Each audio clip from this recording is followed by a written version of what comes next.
All of you. Sir, am I audible? Yes, sir. Good morning. Good morning. On behalf of IICM, I, Mohit Jain, welcome you all in morning, this sir. online project management for coal companies program. The Sri Dr. Sisi Datta is program coordinator for this program, but due to some urgent work, he has to go out of station. That's why I am looking after this course. I will be looking this course for 2 days. During the program, if you face any difficulty, you can contact me. We have also created a WhatsApp group. You can send your message there also. And this is a 6-day program. And for today's first session, we have invited Dr. Susmit Roy, former GM NTI Sale.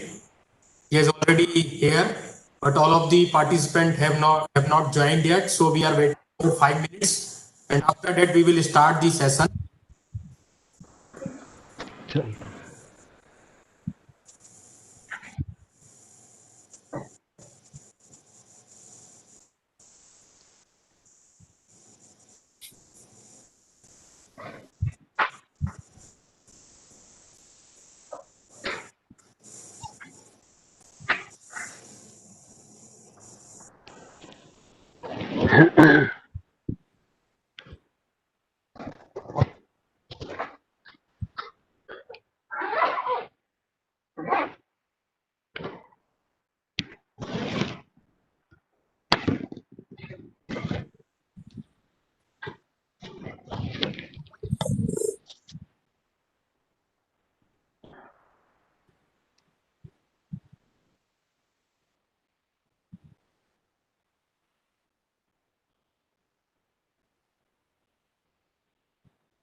Good morning again.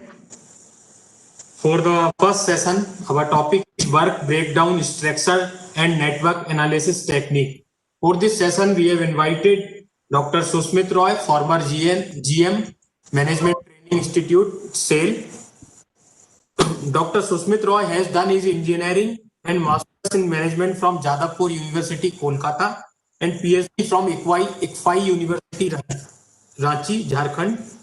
He has served in different capacities as civil and structural engineer in MS, Destor and Corporation, Kolkata, and Center for Engineering and Technology, an in-house consultancy wing of SAIL for almost 30 years. Thereafter, he joined the Management Training Institute of SAIL and retired from there as a head of academics. Dr. Roy has organized and participated in several conferences, symposiums, and workshops, and has a number of publications to his credit.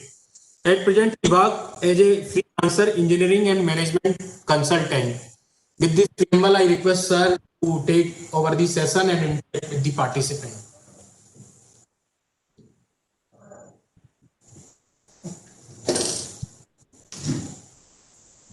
Thank you very much. Very good morning to all.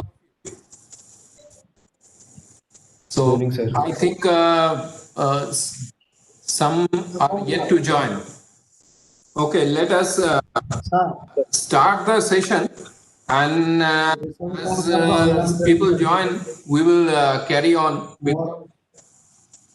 So first of all, very great welcome to the session on work breakdown structure and net technique.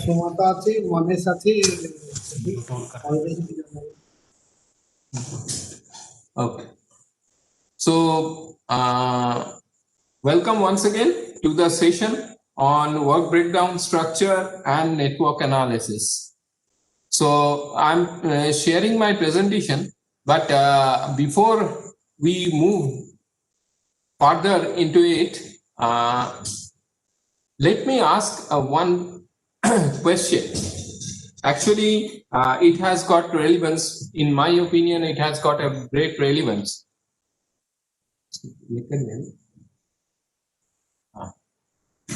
It has got a great relevance, as well as I would need your responses. In the chat box, you can respond, or if possible, you can unmute yourself and you can respond.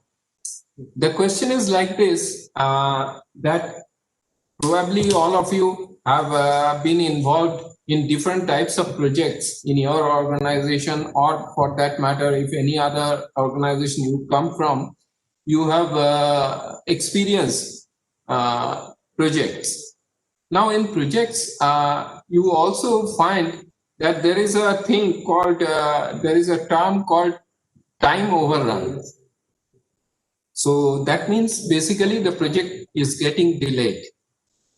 Now, can you please tell me that what are the possible reasons, according to your opinion, what are the possible reasons? One or two reasons will be enough from some of you. So what are the possible reasons for such delay? Actually, whatever response you give, my topic is what I feel is based on those response as well. So please give your responses on what do you think are the necessary reasons or very vital reasons for the delay in projects. So can I have your responses? Yes, sir. Good morning, sir. Good Narayan. morning. Good morning, Mr. Narayan. Yes, sir. The reason is project management is not done as per requirement. Okay. Project management. Okay. So what in project management do you think is necessary to be done? What is not being done for which the delay is occurring? Pardon, sir? If you are thinking that project management is not being done, that means Yes, sir. factors that are contributing to this delay, which the project management can control, or project management There are so many factors, sir. Yes. Like initially, we proper planning of finance, proper planning should not be done. Then it will be delayed, and there is financial problem. The main reason of the delay is that, and so many other factors, sir. Okay. Any other response? Thank you very much, Mr. Narayan. Any Yes, other?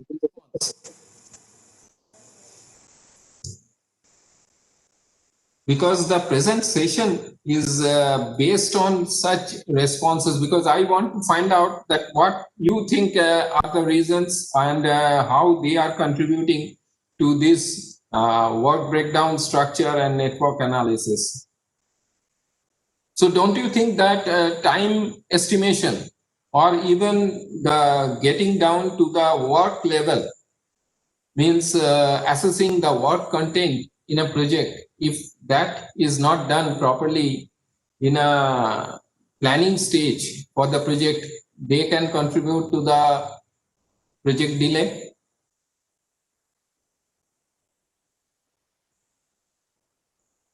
Yes, any response?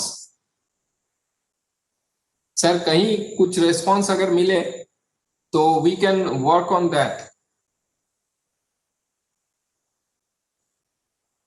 Sir, sometimes हम लोग देखते हैं कि project में we try to estimate. Actually, during my PhD stage, I was working on project risk analysis in construction projects in steel plants. So I initially tried to identify certain amount of risks which are there in the construction projects in steel plants. So one of the risks which came out as the second highest risk, according to the opinion of the respondents, was over optimistic estimate of time. तो time का जो estimate हम लोग करते हैं, that estimation is over optimistic. Means कोई काम आपको, कोई प्रोजेक्ट आपका या प्रोजेक्ट का कोई किसी भी एक्टिविटी आपको लगता है कि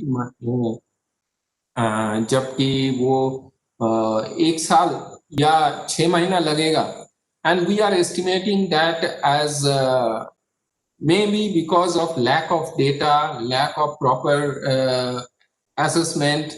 So we think that ये काम तो 4 महीने में हो जाना चाहिए. So we put that amount as our estimation of time. And when the actual project starts, and as that activity, we come to that activity, we find that there are a lot of other activities which are dependent on that. And now, once this activity is taking not 4 months, but it is going more than 4 months, so all the other activities are getting delayed. And as a result, what happens? The project gets delayed. So this is one observation I could find from my PhD stages. But do you think any other thing? Like supposing work जो है project में जितना work करना है या जितना activities होना चाहिए उसका असेसमेंट हम लोग ठीक से नहीं कर पाते हैं, या we could not assess it properly, that these are the activities that need to be done. And during the project execution stage, we find that this activity has come out suddenly. And a new activity has been identified which has not been thought of earlier during the planning stage. So don't you feel that ये एक issue हो सकता है? Yes, sir. Any other responses? A similar type of things, if you can find out, if you have experienced. Any response on that?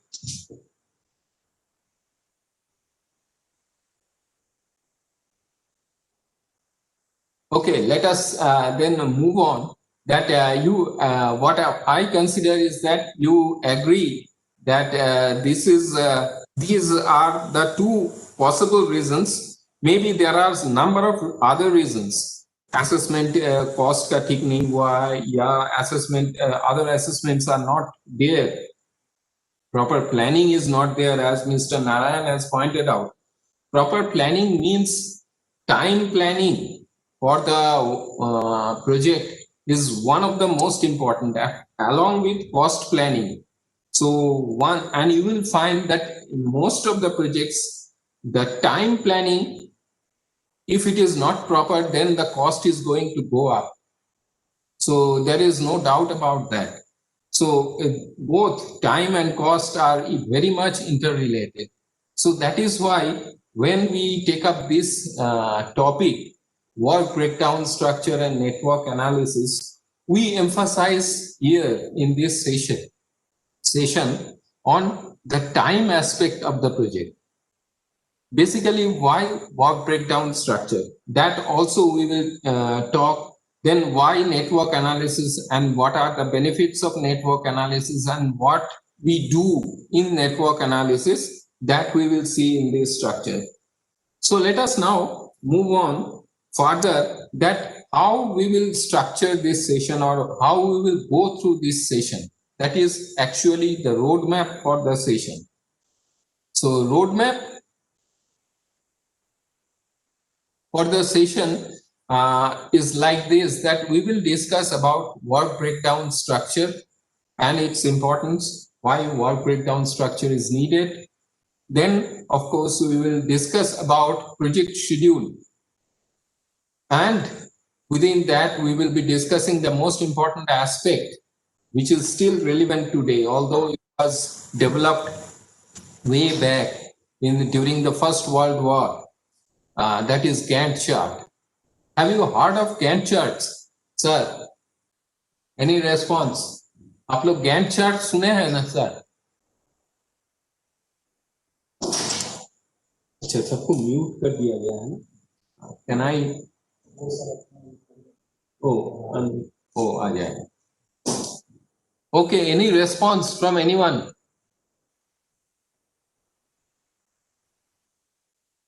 Okay, let us then move on to the next part, project scheduling and Gantt chart. It is an important aspect of project planning and time planning particularly. So we will discuss about that. Then, of course, we will be discussing about project network analysis.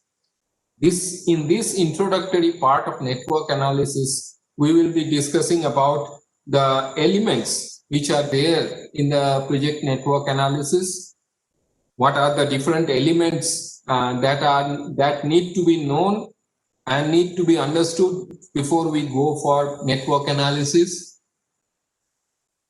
Then we will discuss about project network diagrams, how the project, different activities in a project are shown in a network diagram, and what are the different techniques of drawing network diagrams. So those are there. Then, of course, we will be analyzing the networks, and analyzing takes place by two of the methods which you must have heard, that is critical path method and the program evaluation and review technique, which is PART. So basically these two methods or techniques are similar.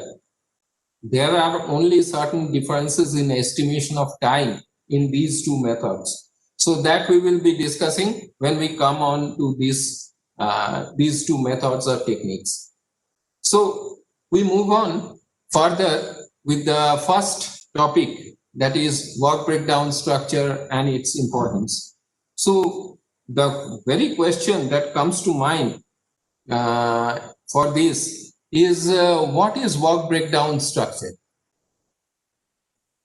Do you have any idea of what is work breakdown structure or preliminary idea? कुछ भी idea होने से चलेगा.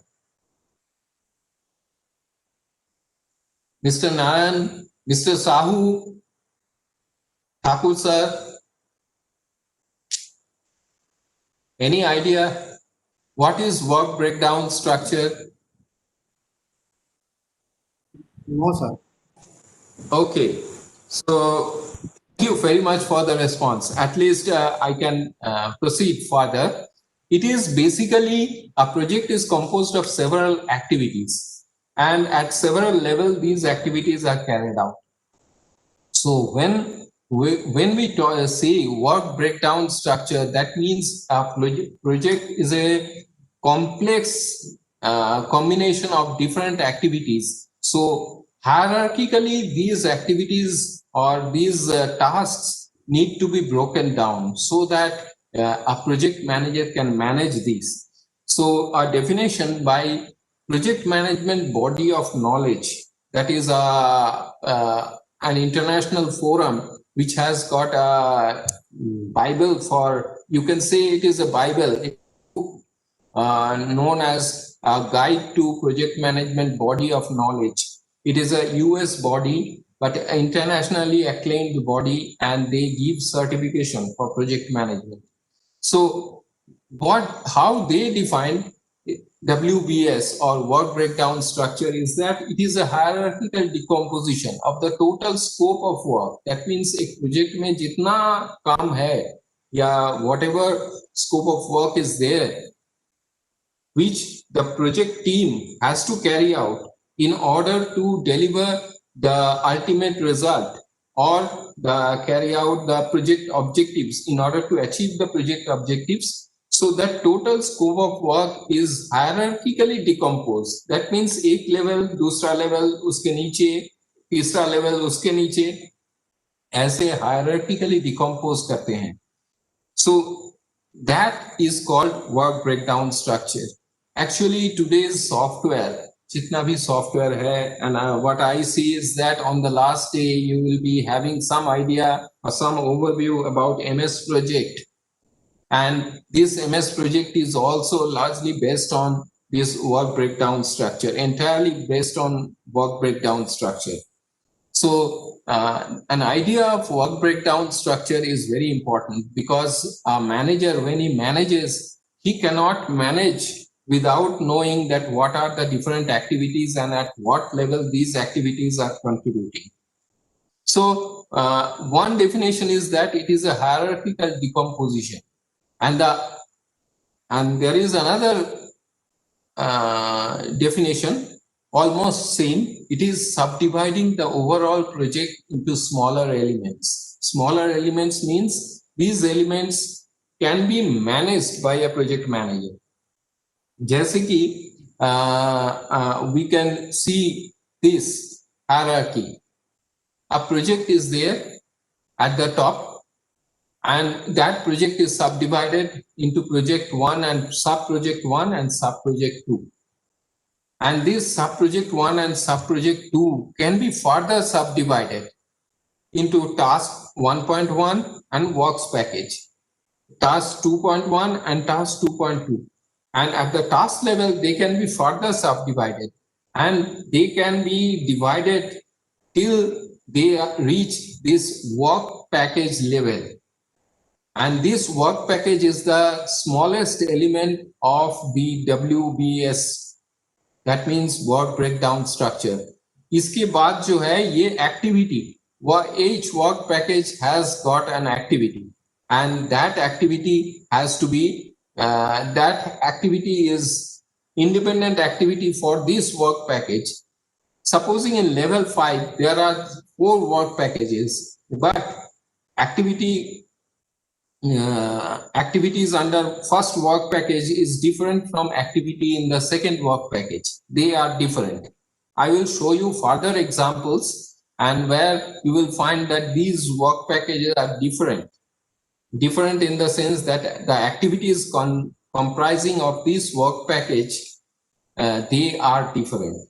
So, and once these activities are identified, it is possible for the managers, project managers, to have a control on these activities. That means when the activity is going to start, when the activity is going to end, and how much resources are required for carrying out each of the activities.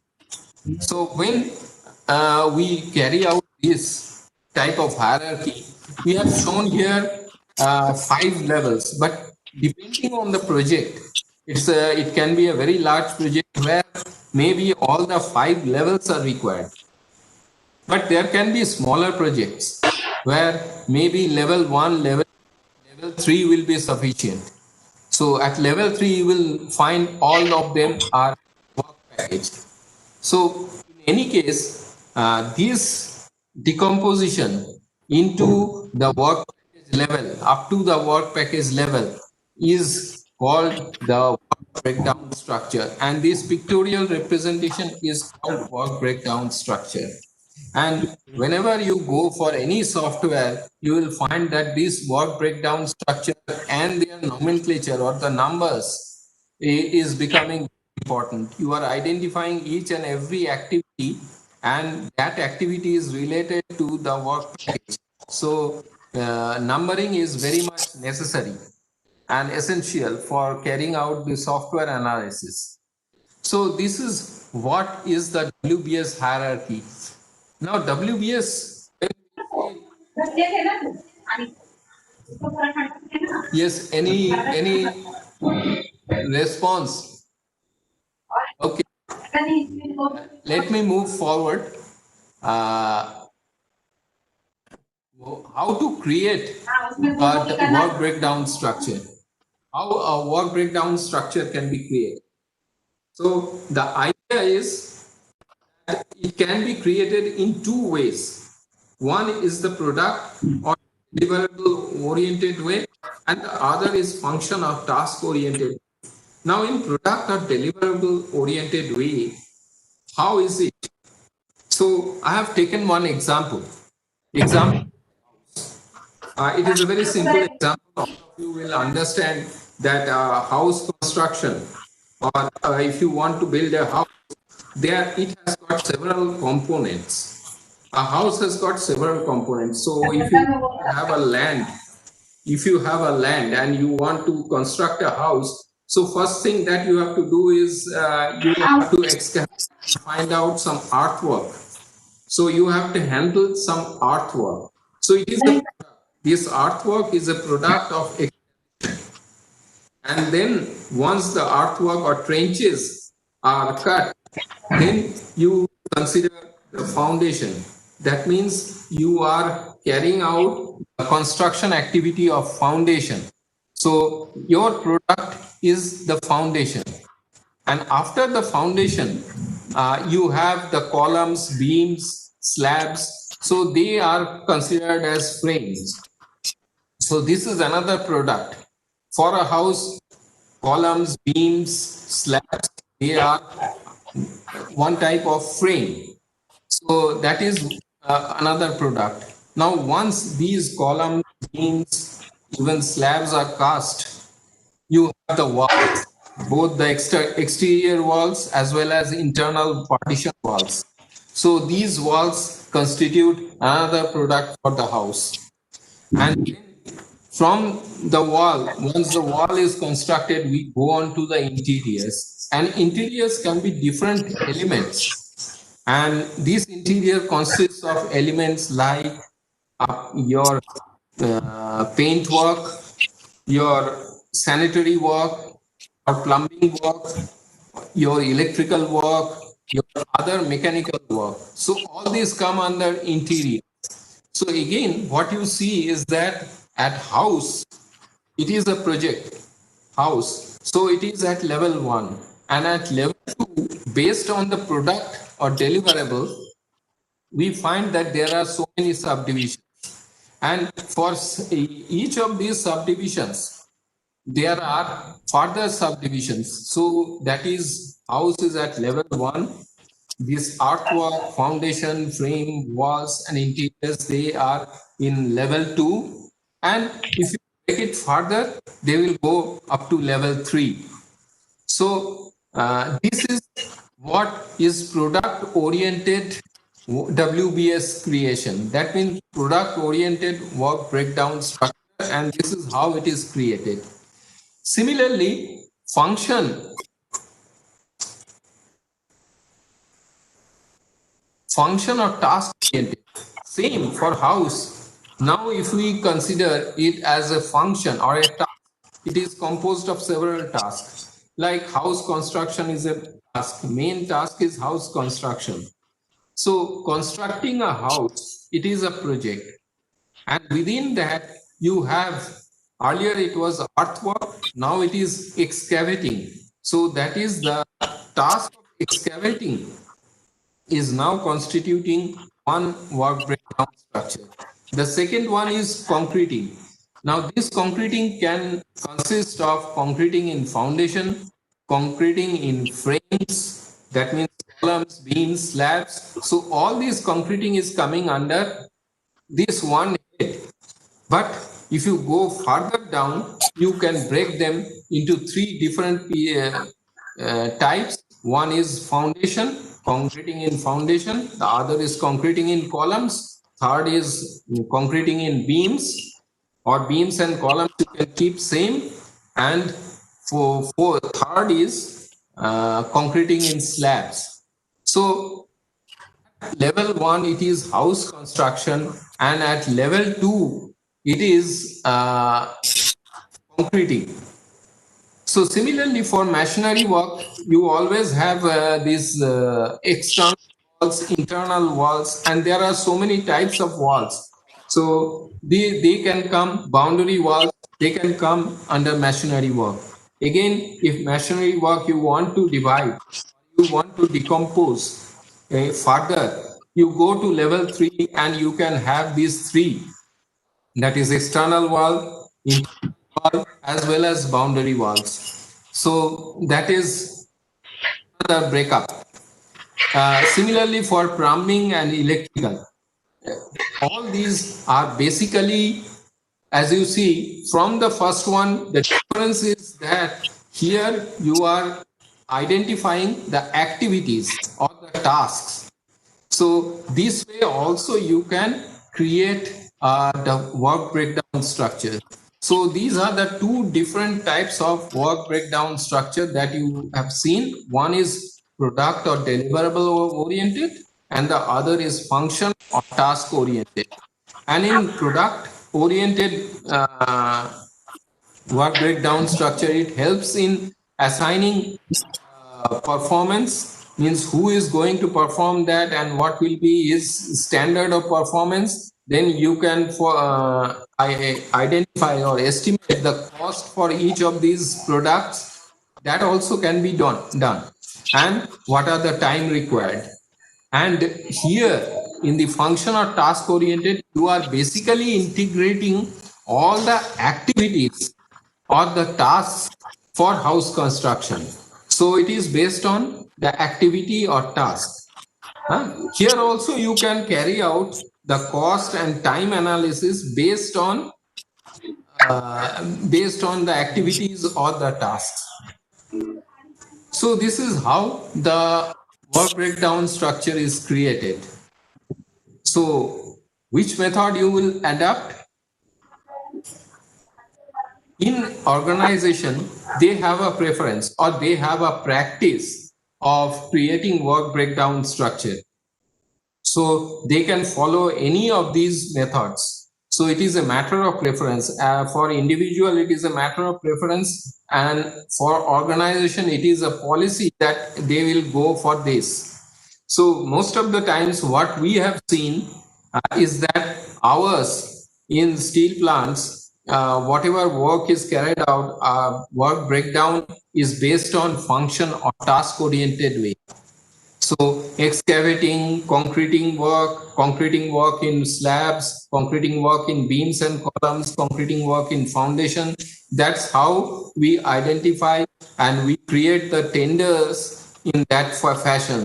So when we manage the project later on, we also manage it on the basis of that, or on the basis of those tasks. So this is a matter of preference, or as per organization policy, you can create the work breakdown structure. But it is necessary work breakdown structure is to be created, because otherwise managing the project will be difficult. Here I have shown a typical construction project, and at level 1 you see it is the construction master WBS, and here at level 2 it is the preparation of site, then pile or grid beams that we have seen, then structure, then external walls or claddings, then the roof slabs. They are all at level 2. These are different activities or the sub projects, you can say, or even you can say the task. So as you can see that construction master is at level 1, but at level 2 you find that 1.2, 1.3, 1.4, 1.5, and this way they have given a nomenclature or numbering. Now each of these items at level 2 can be further divided into level 3, and you will find that 3-stage numbering, that is 1.2.1, 1.2.2 is there. So this is how a typical construction project work breakdown structure is created. Now, some points. Yes, work breakdown structure has to be done. And why is it important? So some points we need to remember. Work breakdown structure, it starts from the top, that is from the project level to down to the work package level. So it is basically project to sub-project, then sub-project to task, and from task to work package. So it is basically a top-down approach. WBS displays the relationship between each of the tasks to the other task, and with this relationship they move on to the whole project, and whole project means what is to be delivered through that project. It is also related to the work breakdown structure. So basically work breakdown structure is a connecting diagram for the deliverable of the whole project. So that is how it is very important. And another important thing is that the moment you draw the work breakdown structure, you can allocate the responsibility. And not only that, you can allocate the responsibility for each of the task or activity, as well as you can identify that what are the different resources that will be required for each and every activity. If you go for this MS project on the last day, you will find that resource leveling and resource scheduling is a part of MS project, and it is heavily based on work breakdown structure. So, and at the same time, when you identify an activity, you also know that what is the time available for each stage and at each activity level so that you can monitor the project. So that is how work breakdown structure becomes so very important.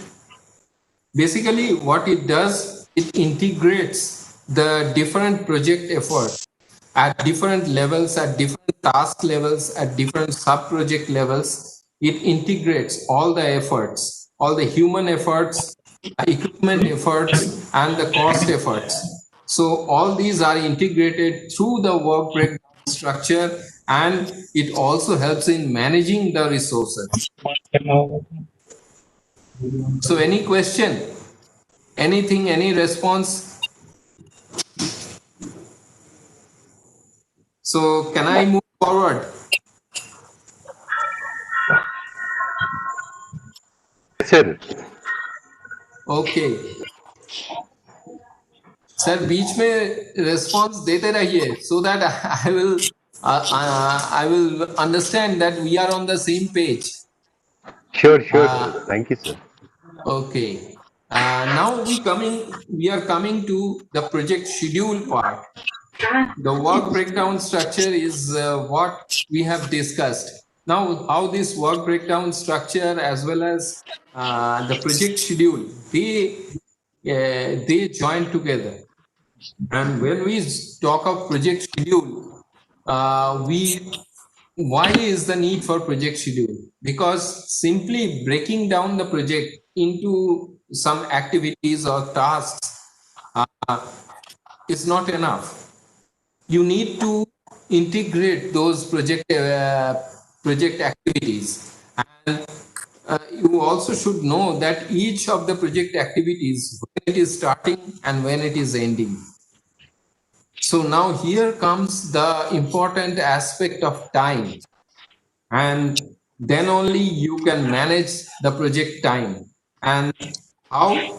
Because you can then know that what is the status of the project with respect to each of the activity, what is the status of the project at a given point of time. And for this, we have got an important tool, which is chart. It is named after Henry Lawrence Gantt. As you can see from the picture, Henry Gantt survived till 1919, and during this period, from 1914 to 1918, the World War I was going on, Now, Henry Gantt was assisting as a management consultant to the US Army. US Army wanted to keep track of the usage of their ammunition. So what they have given this responsibility to Henry Gantt, and how Henry Gantt helped them. He found out that usage or the position or the status of their ammunitions, different type of ammunitions were there. So at any point of time, if they want to know that what is the status of ammunitions, different ammunitions, then one thing is very clear, that they have to keep track with respect to time. So with respect to time, how much the ammunition is being used. So he developed a technique which is later known as Gantt chart, where he divided the horizontal scale into time units in months or weeks or even in years. So this horizontal scale, and along with that horizontal scale, he piled up on the vertical side, he piled up all the ammunitions, different kind of ammunitions. Now their usage at particular point of time, he could find out from this graph or from this chart. So that is why during the World War I, this Gantt chart was very much useful. Later on, all the industries adopted this Gantt chart. And what they did is that horizontal scale, they have used the same thing, but vertical scale, when the project managers or they are using it in projects in the vertical scale, instead of ammunition or the ammunition load that they projected the work elements. That means the activities of a project. So in vertical scale, you will find nowadays when Gantt chart is used in project, you will find on the vertical side, it is the different activities of project, and on the horizontal side, it is the time units. So very commonly this is used, although all the softwares are having different network analysis techniques, but one common thing is that Gantt chart is there in every software. So it is a tool for assessing the progress or the status of a project at any particular point of time. So it is so very useful to assess the status of any project at any given point of time. So what we have done, I have captured a screen, and for this house construction activity that I have explained just a little before, so I have tried to give some time frame or duration. If you see on the left hand side, you will see all the activities, and all the activities means 8 activities you can see from start to finish. There are 8 activities, although start and finish, they independently are not activities, they are only 0 days.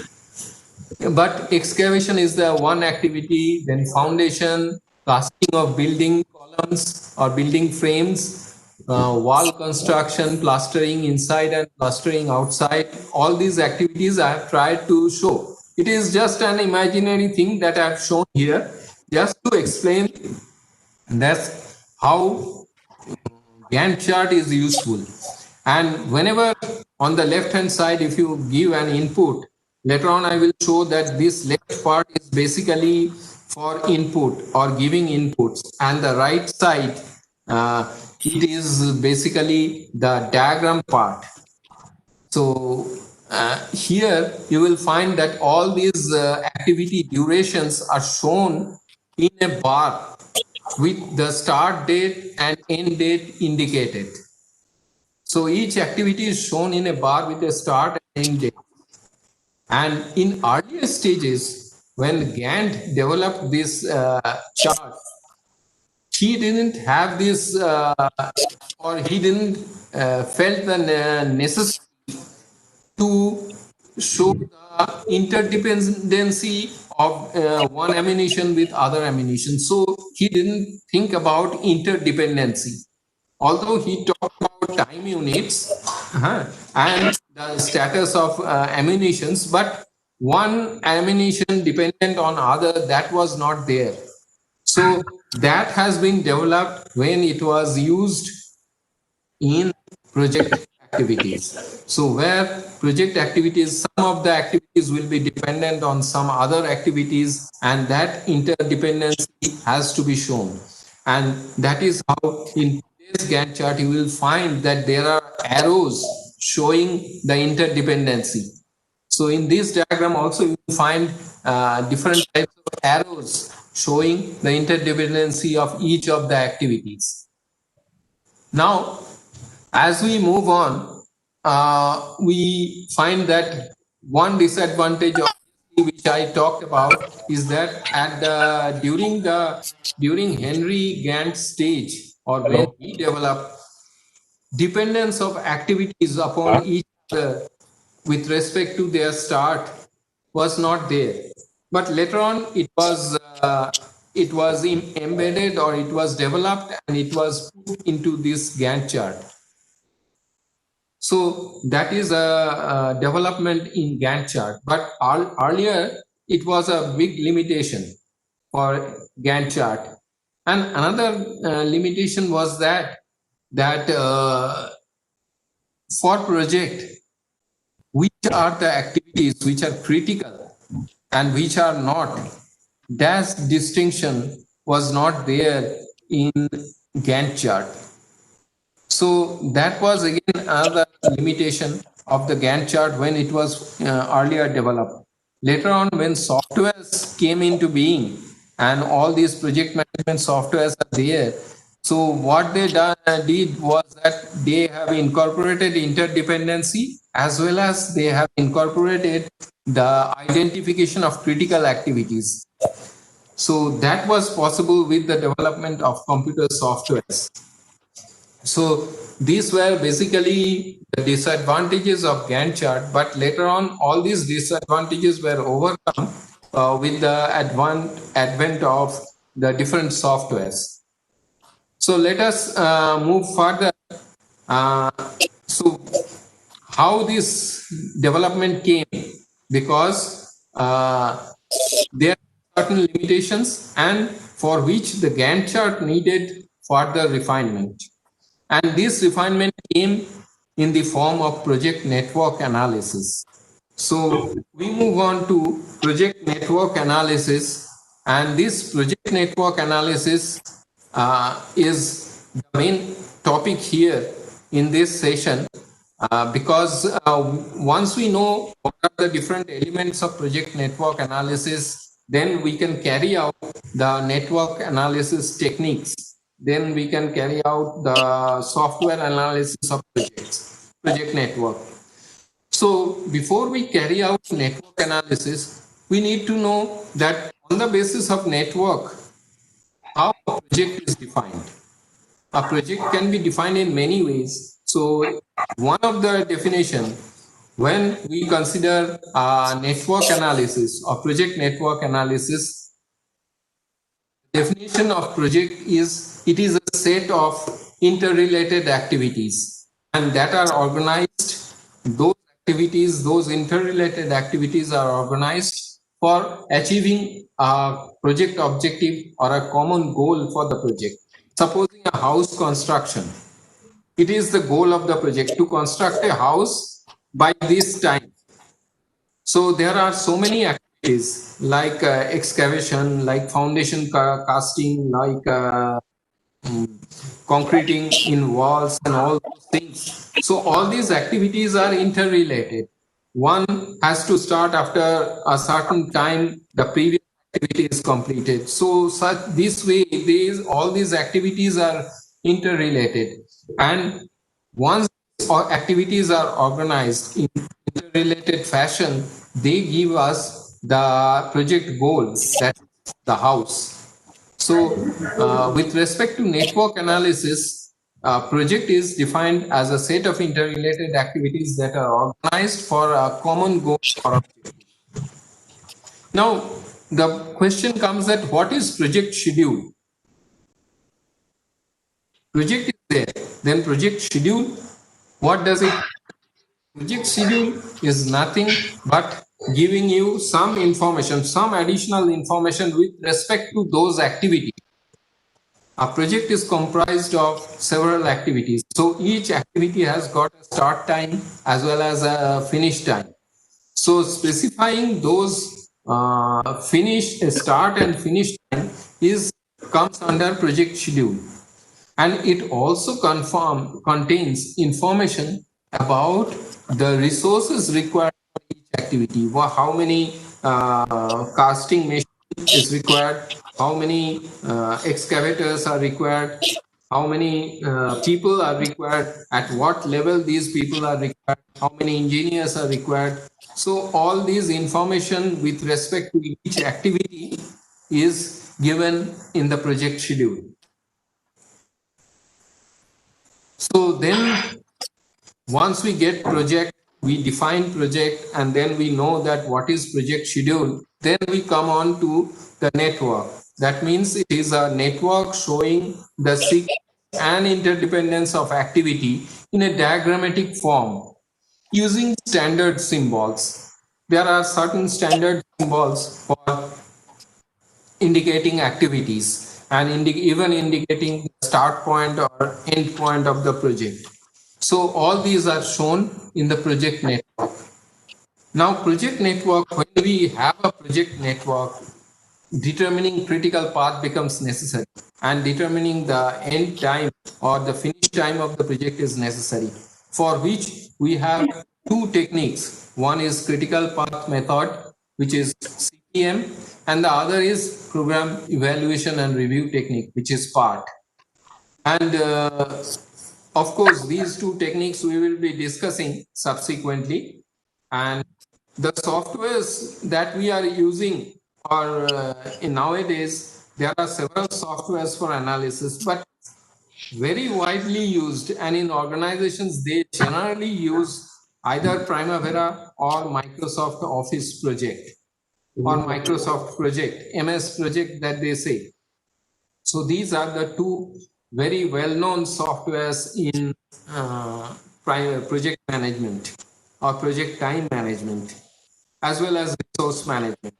So these are the softwares, and the techniques that we use are CPM and PART. So now we move on to a little bit deeper. That means at project level we were there. Now we move on to task or activity level. Now, what is activity? Activity here is defined as an independent action which requires time for its completion, and it also requires resources. So an activity, when we define an activity, it necessarily have to have a start time and a finish time, as well as if that activity is dependent on some other activity, or if some other activity is dependent on that activity, that interrelationship has to be told. And at the same time, that activity will require some amount of resources, be it men, be it equipment, be it other things, other facilities. So project must be broken down into a set of indivisible activities or tasks. So that means whenever you get a project, you divide it, and that is where the work breakdown structure comes in. You divide it into indivisible activities. That means these activities, once it is identified, it cannot be further divided.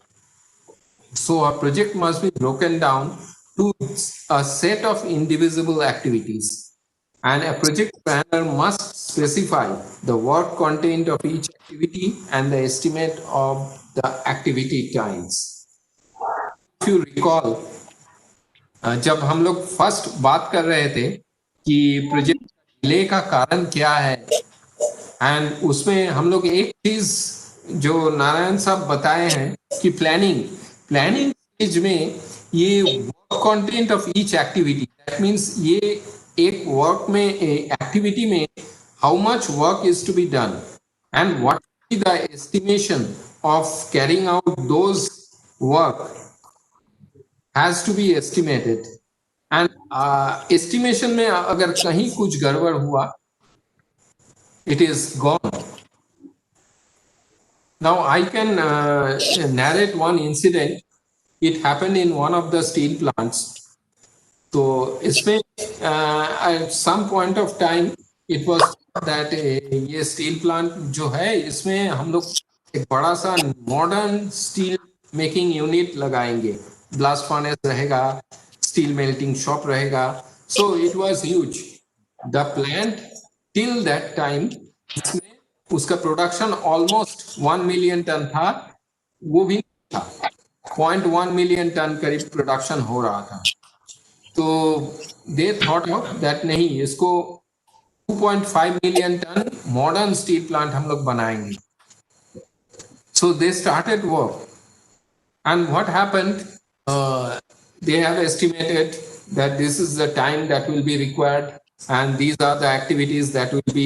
So all these things, all the network, everything has been done. But what they failed to do or they failed to investigate that जहां पर ये plant बैठेगा, actually for a long period of time that area was being utilized as a dumping ground of for a number of years, more than 20-30 years it was being used as dumping ground. Now when they estimated, they haven't thought that ये जो dumping ground बना हुआ है इसको clear करना पड़ेगा पहले, and then we can start the activities. So it is a grave error that has been committed while estimating the work content of the activity. And the time, activity time जो लिया गया था वो उसमें भी वो कंसिडरेशन नहीं था. Now जब कॉन्ट्रैक्टर काम करने गया, he found a huge dump of all the waste materials, including some steel materials and everything. What is there and what is not. It's like that. So this was not considered. So the work stopped and High Committee sat on a meeting that what is to be done, and they could not resolve this matter.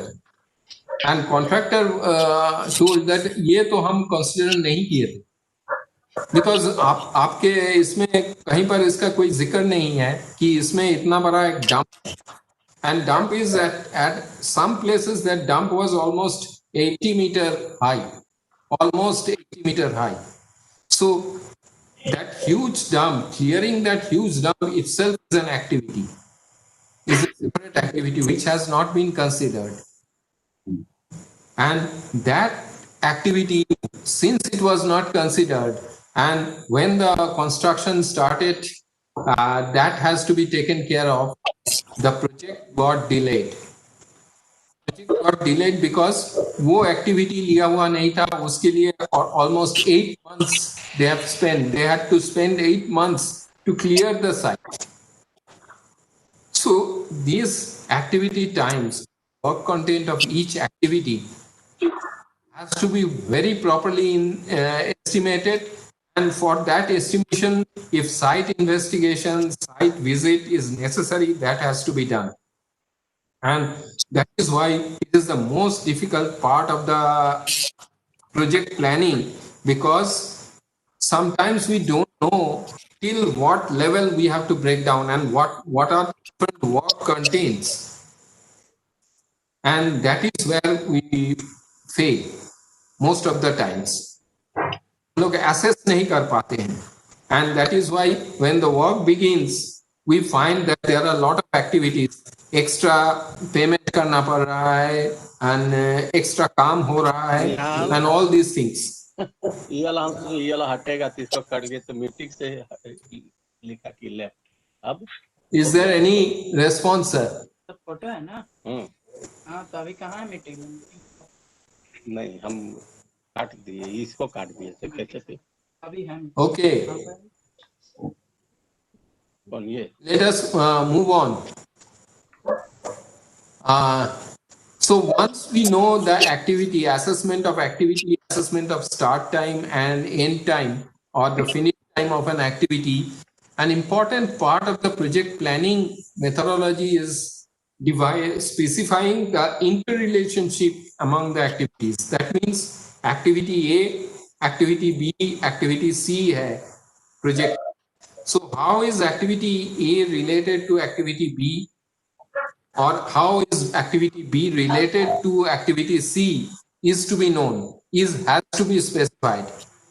This relationship is known as precedence relationship.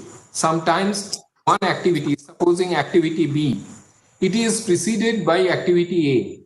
So one has to mention that after finishing activity A, immediately activity B should start, or after completing activity A, after 10 days, activity B should start. So this is what is known as precedence relationship. Actually, this creates the logical sequence for the activities of the project. And this logical sequence is depicted in the network diagram.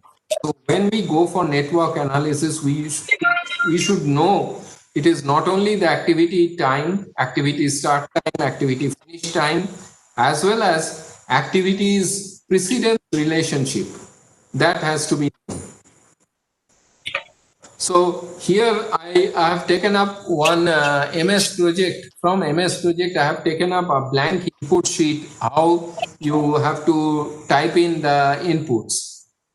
On the left-hand side, I have shown you in the previous figure also that on the left-hand side, it is basically the inputs. And there are different columns like task name or activity name. Then for each of the task, the duration, it is there. So duration can be in months, can be in weeks, can be in years also. So that is there. Then the moment you say that this is the duration and you indicate a start date, automatically the MS project will calculate the start and finish date of that activity. So that part will be done. The start and finish column will be done by MS project itself. But what you have to give is the first two columns that is marked here, task name and the duration. The fifth column is predecessors. Predecessors means what I was just now talking, that the precedence relationship, like activity B is preceded by activity A. So that predecessor activity, supposing it is activity task name, you put activity B, you have given some duration, and the start and finish date has been calculated by the project MS project. Then you have to give that predecessor activity is activity A. And then you have to indicate what are the resources. And resource again is another big chapter here. Here you will only mention the resource names. Later on, there is a sheet, resource sheet, where you have to mention all the types of resources, both equipment, material, then people. So all these things has to be mentioned. So this is the preliminary thing of Microsoft project, wherein you have to, on the left hand side, you have to put give the inputs, and based on these inputs, the moment you give the inputs, the Gantt chart diagram will be depicted here. And in the Gantt chart area, you will find that there are two rows at the top. One is showing that 19th October 2020 or 26th October 2020 or 2nd November 2020. And below that, there are small columns, MTW. So that means Monday, Tuesday, Wednesday, Thursday, Friday, Saturday, and Sunday. So this is only two tiers that we have shown. One is, the top one is showing the week, starting of the week. and the next one is showing the days. So when you draw the Gantt chart, or when the Gantt chart is drawn, it is drawn automatically. And when a Gantt chart is drawn, you will find that they are stretched. The bars of the Gantt chart are stretched according to the weeks and days that are mentioned here. So this is how the input format of MS Project is there. We move forward to another important thing, activity precedence relationship. And this activity precedence relationship is that you have to mention that my activity B has to be preceded by activity A. Activity A activity B से पहले complete करना है, but कैसे complete करना है? ऐसे ही बोल देने से तो software will not calculate. It is unable to calculate. So we have got 4 types of precedence relationship. They are also called schedule logic. There are 2 activities on the right hand side graphical representation में आप देखिएगा there are 2 activities shown. One is activity A and one is activity B. And at the top of them, top of the box of activities, you will find S and F written. So S और F क्या है? आप लोग बता सकते हैं S and F क्या है? Start and finish time. Very good. Excellent. So start and finish time of activity A and start and finish time of activity B. Now first relationship is start to start. Sometimes ये होता है कि activity B हम start कर सकते हैं 10 दिन activity A start होने के 10 दिन बाद से ही हम activity B start कर सकते हैं. So that is a relationship that is given and that is called start to start. Here you will see that the arrows are shown like start to start, and here it is n. N means number of days, number of weeks. So that is the time duration. So if you say SS is equal to 10 days, that means start of activity B can only, the activity B can start only after 10 days of the start of activity A. So that is a start to start relationship. Then similarly, there is a finish to finish relationship. That means sometimes ये भी हो सकता है हमारा, we will see some examples here and actually you will carry out those examples. Finish to finish means activity A finish होने के 10 दिन के अंदर activity B भी finish होना है. So F is equal to 10 days. That means activity B has to finish within 10 days of activity A. So that is a finish to finish relationship. That is FF is equal to N. Similarly, there is a start to finish. Sometimes ये भी हो सकता है कि आपको बोला जा रहा है कि एक्टिविटी A तो स्टार्ट हो गया है, इसका स्टार्ट का 10 दिन के बाद 10 दिन के अंदर एक्टिविटी बी भी कंप्लीट होना है. And sometimes here you see there is a gap between activity B, A and activity B. Maybe because of this start to finish relationship, the time is so short that these two activities will overlap. That means activity start होने के कुछ दिन के अंदर ही activity B start हो जाएगा. Activity A खत्म नहीं हुआ है and activity B has to complete because start to finish relationship उसका दिया हुआ है 10 दिन. So A activity start होने के 10 दिन के अंदर activity B को भी complete होना है. Similarly, the fourth one is finish to start. That means activity A complete होगा, उसके बाद n days और 10 days के बाद activity B शुरू होगा.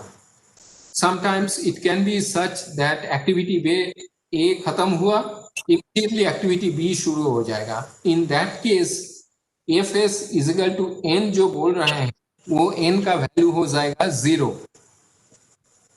And this finish to start is the default relationship in MS Project, or for that matter Primavera also.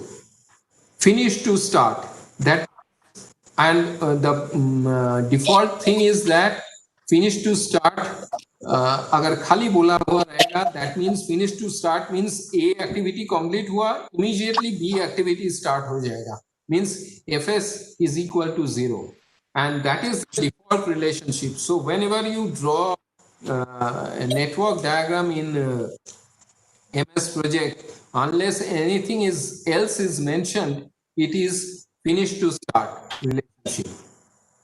So this is how the activity precedence relationship is defined. These are the 4 standard logic of precedence relationship. And you will find that when you are giving the predecessor column, you are filling up the predecessor column, there you can mention these sort of precedence relationship, either SS or FF, or FF with 10 days lag and lead. So lag and lead we will come later. So all these things you can mention in predecessor column. So now ये जो हम graphical representation में दिखाए हैं, this thing now we have to do one small exercise.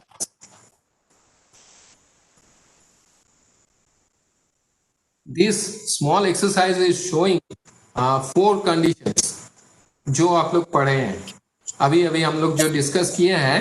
These 4 relationships are given. Now you tell that what is the type of relationship in each of the case. Activity A एक दिखा हुआ है, activity B एक बोला हुआ है, and उसमें what are the number of days आगे पीछे हो रहा है, that also has been told. So please fill up this column, that is type of relationship, and this type of relationship filling up, I am giving you 15 minutes, and during this period of time you can take a break for tea. So what I think is that during this 15 minutes it will be enough for you to complete this relationship. तो हम लोग चाय के बाद आके ये हम लोग देख लेंगे कि आप लोग क्या किए, and then you will tell me that what are the different relationships. Either chat box में बोलिए या unmute करके बोल दीजिए. Okay, so can we go for tea? Okay, sir. हाँ. Okay, Okay, sir. thank you, Thank you. thank you very much. तो ये आप लोग कर पाएंगे, ये this screen will be open, so you see, and आप just खाली relationship लिख दीजिए, and then we will find out. Okay, sir. Okay, Okay, sir. and then we will discuss.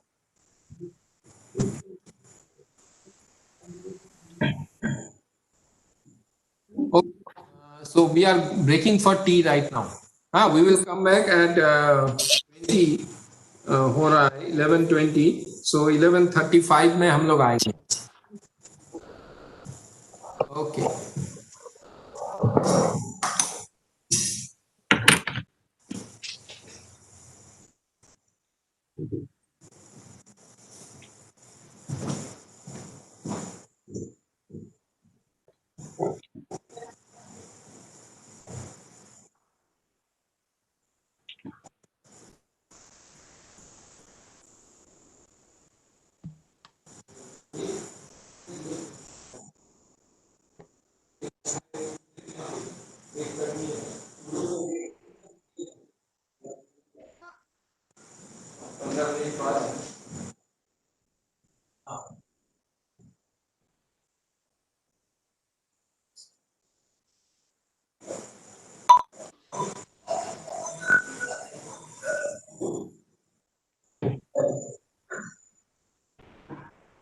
हाँ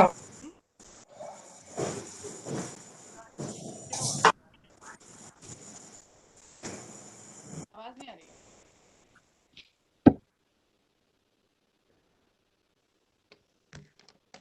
आ रही है इनको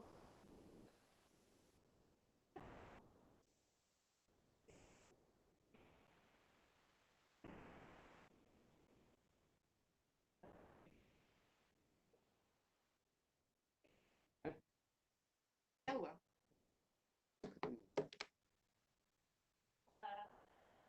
कर लीजिए सब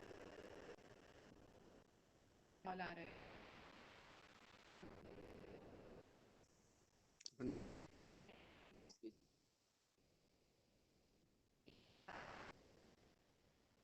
कितने टाइम टेबल क्या आपको पता क्या 10 से 12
Hello everyone, welcome back. Saruta साहब जी सर। दिए हैं एक number from start to start, जी देन 2 नंबर में start to finish. 2 number is it start to finish?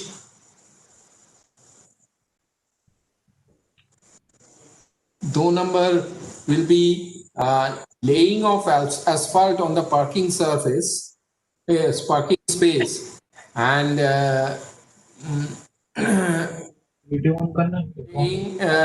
painting of the parking lines. ये दोनों ही चीज कंप्लीट होना है. जी 10 दिन के अंदर दूसरा को भी कंप्लीट होना है. So it has got a finish to finish relationship. Okay sir. हाँ. जी जी Laying of asphalt on parking space has to be completed, and उसके 10 दिन के अंदर asphalt ये पार्किंग लाइंस का पेंटिंग भी कंप्लीट होना चाहिए. जी जी ये दोनों में 2 नंबर का दोनों में ही कंप्लीशन है, तो it has to be finish finish. Finish. हाँ. 3 नंबर में erection of EOT crane in building. जी Testing of EOT crane shall be completed within 30 days of the start of erection of crane. So activity A का start और activity B का end or finish has to be completed within 30 days. So it is a relationship of start to finish. Start to finish. Start to finish. Start of activity A और finish of activity B. जी ये में 30 दिन के से ज्यादा नहीं होना चाहिए. जी बोल रहा है. So it is a start to finish relationship. But आप सब कुछ ठीक किए हैं. एक चीज आपको बताना है कि what will be the time duration. I will show you that इसमें टाइम ड्यूरेशन भी आपको बोलना है. अच्छा, 4th में preparation and issue of tender specification and preparation and issue of construction drawing shall start 90 days after the start of. So it is a start to start, Yeah. because Okay. preparation and issue of tender specification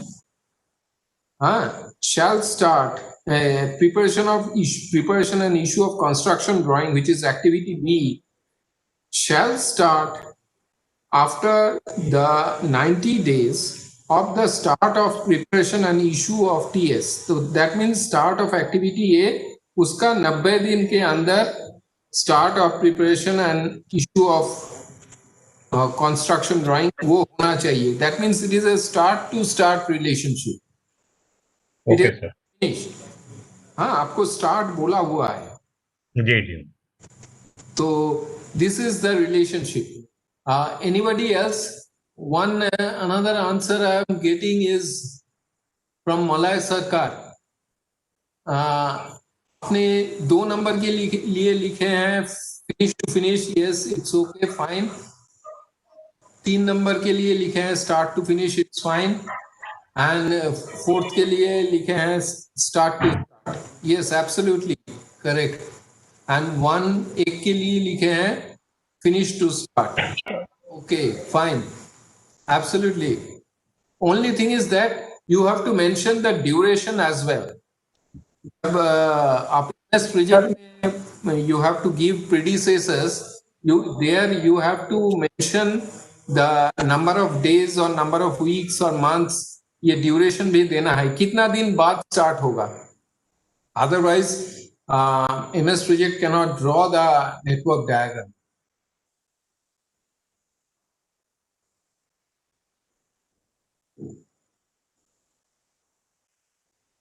और एक request है mister Saruta को उनका audio mute करने के लिए. Okay sir, please mute your audio if it is still in a working mode. अच्छा, mister Saruta तो ऑलरेडी दिए हैं, मिस्टर सरकार दिए हैं. Okay, So these two responses I have got. So let me move on to the next part, that is this.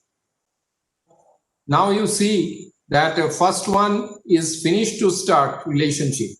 Casting of columns has to finish, and after 14 days of waiting, means curing process के लिए जो है, you have to wait for 14 days and then shuttering of first floor slab and beams can start. So it is a relationship of FNS with 14 days delay. Similarly, for 2, it is a finish to finish relationship with a delay of 10 days. Then another third one, it is start to finish with a delay of 30 days. And for the last one, it is start to start with a delay of 90 days. So this is how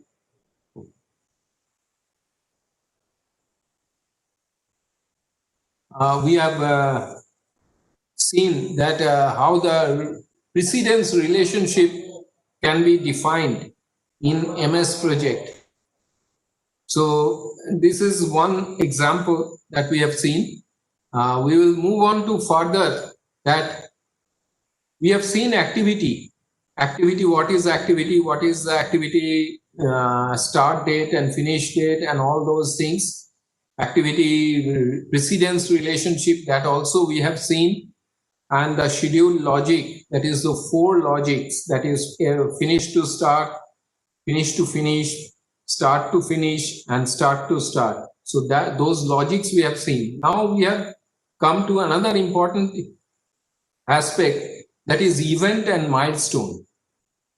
Event basically is a point of time when something is started or something is completed, or an activity is started, activity completed. The moment it is completed, it is an event.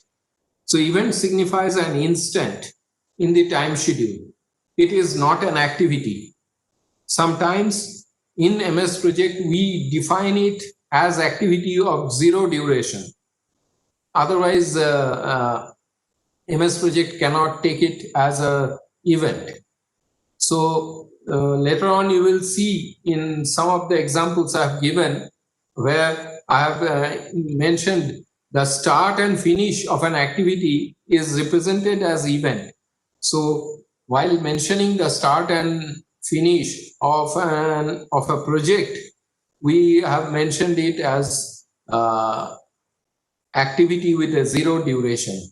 It is just to draw the network diagram. There is one thing you have heard. Probably all of you have heard that milestone payment करते हैं. तो ये milestone क्या है? Milestone is basically an event, but ये एक major project occurrence है, means at a major part or major point in the project, जिसको हम लोग milestone बोलते हैं, means you have completed casting of all the foundations of the building up to the plinth level. So that is a milestone. उसके बाद से superstructure शुरू हो जाएगा, columns, beams, casting शुरू होगा. But up to that level is a milestone. So after casting all the foundations up to the plinth level or up to the floor beam level, it is a milestone. And a payment is made to the contractor based on that, because it signifies significant progress in the project. So event and milestone. Event is anything, any start or stop or something, some activity getting started or completed, you can designate it as event. But milestone is a major occurrence in project. It is also an event, but it signifies a significant phase, significant completion of a phase in a project. So this is the difference between event and milestone. Now coming to the next thing, that is again another important thing where most of the time we lack the skill, that is assessing the activity time and duration, which is the physical time required to complete the activity. Generally, it can be months, weeks, or days also. But sometimes it can be years. A very large project, sometimes it consists of years also. But that is very rare. Usually you will find months, weeks, and days as activity duration. Now, while considering the activity time, it is the working time. That means the days or months or weeks when people will be working or the resources will be deployed. That is called working time. But there can also be a non-working time. अभी आप लोग non-working time सुने हैं कोई? Can you please tell me that non-working time आप लोग सुने हैं कि नहीं? Sir, some response. Non-working time. Saruta साहब. No, sir. हाँ, non-working time सुने हैं सर? या ठाकुर साहब, if you can respond. सुने नहीं है सर? The ideal time. ये idle time almost आप आसपास चले गए हैं. Non-working time, actually, it is a concept that even if you consider weeks or months, so there will be some days when the work will not happen at the site or during the construction. Sometimes in US you will find that Saturday, Sunday, weekend off रहता है, काम नहीं होता है. So that comes under non-working time. And sometimes even in countries like India, there are certain times when the national holidays, जहां पर काम नहीं होता है, आप साइट में किसी को काम करा नहीं सकते, और those are non-working times. So MS project, or for that matter Primavera, they have a provision for non-working times. अभी non-working times कैसे देते हैं and time working times भी कैसे देते हैं, we will see here. So working and non-working time. If you see Microsoft project में एक if you go to the drop down menu, there is a tool, and tool में एक click कीजिएगा तो you will find change working time. There you will, if you click there, you will find this screen, and इसमें you will see that October 2020 का दिया हुआ है. So all these days are there. पूरा 31 days are there. But out of these 31 days, देखिए Saturday and Sunday को ये लोग थोड़ा सा shaded दिखाया है. And you will find that these are non-working days. So, but rest of them are working days. Now, ये जो working day है, इसमें what is the time limit? कितना बजे से कितना बजे काम होता है? तो if you go there, हम 29th का एक click किए हैं, and you will find that this working time for 29th October is from 8 o'clock to 12 o'clock, then 1 o'clock to 5 o'clock. So that means 8 hours of working is there. For each working day, there is an 8-hour working. But in case of your project, अगर आपका कुछ project है जिसमें कुछ exception है, if you have got certain exceptions, so that exception can be mentioned here. And sometimes you can create a new calendar, means उसमें date वगैरह सब change होके you can do it for your project. So that is another provision that has been given. But default provision is 8 hours work.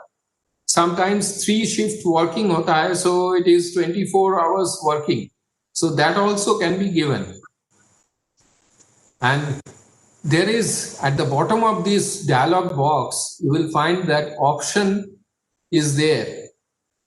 So in option case, you will find that the week starts on Monday. So koi bhi din week start nahi hota hai.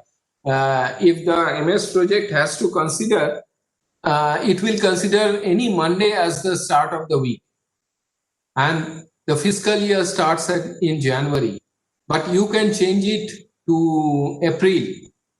So, and this is default start time of the work is 8 o'clock and default end time is 5 o'clock. This also you can change. Hours per day, it is 8. Here you can make it 24. If you have a 3 shift working, and hours per week for an employee, it is 40 hours. And days per month, it is 20. So all things are considered here.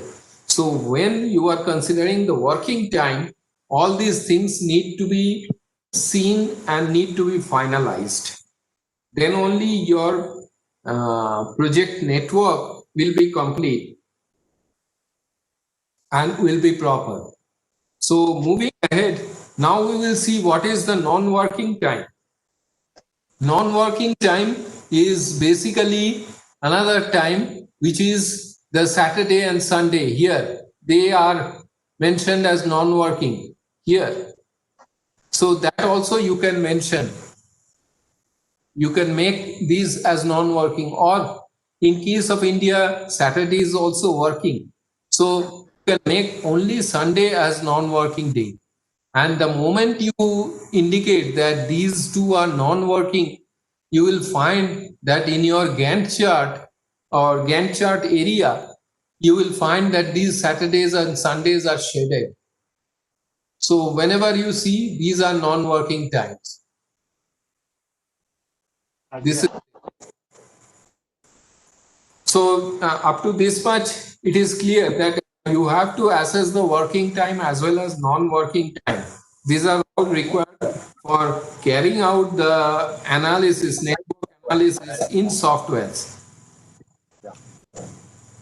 So now another thing, some other terms you need to know. Predecessor, that means the start or finish before another can begin.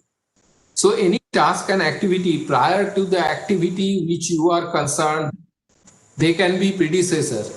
But the task which need to be finished just before your activity is called the immediate predecessor. So that is what you have to understand, that an activity which must be finished before your activity, before the activity you are concerned with. So for that concerned activity, that other activity which has to be completed before this is the immediate predecessor.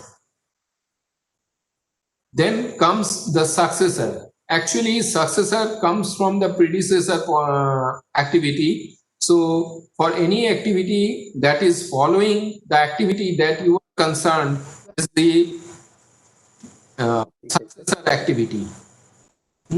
And successor activity, to start the successor activity, your predecessor's task has to be completed. Your preceding task has to be completed.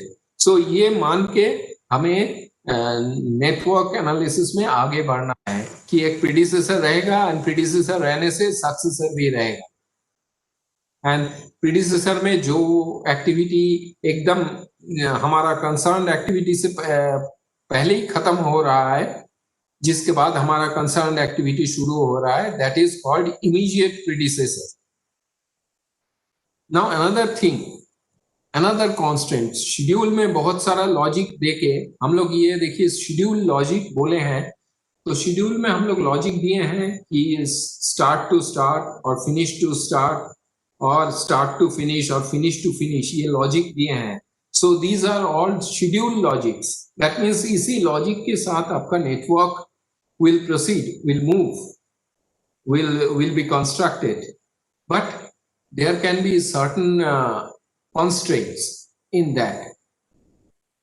And these constraints can be given as, these constraints are like this, that as late as possible. कोई भी activity में आप ये लगा सकते हैं कि this has to start as late as possible. So network देख के Microsoft project will make it happen only as late as possible. Then there is as soon as possible, as late as possible, as soon as possible. That means immediately preceding activity खत्म होने के बाद ये activity शुरू हो जाना चाहिए, as soon as possible. And this as soon as possible is the default constraint. That means कोई भी activity आप शुरू करेंगे उसका immediate predecessor खत्म होने के बाद ही ये शुरू कर सकते हैं. If you want to change it, you have to go to a portion in MS project and you have to change this constraint. Now there is another one, must finish on. आपका project एक schedule logic के अनुसार बन गया है. Now what you are having is that आपको कहा गया कि मंत्री जी आएंगे तो आपका ये एक्टिविटी जो है ये it has to be finished on such date, one day before the Mantri ji arrives. So you have to put this constraint, must finish on your that activity.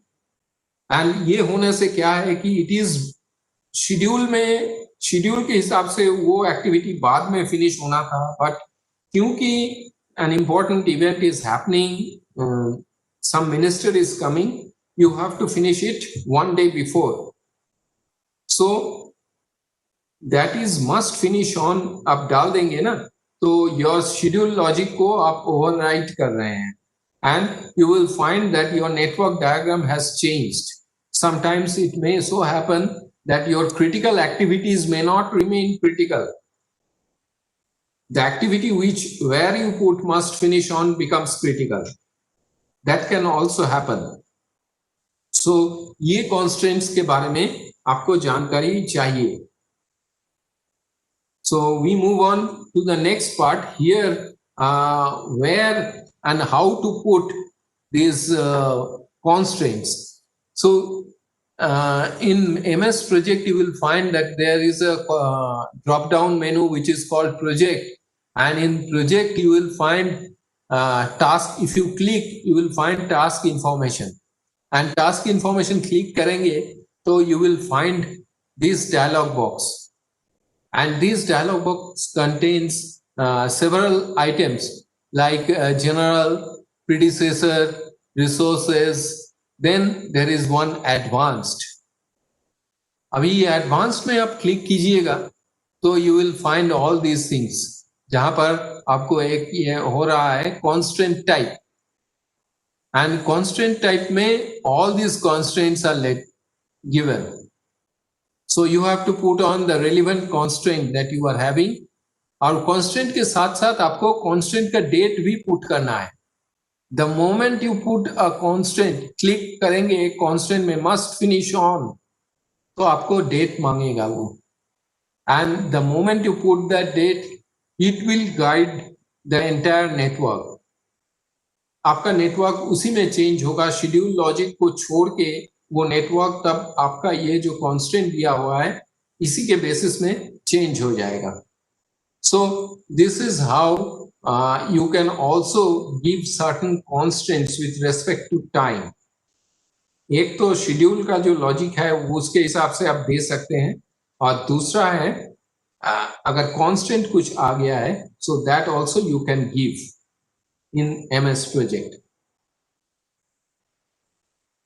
So now we come on to network analysis का ये जो primary elements था इसके बारे में तो हम लोग जानकारी ले लिए हैं.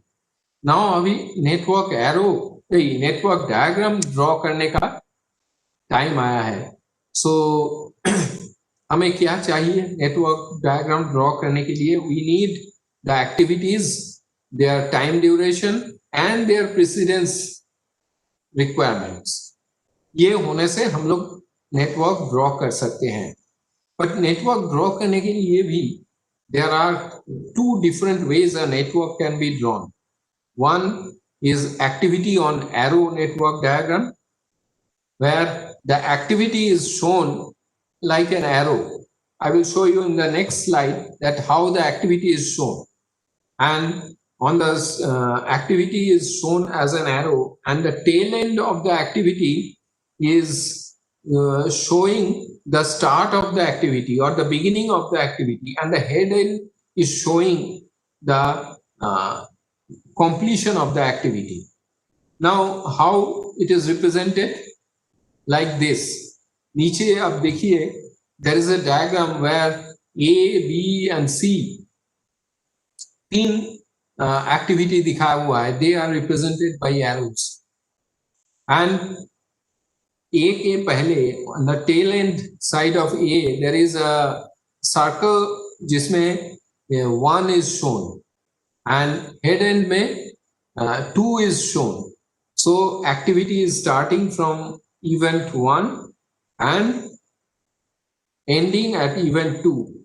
Why they are called event 1 and 2? Because they are defined that way. That activity ka event is a particular instant when an activity is starting or when an activity is finishing. So these 1, 2, 3, 4 are the events, and B is another activity which is starting from 2 and 3, and C is another activity which is starting at 3, event 3 and ending at event 4. So these are the three activities. Now based on these three activities, हम ऊपर में कुछ question डाल दिए हैं. Now can you tell me what will be the answers of these? What does the nodes 1, 2, 3, 4 denote? It's activity. 1, 2, 3, 4 activity कैसे हो सकता है? हम तो बोल रहे हैं कि activity is A, B and C. So Sorry, what sir, is event. event? Sorry, sir, Event. So why it is events? These nodes are called events because they are indicating either the start or the end of an activity. A के लिए event 2 को ले लीजिए. Event 2 is indicating the completion of activity A, but at the same time event 2 is also marking the start of activity B. So for 2 is an event. On both counts 2 is an event. I say in terms of precedence relationship, how is B related to A and C? अभी precedence relationship में हम दो important term use किए हैं. सो इसमें B के साथ ए का संपर्क क्या है? माने how is B related to A? B is A's successor and C is predecessor. B is A's successor and C is predecessor. Very good. And C के लिए? Sorry? C के लिए, activity C के लिए what is B? It is the predecessor. predecessor. Predecessor. Okay, fine, fantastic. Then the third question comes in that what is the characteristics of the numbering of these activities? ये थोड़ा सा आपको सोचना पड़ेगा कि इसमें जो हम लोग नंबरिंग दिए हैं एक्टिविटीज का या इवेंट्स का, actually it will be the events का ये जो नंबरिंग हम दिए हैं, how is it, what is the characteristics?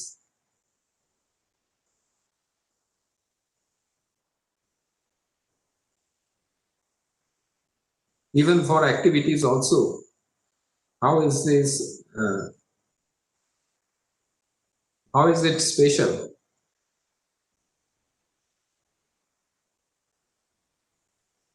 कुछ बता सकते हैं sir? All of these are finish to start relationship. Finish to start relationship is fine, absolutely fine, but और कुछ मतलब ये जो नंबरिंग हम कर रहे हैं, ये एक्टिविटीज का, ये नंबरिंग से आपको क्या पता चल रहा है? Every activity is dependent on each other. Every activity is dependent on each other. They have got a precedence relationship. Very well. But जब नंबरिंग हम कर रहे हैं, नंबरिंग जब कर रहे हैं, तो can you see one thing, supposing a activity लेते हैं, तो ए एक्टिविटी को हम रिप्रेजेंट कैसे कर सकते हैं? फ्रॉम 1 to 2, ये बोल सकते हैं दैट इवेंट 1 से स्टार्ट हो रहा है, इवेंट 2 में खत्म हो रहा है, isn't it? Yes sir. Yes, sir. Yes, sir. हाँ, तो बट एक्टिविटी बी को हम लोग क्या ये बोल सकते हैं कि ये इवेंट 1 से शुरू हो रहा है, इवेंट 3 में खत्म हो रहा है? नहीं बोल सकते। No, sir. हाँ, It has started why? with 2 and Because ended with 3. yes, exactly. So that means each activity is uniquely represented by 2 events. Activity A is always represented in the network diagram. Activity A will always be represented by 1 and 2. Activity B will be represented by 2 and 3, and activity C will be represented by 3 and 4. So there is a uniqueness in this nomenclature or in this numbering system. And one more thing is that usually we try to make it possible that the numbering follows a ascending pattern as you move through the network. That means A को हम 4 to 1 ऐसा नहीं बोल सकते, या B को हम 4 to 3 ऐसा नहीं बोल सकते हैं. It has to go in a hierarchical pattern. You see 1, 2, 3, 4 हम लोग एक हायरार्की में इसको ले गए हैं, and each of the successor activity is represented by 2 events which are higher in number than the previous one. A is represented by 1, 2, B is represented by 2, 3, and C is represented by 3, 4. So that is the characteristics of numbering. So ये हमें बहुत ध्यान में रखना है when we are giving it to MS project or when we draw a network diagram, that this numbering is important. It has to go from a lower one to higher one in case of activity. So this is the characteristics of these activities, that they are uniquely represented by by a pair of nodes, or these nodes are called events. And B is a successor activity to A and a predecessor activity to C. So we know about A, B, C. These are sequential activities, and we know about activity on arrow network. So AOA type of network. So this is one way of drawing a network, that you are drawing the activities in the form of arrow and representing their start and end with an event number. There is another way, activity on node network diagram, which is represented by a node. Earlier what happened, we were drawing events in the circle at the start and end of an activity. But here we are drawing activity in this circle. Then what does the arrow stand for? Arrow is showing only precedence relationship. So activity A is shown in a circle, activity B is shown in a circle, and the arrow represents that B's predecessor activity is A. That means A has to be completed, only then B can start. So that means the arrow is showing only the precedence relationship. This diagram actually also has a name. This method of diagramming also has a name. It is called precedence diagramming method. and the diagram, network diagram is known as PDM network. That is also known. Sometimes they use this activity on node, and sometimes they say precedence diagramming method. So these are the two methods, activity on arrow and activity on node. And remember that this activity on node diagram, this method is now the most universal method, and all the computer softwares use this method only for drawing the network diagrams. क्यों ये ऐसा हो रहा है? Why they are using PDM or activity on node network diagram? We will see that because there is an inherent difficulty in activity on arrow network. So we move on to an exercise or an example, overhauling an automatic press. इसमें 6 activity है, activity A, B, C, D, E, F. And you can see first all the activities are given. And their preceding activities are also given. So इसमें what is the relationship? Can you tell me what is the relationship? जब कुछ बोला नहीं रहेगा, if nothing is mentioned about the preceding activity, nothing is mentioned about the preceding activity, then we have to consider schedule logic mein, we have to consider it is finish to start. That means if you see activity C, reboard the cylinder, and preceding activity is B, that means activity C, which is reboard of the cylinder, can start only after completion of activity B. That means once the activity B is finished, C activity can start. So it is a finish to start relationship. If nothing is mentioned, you have to always consider finish to start relationship. So what will be the diagram like?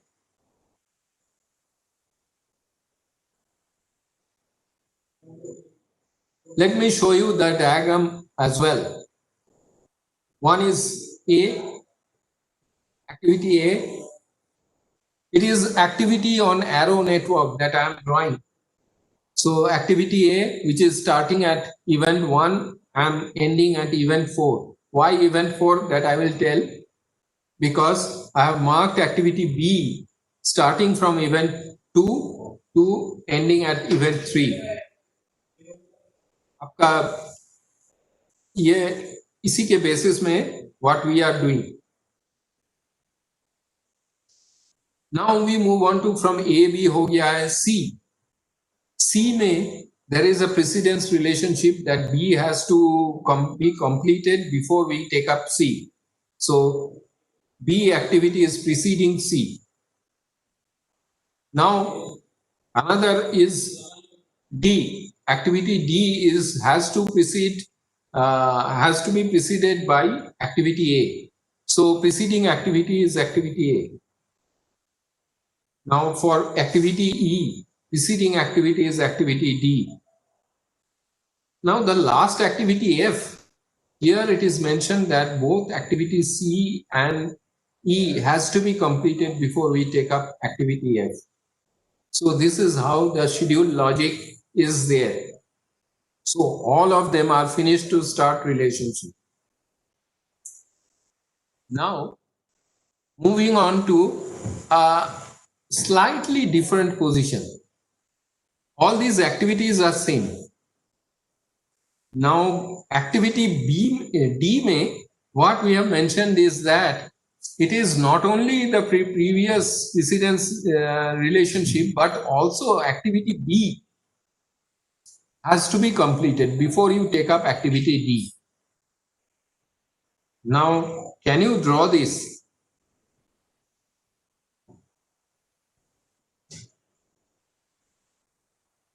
और क्या sir आप लोग इसके बारे में बोल सकते हैं कि क्या होगा? ये जो हम एक प्रेसिडेंस रिलेशनशिप में छोटा सा चेंज कर दिए हैं, इसके चलते क्या हो सकता है? इसके चलते प्रॉब्लम हो सकता है. One problem is that हम लोग तो A को लिए थे and B is there, and what we have mentioned is that D has to follow B and C, B and A. D has to follow A and B both. तो इसमें what is happening is that ये देने के लिए फिर इधर चला आ रहा है and it is going like this. It is going, but some other relationship is again getting disturbed. F के relationship और E के relationship देखिए, if you go for relationship E, for E, activity E has to be preceded by D. Activity E is preceded by D. Activity F preceded by C and E, but activity D and B इसमें problem हो रहा है. B and E में.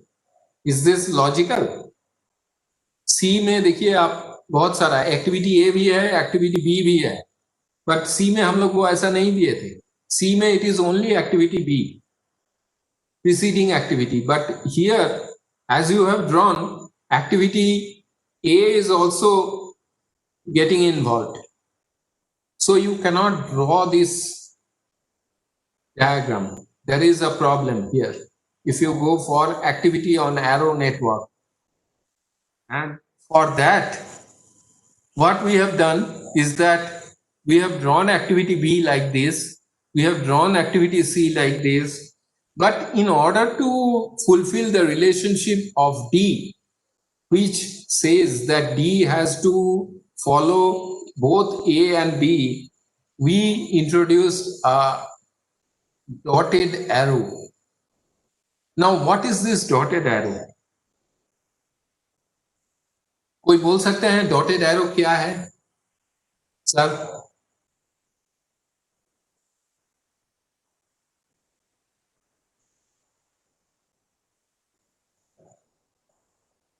नारायण साहब.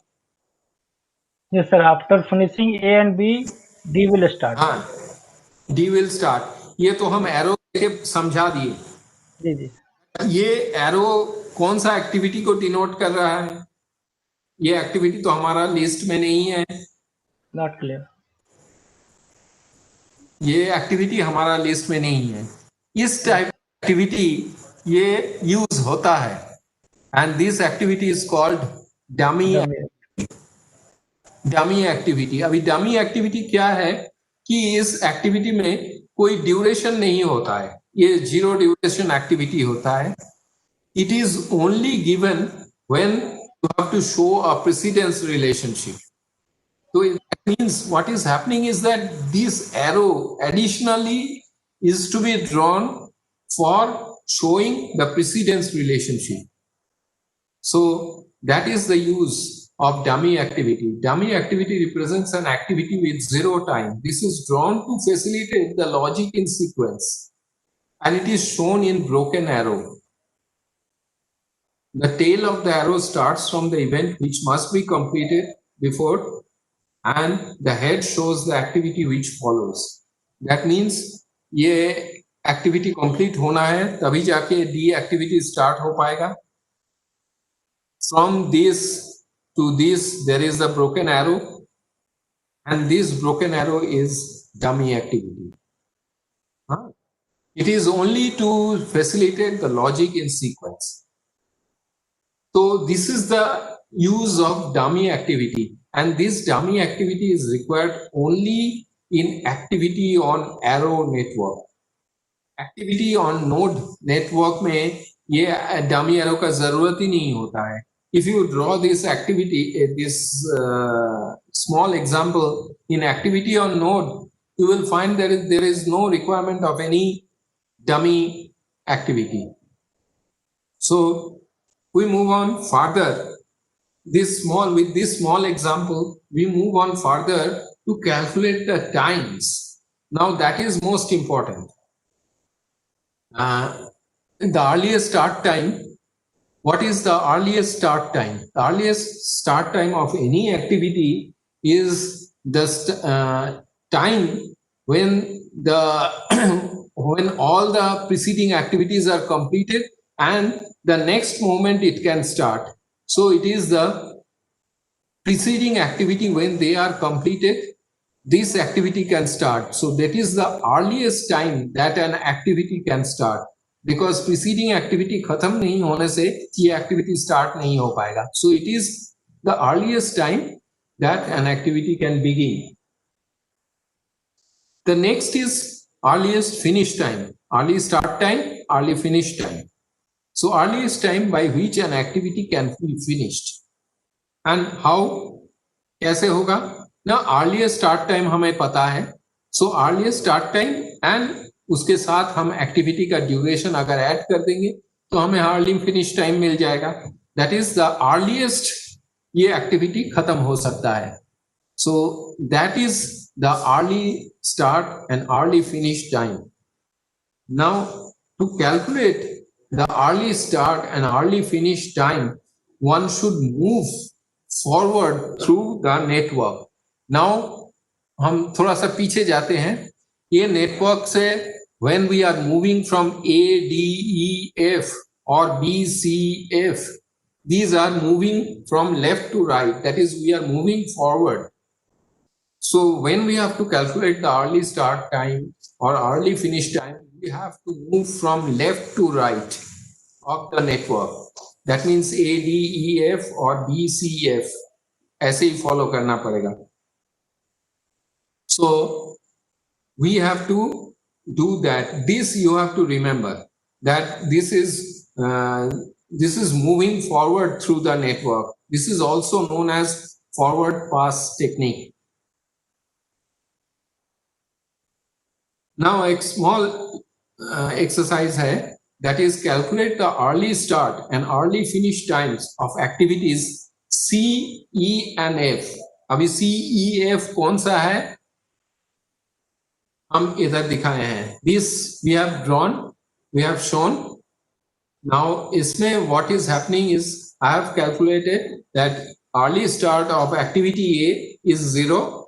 On the left hand side if you find early start of activity B is 0. ये दो दिया है. अभी early start of activity C, early finish of activity C, E and F, ये तीनों का जो क्लाउड में रखा हुआ है, ये तीनों का आप कैलकुलेट कीजिए. और एक्टिविटी ड्यूरेशन ऑलरेडी बोला हुआ है. एक्टिविटी नेम के नीचे ही एरो के नीचे अब देखिएगा, you will find the activity durations. So with these activity durations, what will be the early start time and early finish time of these 3 activities? Can you calculate? Please, ये बहुत ही आसान है, आप कैलकुलेट कर सकते हैं. एक्टिविटी ए एंड बी का आप अर्ली फिनिश टाइम निकाल सकते हैं, because early finish time is equal too early start time plus the duration of the activity.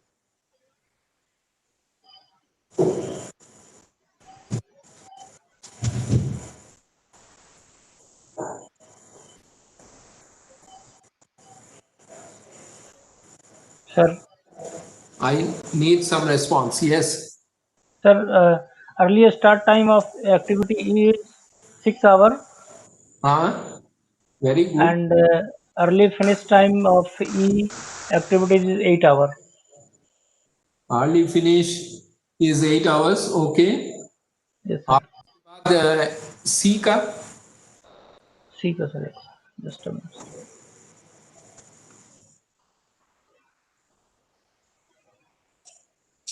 Sir आप खाली एक चीज ध्यान दीजिएगा. There is a broken arrow which is showing the precedence relationship. तो उस रेंज में भी आपको जाना है. Sorry.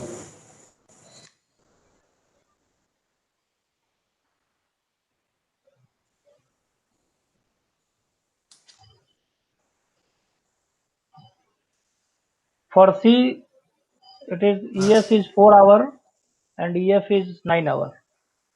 ES is 4, EF is 9. Yes. 9. Okay. And for F? Just a minute.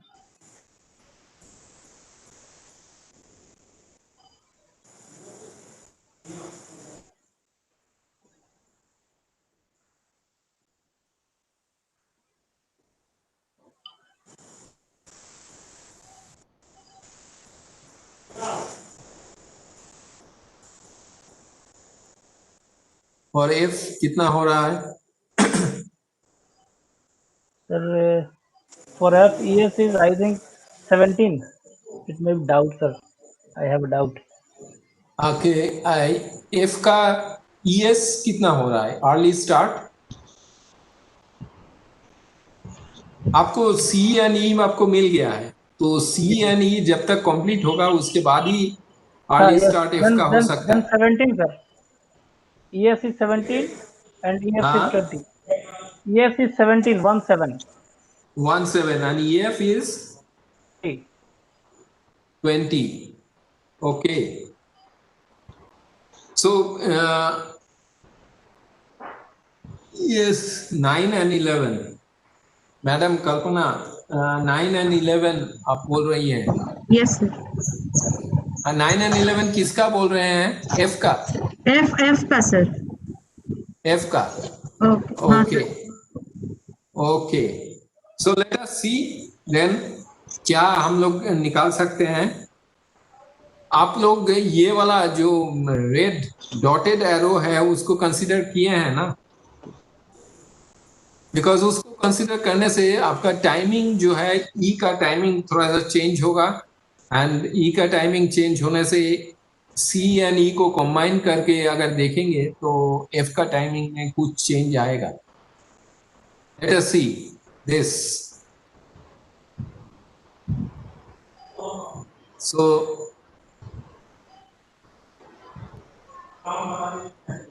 ES is E के लिए ES is equal to 6, EF is equal to 8. ठीक है. C is 4 and 9. Very good. And F के लिए देखिए, F के लिए early start तभी हो सकता है जब ये C एंड E का फिनिश जो है ये कंप्लीट हुआ है. तो अर्ली फिनिश कंप्लीट हो रहा है मैक्सिमम 8 एंड 8 and 9. सो उसमें सबसे ज्यादा है 9.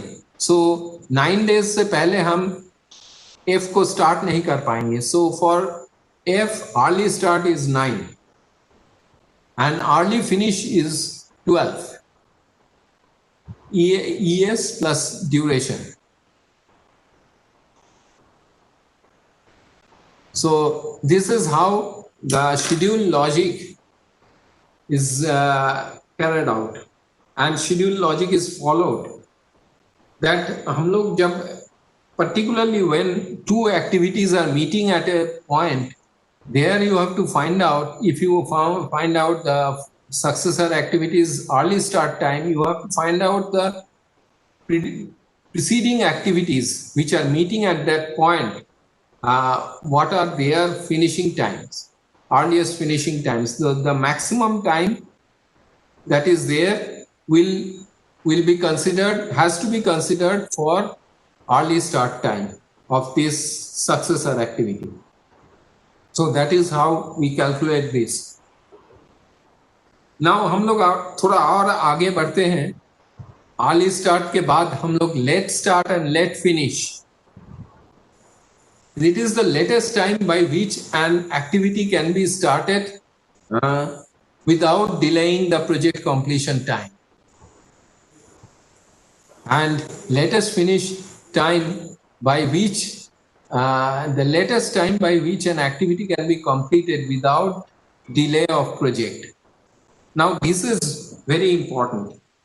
Early start and early finish करके आप इधर तक पहुंच गए हैं, एफ एक्टिविटी का एंड में पहुंच गए हैं. So your project completion, early completion time और early finish time is 12 days.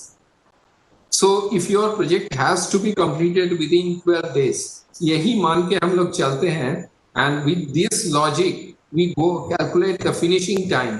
Now finishing time, when we are calculating, we calculate from F activity and we move towards the other end.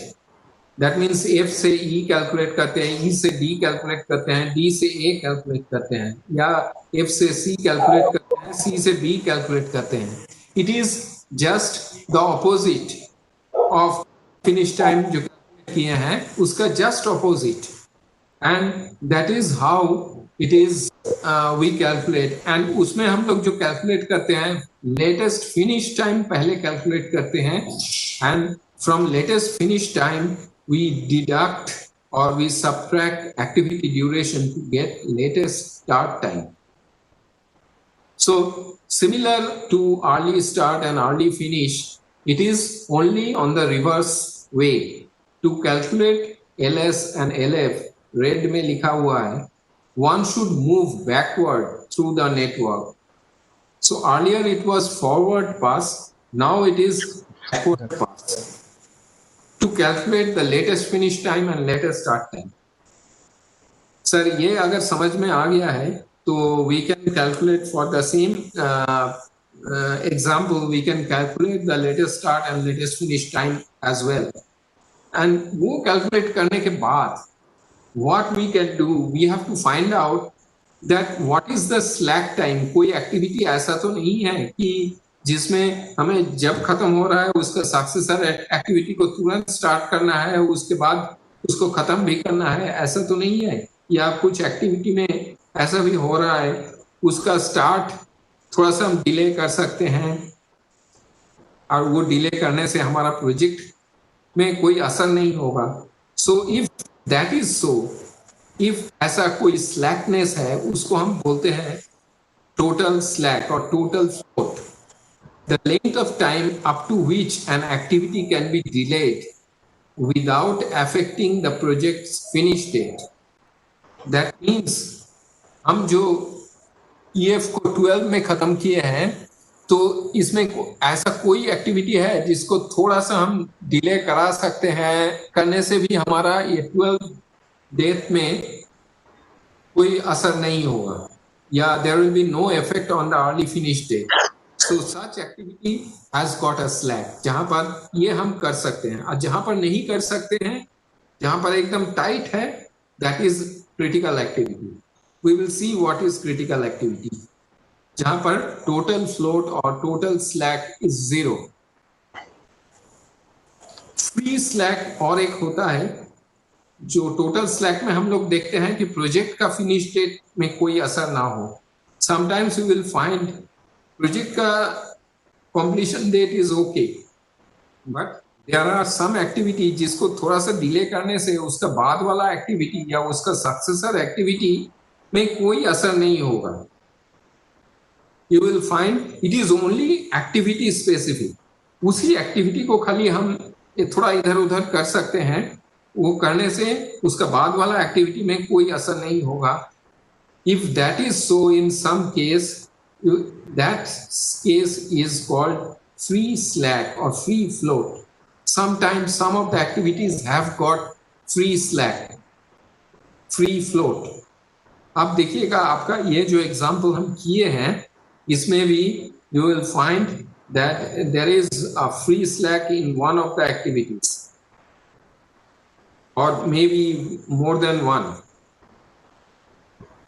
ये है आपका हम लोग जो calculate किए हैं. I have not shown the red dotted sequence activity line, dummy activity, but you know all these early start and early finish time. Now, can you calculate the latest start and latest finish time? वो हमें F activity से शुरू करना है.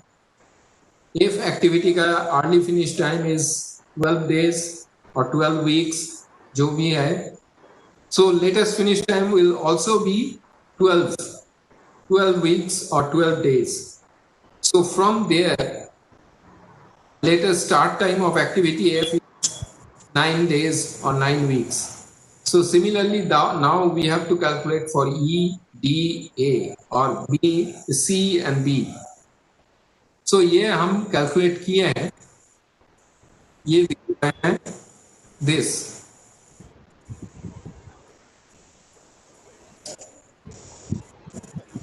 Total float का formula हम बोल दिए हैं. Total float is finish minus early finish and late start minus early start. तो ये सब एक्टिविटी का late start and early start compare कीजिए, latest finish, early finish compare कीजिए, all these activities, and you will find in some of them there is some difference, some float. Like activity latest start is 7, latest early start is 6, so float of 1 day. Then activity D, latest start is 3, start is 2, so there is a float of 1 day. Similarly, for A, there is a float of 1 day. Then, for activity C, you will find that latest start is 4, early start is also 4. So that means there is no float here. The total float is 0. Because यहाँ पर late start में अगर 4 की जगह 5 दिन हो जाता है, आपका project will get delayed. Your F project will get affected. F activity will get affected and your project will get delayed. Now all these late start, late finish दिया हुआ है, you will find that in some of the activities the float is 0 and some of the activities there is some float. अगर float 0 है, जैसा activity B, C and F, जहाँ पर float, total float is 0. You see the total float LF minus EF or LS minus ES is 0. So these activities are in the critical path. That means ये इसी को इसी समय start करना है, इसी समय complete करना है. There is no elbow room for you. But there is one activity here जहाँ पर free float भी है. That means वो एक्टिविटी क्रिटिकल पाथ में तो नहीं है, बट वो एक्टिविटी को आप थोड़ा सा इधर उधर कीजिएगा तो सब्सिक्वेंट एक्टिविटी में भी कोई चेंज नहीं होगा. प्रोजेक्ट तो ठीक है, प्रोजेक्ट तो ठीक ही रहेगा. ऐसा कौन सा एक्टिविटी है इसमें, आप के बताइए. एक ही एक्टिविटी है जहां पर आप थोड़ा सा चेंज करने से, and the formula for free float is successor activity का अर्ली स्टार्ट डेट देखिए और इस एक्टिविटी का अर्ली फिनिश डेट देखिए. तभी जाके पता चलेगा कि कहां पर आपका फ्लोट करा सकते हैं.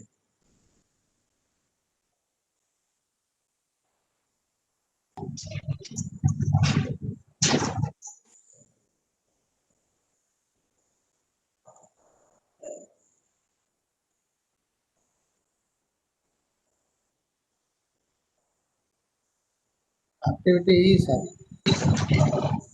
हाँ, एक्टिविटी ई. अच्छा, why you are saying that?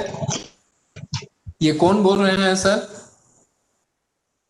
Sahu बोल रहे हैं. साहू साहब, आप काइंडली बोलिए कि आप तो ठीक आइडेंटिफाई किए, but how that free float E में है? Sir, F is the successor of E. हाँ, F का जो है उसका अर्ली स्टार्ट टाइम है 9 है. E का 8 है. Yes, E का 8 है. So there is a free float of 1 day or 1 week. Yes, absolutely. Excellent, sir. Excellent. Thank you very much. यही हम जानना चाह रहे थे कि टोटल फ्लोट तो है सभी एक्टिविटी में, जो ए डी ई ये सब में टोटल फ्लोट है, बट एट द ई में आपका फ्री फ्लोट भी है। सो टोटल फ्लोट और फ्री फ्लोट में यही एक डिफरेंस है। टोटल फ्लोट में ऐसा है कि आपका प्रोजेक्ट के साथ रिलेटेड है, प्रोजेक्ट का एंड डेट के साथ रिलेटेड है, but free float next activity, that successor activity का स्टार्ट या स्टार्ट से रिलेटेड है। So this is the difference between total float and free float.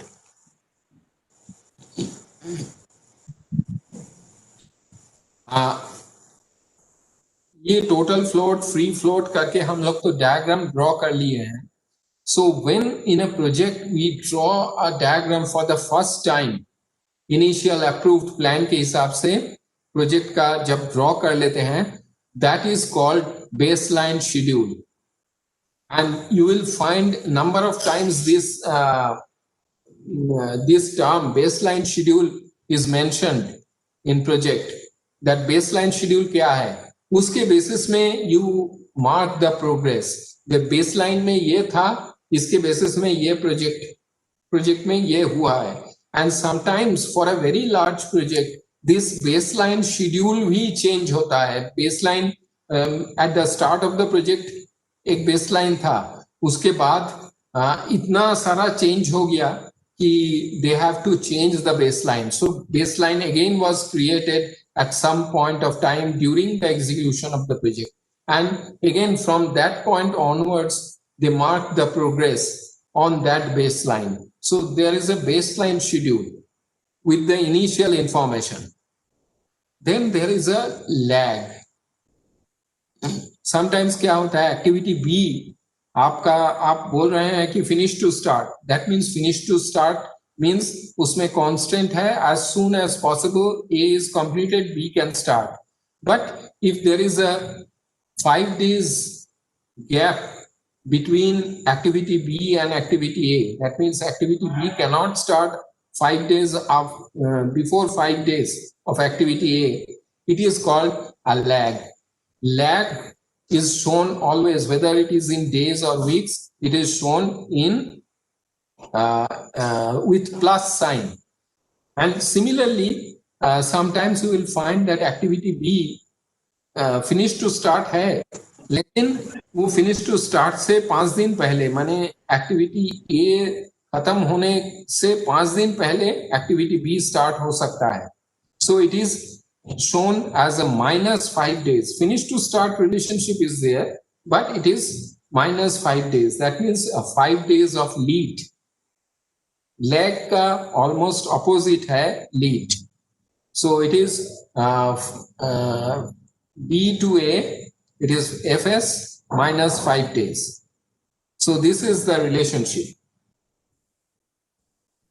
Critical path, as I was telling, the longest sequence of activities or path in the project network, and the longest time it takes to traverse this path is the estimated project completion time.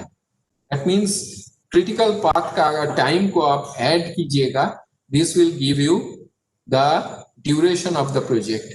And along the critical path, whatever activities are there in the critical path, they have a total flow or total slack is equal to 0.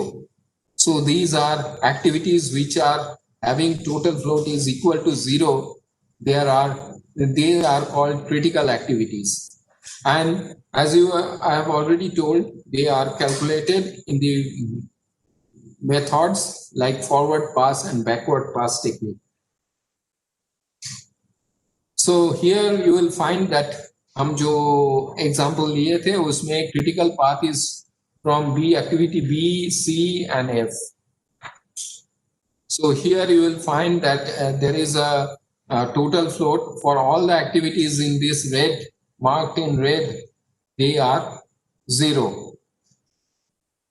So this is how a simple example how critical activities are identified and the critical path is marked.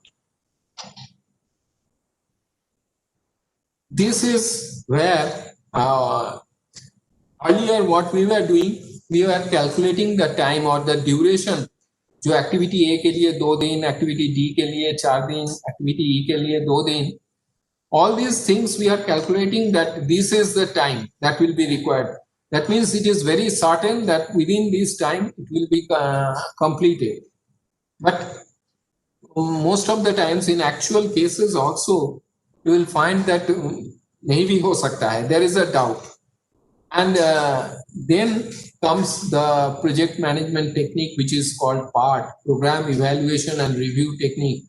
It was also developed during the late 1950s when US Navy एक उसका Polaris missile program चल रहा था, and उस समय they were having first time वो सब कर रहे थे, तो they were not sure about the timing. So what they did is that कुछ experts को बैठा के या जो भी उन लोगों का मिसाइल प्रोग्राम के जानकार लोग हैं उन लोगों को बैठा के they started finding out that what can be the time.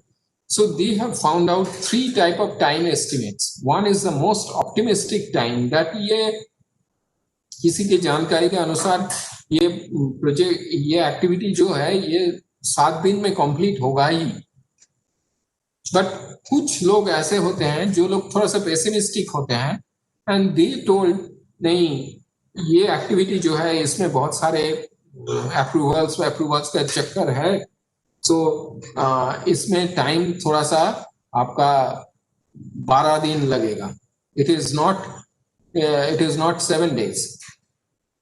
But कुछ लोग ऐसे भी हैं जो बोले कि नहीं ठीक है 7 दिन भी इज टू ऑप्टिमिस्टिक और 12 दिन भी नहीं लगेगा, 10 दिन में मुझे लगता है कंप्लीट हो जाएगा. सो that is the most likely time. Means बहुत ज्यादा लोग जहां पर एक्सपीरियंस लोग जहां पर बोल रहे हैं कि ये टाइम होना चाहिए. So this 3 type of time estimates were taken in part network.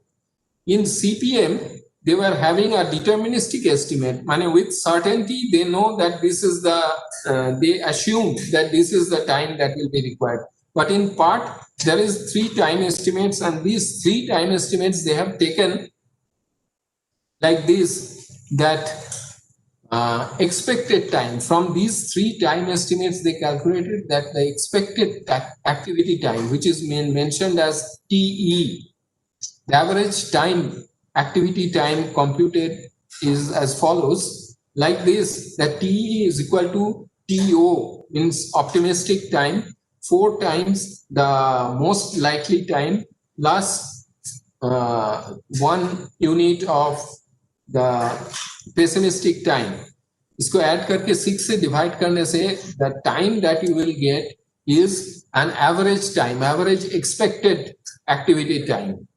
So that means if you consider 7 days, 10 दिन and 12 दिन, so 4 into 10, 40 plus 7, 47 plus 12, 59. 59 divided by 6 is equal to almost 9 point something. So 9 point something is the expected activity time for the project, for that activity. तो जहां पर expected time आ जाता है, statistics बोलते हैं कि उसमें वेरिएशन भी हो सकता है. And what will be the variance? It is given by most pessimistic time and most optimistic time. इसको सब्ट्रैक्ट करके 6 से डिवाइड करके स्क्वायर करने से what will be the time. So in the example that I have talked, इसमें 12 days was the most pessimistic time and most optimistic time was 7 days. So 12 minus 7 is equal to 5 by 6. So that means around 0.85 or so, 0.85 square करेंगे तो it will come around 0.7 or so. So that means expected time जो 9.83 अगर days है, it can vary up to 0.85 days or 0.9 days, like this. So that is the expected time in PART network. This is the basic difference between PART and CPM. Time estimate इसमें probabilistic है, and in CPM the PART time estimate is deterministic. So PART uses a probabilistic technique and CPM uses certainty. So project monitoring, when we consider project monitoring in terms of this network diagram. There we have got milestones. We have to ensure, our project manager has to ensure that the milestones are met. At the same time, this project network diagram will also give you the information. As a project manager, you will get the information that how much activity is completed, what is the resource requirement, and how they can be computed, how much resources are further required. So all this information can be obtained from the network diagram.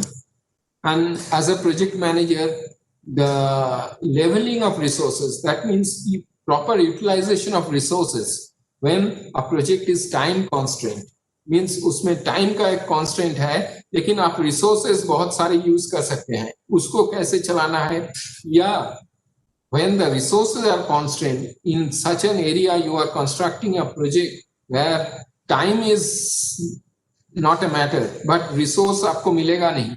So there, how you can manage your project, how you can manage your resources, that help can be obtained from this network diagram. So a case study हम दिखा रहे हैं. It is just a case study. You don't have to do anything. I will show you this case study. It is a same. Only thing is that number of activities are more, and I have added a start activity and a finish activity, number 11. And I have given these start and finish activity as 0 duration. So as to mark the event, all the other activities time in weeks are given, and the immediate predecessors are also given. So what we have to do, we have to draw an AOA diagram, calculate the earliest time for each activity, calculate the latest time for each activity, and calculate the slack or float of each activity, and then finally draw an AON diagram or activity on node diagram.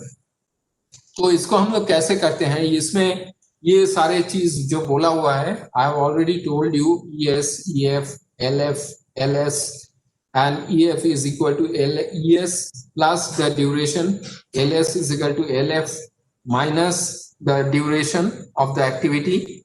So these are all given. Even the forward pass technique and backward pass technique we have already discussed. So total slack is the amount of time that an activity can be delayed without delaying the project, which is LF minus EF or LS minus ES. So that also we know.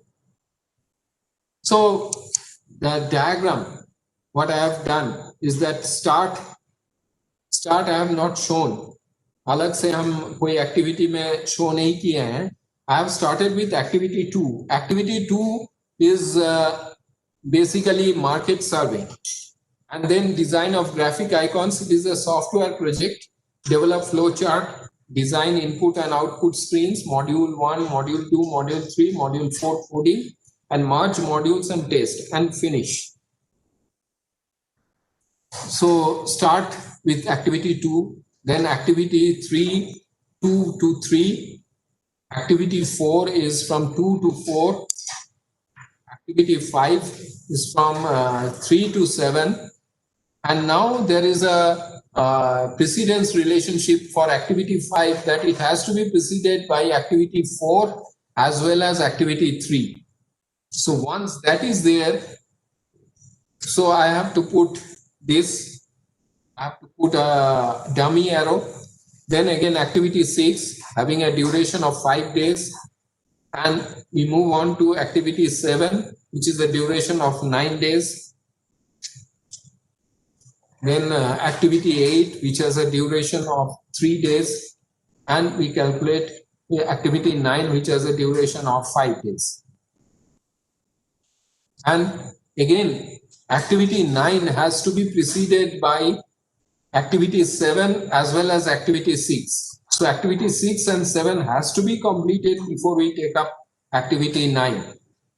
So this completes this part, and then activity 10. Before activity 10, activity 5, activity 8, and activity 9 has to be completed. Huh? So an activity 10, after activity 10, it is the finish. So these two dummy activities I have marked as P1 and P2. I have calculated the early start and early finish time. And also we have calculated latest start and latest finish time.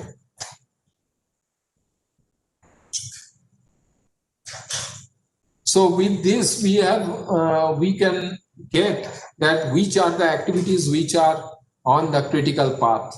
And you will find that activity 2, activity 4, activity 6, activity 8 and activity 10 are in the critical path. Why? Because they have a total float of 0. All the other activities can have a slack. So we have calculated early start and early finish of these activities, and immediate predecessor activities are given as IP. ES is the early start, EF is equal to the early finish. Similarly, we have calculated latest start and latest finish. This can be calculated, and you find that the slack, that is the total slack, and in some cases activity 2, activity 4, activity 6, activity 8 and activity 10, they are in the critical path because the float are 0.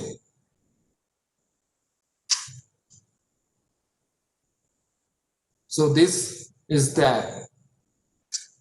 And if you see it is in the Gantt chart, it looks like this. And in Gantt chart, latest software, they have developed this here. You can identify the critical path here. It will be shown in red. So activity on node diagram, here the activities are represented by either squares or circles.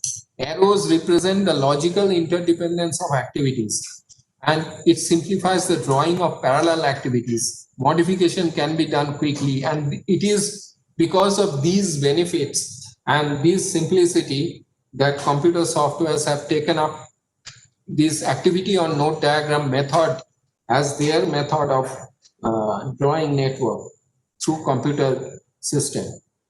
So that same activity on arrow diagram, now I am showing it as activity on node, and this is how they are represented. You see there is no dummy activity here.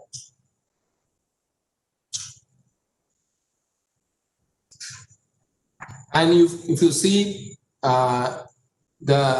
if you want to see the network diagram or activity on node diagram, you can see it in Microsoft Project and it will indicate all the activities. Now here the activities are shown in rectangles, and in rectangles they contain a lot of information.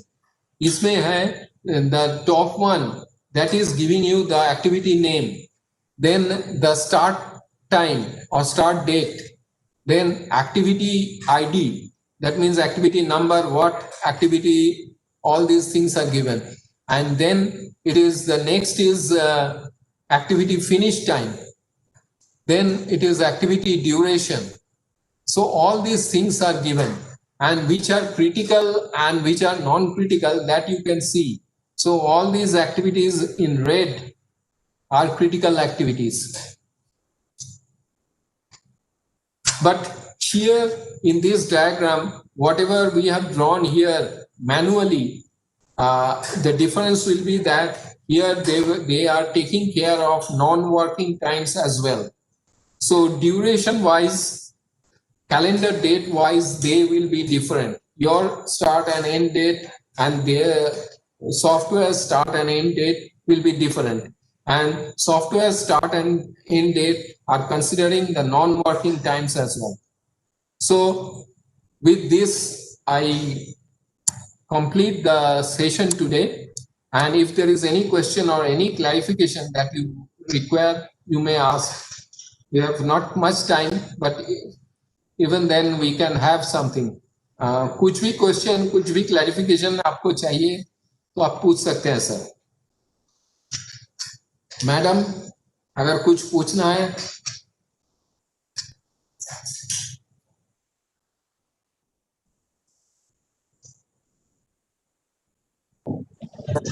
No questions, sir.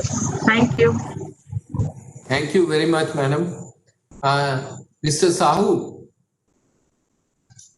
या ठाकुर साहब, sir कुछ question है sir? हाँ बोलो. Last में थोड़ा समझ नहीं आ रहा सर, थोड़ा टेबल जो है. हाँ, लास्ट में एक्चुअली वो एक केस स्टडी है. समझने वाली जो चीज है ना सर, वो ऑलरेडी हम पहले ही बता दिए हैं. ये केस स्टडी हम इसीलिए इंक्लूड किए थे कि एक कॉम्प्लेक्स नेटवर्क थोड़ा सा कैसे देखने में होता है एंड उसमें क्या क्या ये रहता है, that thing is there. Otherwise almost same logic जो आप पहले किए हैं वही लॉजिक में इसको भी आगे बढ़ाना है. हाँ, उसीलिए वो छोटा वाला एग्जाम्पल जो है उसको उतना डिटेल में किए हैं. It is because of that आपको समझ में आ जाए कि what is early start time, what is early finish time and कैसे उसको कैलकुलेट करते हैं. It is only that. Sir और कुछ क्वेश्चन है? सर सॉफ्ट कॉपी के बारे में नारायण साहब ऑलरेडी हम इसको लोड कर दिए हैं. So you can get the soft copies if you ask. So soft copies are already there. Soft copies are already there sir. Narayan साहब, anything else sir? Otherwise I will.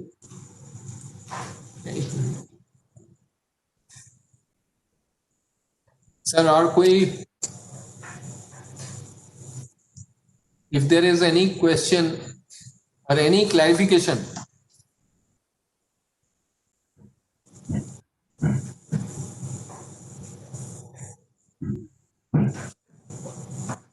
Saruta साहब, नो सर. बहुत अच्छा ये किए थे सर वो example को, exercise को. सर अगर कुछ आपका जानकारी चाहिए. नो सर, कोई actually I am not talking much about MS project because वो लास्ट डे आपका एक है सेशन पूरा. तो anything else on the basics, because these basics will help you in the last session on MS project overview में. and उसमें बहुत सारे आपको reports भी generate होते हैं. so those reports also you will get.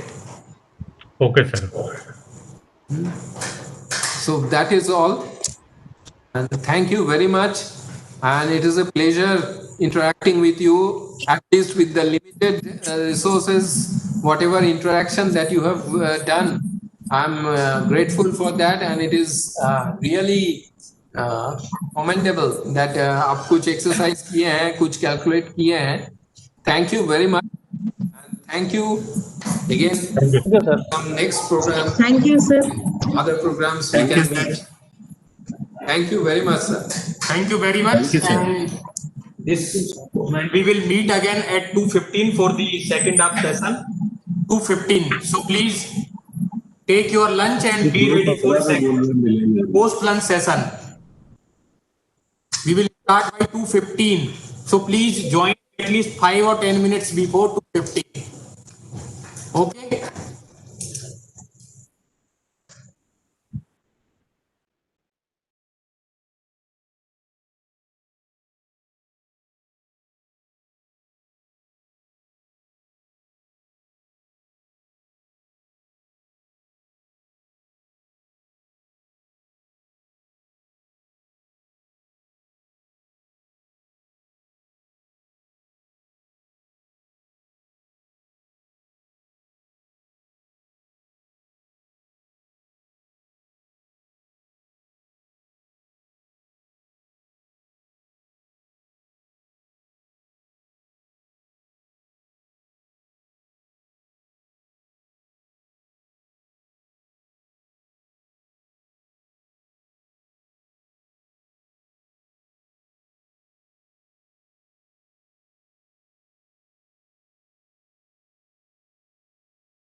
अरे कनेक्ट हो रहा है, बदवार वाले में कनेक्ट हो रहा एक ऑप्शन क्या है?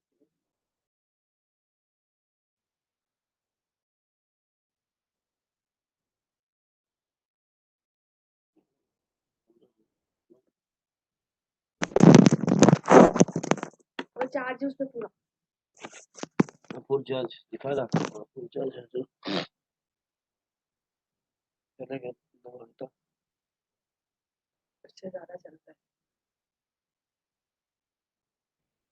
वो उसका क्लियर मीटिंग इज प्रोग्रेस हो गया नहीं प्रोग्रेस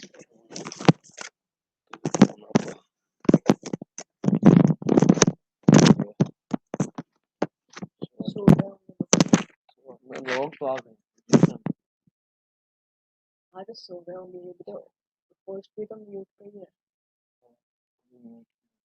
हम म्यूट में वो अपने म्यूट में आए नहीं हम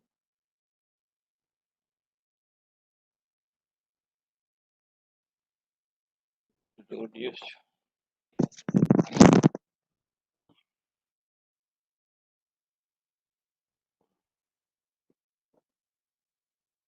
इतना टाइम नहीं लगता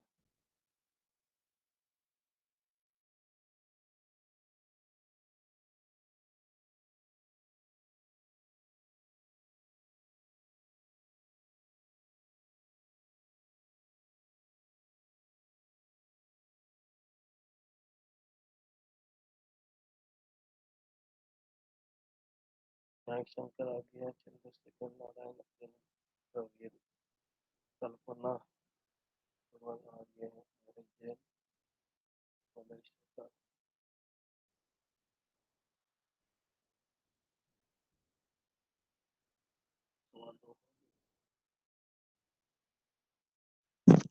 आप क्या ऑनलाइन खोले व्हाट्सएप से करो ऑनलाइन खोले ना हाँ हमारे इसमें ऑलरेडी है इसको तुम्हारा करना होगा तो व्हाट्सएप से खोले क्या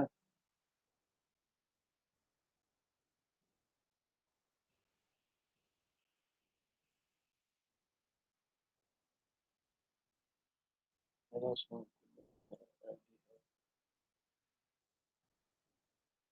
मीनू खोलो मेरे वहाँ मत खोलो मेरा मत आपका ये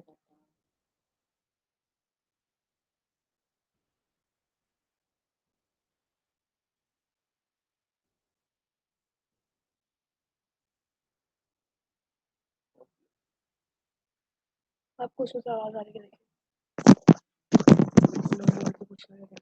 कुछ भी नहीं हुआ अभी अभी चालू भी नहीं हुआ तो बोलेंगे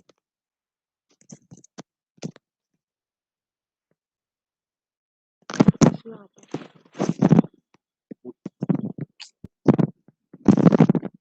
इसमें नहीं चलो अभी इसमें आता मतलब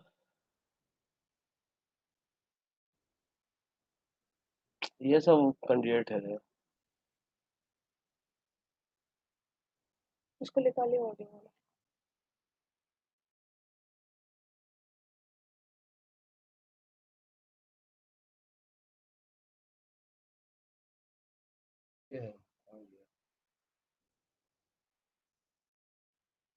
प्रोजेक्ट मैनेजमेंट है नहीं प्रोजेक्ट मैनेजमेंट अरे पापा सेव टू सेव आपका और उसका उस पे जो हाँ मैंने वही क्या बोल रहे हैं लिंक लिंक तो और गई है लिंक उसे कनेक्ट करते हैं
green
Good afternoon, all of you.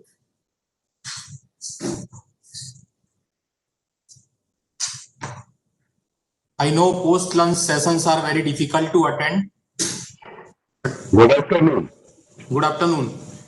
We have invited Sri Naveen Kintali, Deputy Manager Finance CMPDI, for this session. He will take session on coal project, coal estimation and valuation. Sir has joined in November 2011 and he is looking after project planning, project report of all subsidiaries. He is chartered accountant by profession. And he is regularly taking class on this topic in our various project management programs. With this preamble, I request her to take this session and interact with the participants.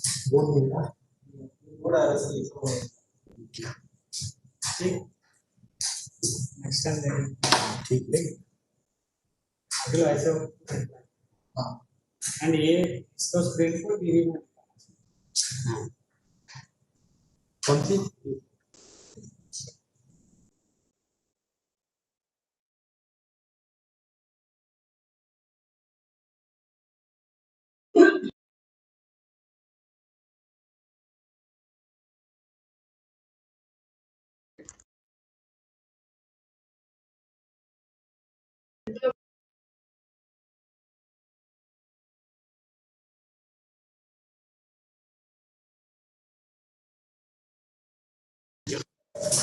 PPT चलेगा PPT share कर दूं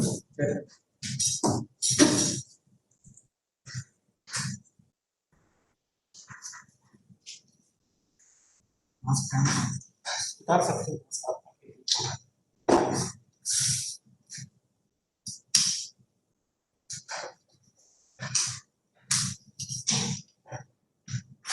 Good afternoon, all.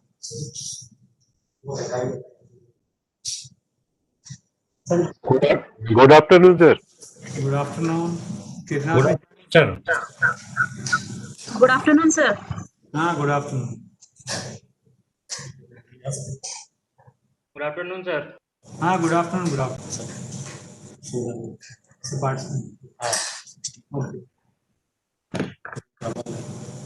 okay. Post lunch session is a very difficult for me as well as for you also. I know, but I will try my level best to understand the topic. The topic was cost management and evaluation. Okay. Actually, here the name was cost estimation and evaluation, like cost management and evaluation. Myself, Kintali Naveen, I am doing the project report. I am preparing the project reports in CMPDI. Okay.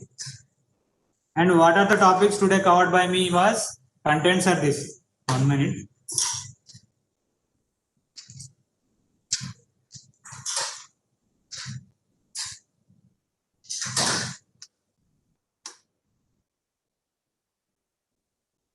Today my presentation contains introduction as well as decision making tools and PR preparation process, inputs for feasibility report preparation and major capital heads and operating cost heads, major variants, equity versus debt financing, washery economics construction models, equity analysis, practices in PR, types of PR and washery inputs and important checks for PR evaluation. As actually a topic, I am basically from finance. I am not coming from mining or any other discipline. I am doing related to financial related calculations of project report, whether we accept or reject the project financially. I am not dealing about the technical viability. I am dealing about the financial viability only. Any project पहले technical viable होना चाहिए, उसके बाद financial viable होना चाहिए, तभी project competent authority approve करके implementation में आए. ठीक है. एक्चुअली आप बहुत सारे हमको जैसे list all are from other than finance discipline. Maximum are mining and excavation division है. Actually हमको लग रहा था आप लोग कभी whole project report कभी देखा होगा. I think so. उसमें financial part was covered by me through this presentation. कभी भी आप PR देखने से आपको ये पता होना चाहिए ये क्या हो रहा है. Actually हमको decision लेना है. मतलब decision लेने के लिए मेरे को एक thumb rule होगा. मतलब हमको कितना प्रॉफिट चाहिए, हमको कितना रिटर्न चाहिए, वो एक बेंचमार्क होगा. इसलिए फाइनेंशियल मैनेजमेंट में there are decision making tools are there. मतलब कोई भी डिसीजन इस फॉर्मूला के हिसाब से ले सकते हैं. Any doubt? Trinath Sahu speaking. Hello. हाँ सर. हेलो. हेलो, आवाज आ रहा है?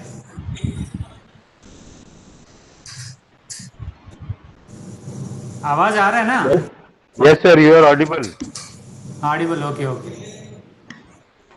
For any financial decision making, we have some decision making tools theoretically. That is financial management में 3-4 tools है. उस tools के हिसाब से ही whether we accept the project or reject the project financially. Okay. These are the 4 decision making tools mainly used by all the companies. One is internal rate of return, another one is net present value, third one is payback period, fourth one is profitability index. चारों में यही difference है, internal rate of return. This figure denotes the return in a percentage terms. Second one is NPV. NPV मतलब net present value. मतलब this result will be shown in a values, not in a percentage term. Third one is payback period. Period matter, this will tell the time. And profitability index, this denotes the end result was index है. मतलब ये आपके पास दो project है.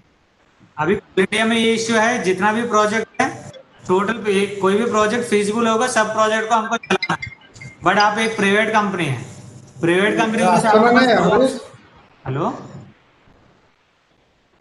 Pardon. कोकोड़ा बंद আছে. Sir Sahu sir please your mute कर दीजिए. तो आसा तो ऑफिस को जल्दी, मैं ऑफिस रहते हैं. ये अच्छे क्या है सब पसंद है. हेलो, सब सेशन में क्या আছে?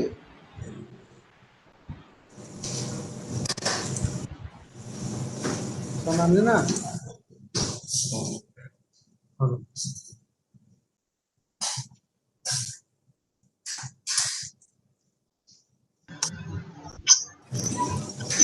Okay, sorry for the interruption. The decision making tools mainly 4 हैं. Actually there are so many decision making tools are there, but as of date all the organizations are using ये 4 तो use करता है अभी. One is internal rate of return, second one is NPV, third one is payback period, fourth one is profitability index. What is the internal rate of return? This internal rate of return denotes the project gives how much return in a total period of life. Total life में ये project कितना return दे रहा है. Second one is net present value. As on date मेरा outflow मतलब मेरे से कितना खर्चा कर रहा है, मेरे को कितना पैसा मिल रहा है, दोनों को नेट ऑफ करने से एक वैल्यू बचेगा. That value is known as net present value. मतलब ये है आपको net present value पॉजिटिव है, मतलब प्लस टर्म्स में है, then you accept the project. आपका नेट प्रेजेंट वैल्यू नेगेटिव में है, मतलब your outflow is more than your inflow. It means the project is not financially viable है. Second one is first one internal rate of return. ये internal rate of return gives a 1% value whether this project gives how much return. That return may be 10%, maybe 20, maybe 30. For comparison purpose, you have to benchmark. As coal industry में as on date, benchmark return of IRR was 12% at 85% capacity utilization. मतलब मेरा IRR project IRR gives more than 12%, then we go for a accept the project and implement the project. If the IRR is less than 12%, then the project was not financially viable project. Then we may think accept or maybe reject based on some other viable options. Third one is payback period. Payback है, actually इसी में meaning है पे back period, मतलब आप जितना खर्चा किया, मतलब how much amount you are invested, how much time it will take to return your investment. मतलब पे बैक पीरियड ये होता है आप जितना खर्चा किया, जितना पीरियड में आपको रिटर्न आपके हाथ में। Payback period may be 1 year, maybe 2 year, maybe 3 year, 4 year, like that. Fourth one is profitability index. Index में this index shows capital cash inflow divided by cash outflow. मतलब आपकी index is more than 1, मतलब your cash inflow is more than your cash outflow. Okay, these are the 4 tools used by the companies, but as a coal industry we are using IRR and NPV maximum. Okay, अभी issue ये है आपको IRR, actually हम लोग का benchmark IRR है 12%, मतलब आपको पहले IRR कैलकुलेट करना पड़ेगा। IRR कैलकुलेट करने के लिए आपको क्या क्या डेटा रिक्वायरमेंट है financial, and financial data will comes from technical inputs. Okay, once आप कैश फ्लो बिल्ड करेगा, कैश फ्लो से IRR जनरेट करेगा, सो कैश फ्लो जनरेट करेगा, कैश फ्लो जनरेशन से you have to calculate the IRR and show the figure whether it more than the benchmark or less than the benchmark. If the IRR is more than your benchmark, then project is a feasible one. If project is less than your benchmark return, then project is not a feasible one.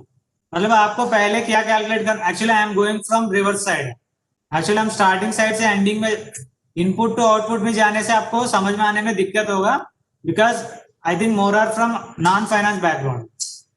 Okay, इसलिए हम back जा रहा था, मेरे को output क्या चाहिए, मतलब मेरा मैनेजमेंट चाह रहा है इस प्रोजेक्ट कितना IRR दे रहा है, अब पहले ये बताओ मेरे को वेदर प्रोजेक्ट को एक्सेप्ट करेंगे रिजेक्ट करेंगे, we will decide.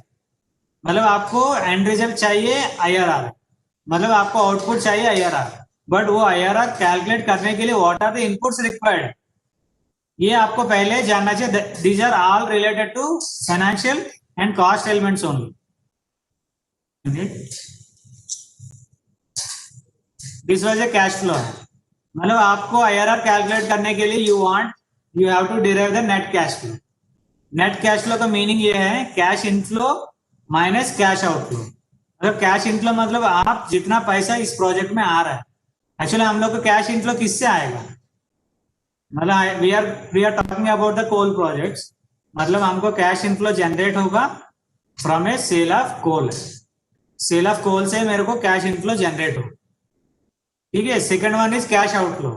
What are the cash outflow incurred by the coal companies under the capital head as well as revenue head as well as replacement head। मतलब capital and replacement both related to the capital investment। third one is operating expenditure। fourth one is irrelevant है, actually this was related to the GST credit and debit, credit के लिए issue था, इसको आप side रख सकते हैं because unnecessary confuse करने का मतलब नहीं है। पहले ये है आपको कैपिटल, आपकी आउटफ्लो क्या क्या हो सकते हैं, one is capital, second one is revenue. पहले इश्यू था इनफ्लो है, इनफ्लो जनरेट हम कैसे करेंगे, इनफ्लो जनरेशन मेरे को ये पता चलेगा हम मेरा प्रोजेक्ट लाइफ में मेरा प्रोडक्शन बिल्डअप क्या है, what is the production schedule है। The production schedule is based on the mining is based on geological conditions and इसको बोलता है GRS, जियोलॉजिकल रिपोर्ट। ओके, जब प्रोडक्शन शेड्यूल बिल्ड हो गया एज ए प्लानर मतलब माइनिंग रिलेटेड है, planner हमको प्रोडक्शन, फाइनेंस वाले को प्रोडक्शन डेटा मिल गया एंड आपको ग्रेड भी मिल जाता है। जब आपके पास ग्रेड का प्राइस है, there is a Coal India notified price at I think 2018 price was available with the Coal India. Grade wise आपको प्राइसिंग है, grade wise as well as sector wise है। ये कोल आपको जाएगा पावर एंड फर्टिलाइजर सेक्टर में, उसका प्राइस अलग है। The coal is going for non regulated sector है, उसको बोलता है NRS है। जब नॉन रेगुलेटेड सेक्टर में जाता है उसका प्राइस अलग है। जब आपकी प्राइस पता है एंड आपका प्रोडक्शन पीरियड आपके हाथ में है, then you are in a position to calculate the cash inflow. मतलब आपको जितना cash flow inflow generation is coming from the project. Second one is cash outflow. Cash outflow में there are two broad heads, one is capital head, second one is revenue heads. What are the main capital heads incurred by the coal companies to start the project? These are the major capital heads incurred by the coal companies. आपको mining करने के लिए पहले आपको तो land तो चाहिए। Mining नहीं है, कोई भी प्रोजेक्ट स्टार्ट होने के पहले आपको तो लैंड तो चाहिए, whether you are starting any factory, whether you are starting any business, whatever it may be. Second one is building. Building में भी सर्विस बिल्डिंग में भी रेजिडेंशियल बिल्डिंग, मतलब आपकी जितना भी मैन पावर है, मैन पावर स्टे करने के लिए भी आपको बिल्डिंग की रिक्वायरमेंट पड़ेगा, एज वेल एज आपकी ऑफिस का भी बिल्डिंग का रिक्वायरमेंट भी पड़ सकता है। Third one is plant and machinery. Plant and machinery में मैक्सिमम हम लोग का माइनिंग में HEMM आता है, मतलब other than HEMM and HEMM। HEMM मतलब हेवी अर्थ मूविंग मशीनरी है। ओके, मेरे से ज्यादा आप ही लोग जानते होंगे बिकॉज मैक्सिमम माइनिंग से ही है, एंड 2-3 जियोलॉजी से है एंड एक्सकवेशन से। And fourth one is furniture and fittings. Fifth one is railway siding. Sixth item was vehicles. Seventh item was prospecting and boring. Third one is mine development. Fourth one is revenue expenditure capitalize, ninth one is revenue expenditure capitalized. This revenue expenditure capitalized is a separate item है. This is a revenue expenditure which is capitalized for the period of development period. आप 9th item को छोड़ के balance 8 items और major capital heads, मतलब आपका जितना भी माइन में खर्चा होगा कैपिटल हेड में, maximum all heads will be covered in these 8 heads only. Okay,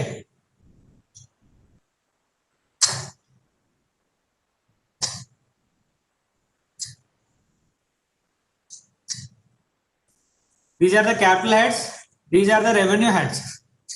आपको कैपिटल हेड्स तो पता चल गया, रेवेन्यू में क्या क्या हो सकता है।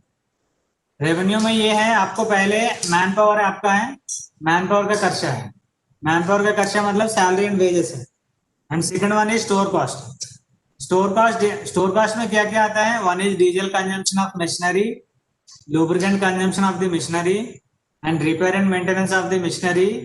If the open cast mine, then the explosive cost for open cast mines and other diesel for vehicles and other miscellaneous items are coming in under store cost. Example, आपका माइन अंडरग्राउंड माइन है, underground mine होने से आपके maintenance of plant and machinery and कोई भी roof bolting के requirement पड़ सकते हैं एंड सैंड स्टोइंग का भी रिक्वायरमेंट पड़ सकते हैं एंड अदर मिसलेनियस आइटम है। इसमें भी अंडरग्राउंड माइन में भी एक्सप्लोजिव का रिक्वायरमेंट पड़ता है। Third one is miscellaneous cost. इस मिसलेनियस कॉस्ट में बहुत सारे मिसलेनियस आइटम आता है, इसमें TADF और salary wages and workshop debit इसी में आता है, मतलब वर्कशॉप मेंटेनेंस की expenditure. And third one is environment related expenditure, security, watch and ward and hire vehicle and hire charges. These are 6 से 7 एलिमेंट है, इंपॉर्टेंट एलिमेंट है, ये मिसलेनियस कॉस्ट के हेड में आता है for estimation purpose. And fourth one is power cost. Power cost is based on the power consumption, how much power consumption is required by the project. Fourth one is mine closure cost. This is a statutory requirement है. This is based on the guidelines issued by the Ministry of Environment, I think, MOEF. And fourth one is administrative cost. मतलब आपका कोई भी mine चलाने के लिए उसके ऊपर एक एरिया ऑफिस होगा, एरिया ऑफिस के ऊपर हेडक्वार्टर होगा, हेडक्वार्टर के ऊपर कोल इंडिया हेडक्वार्टर होगा।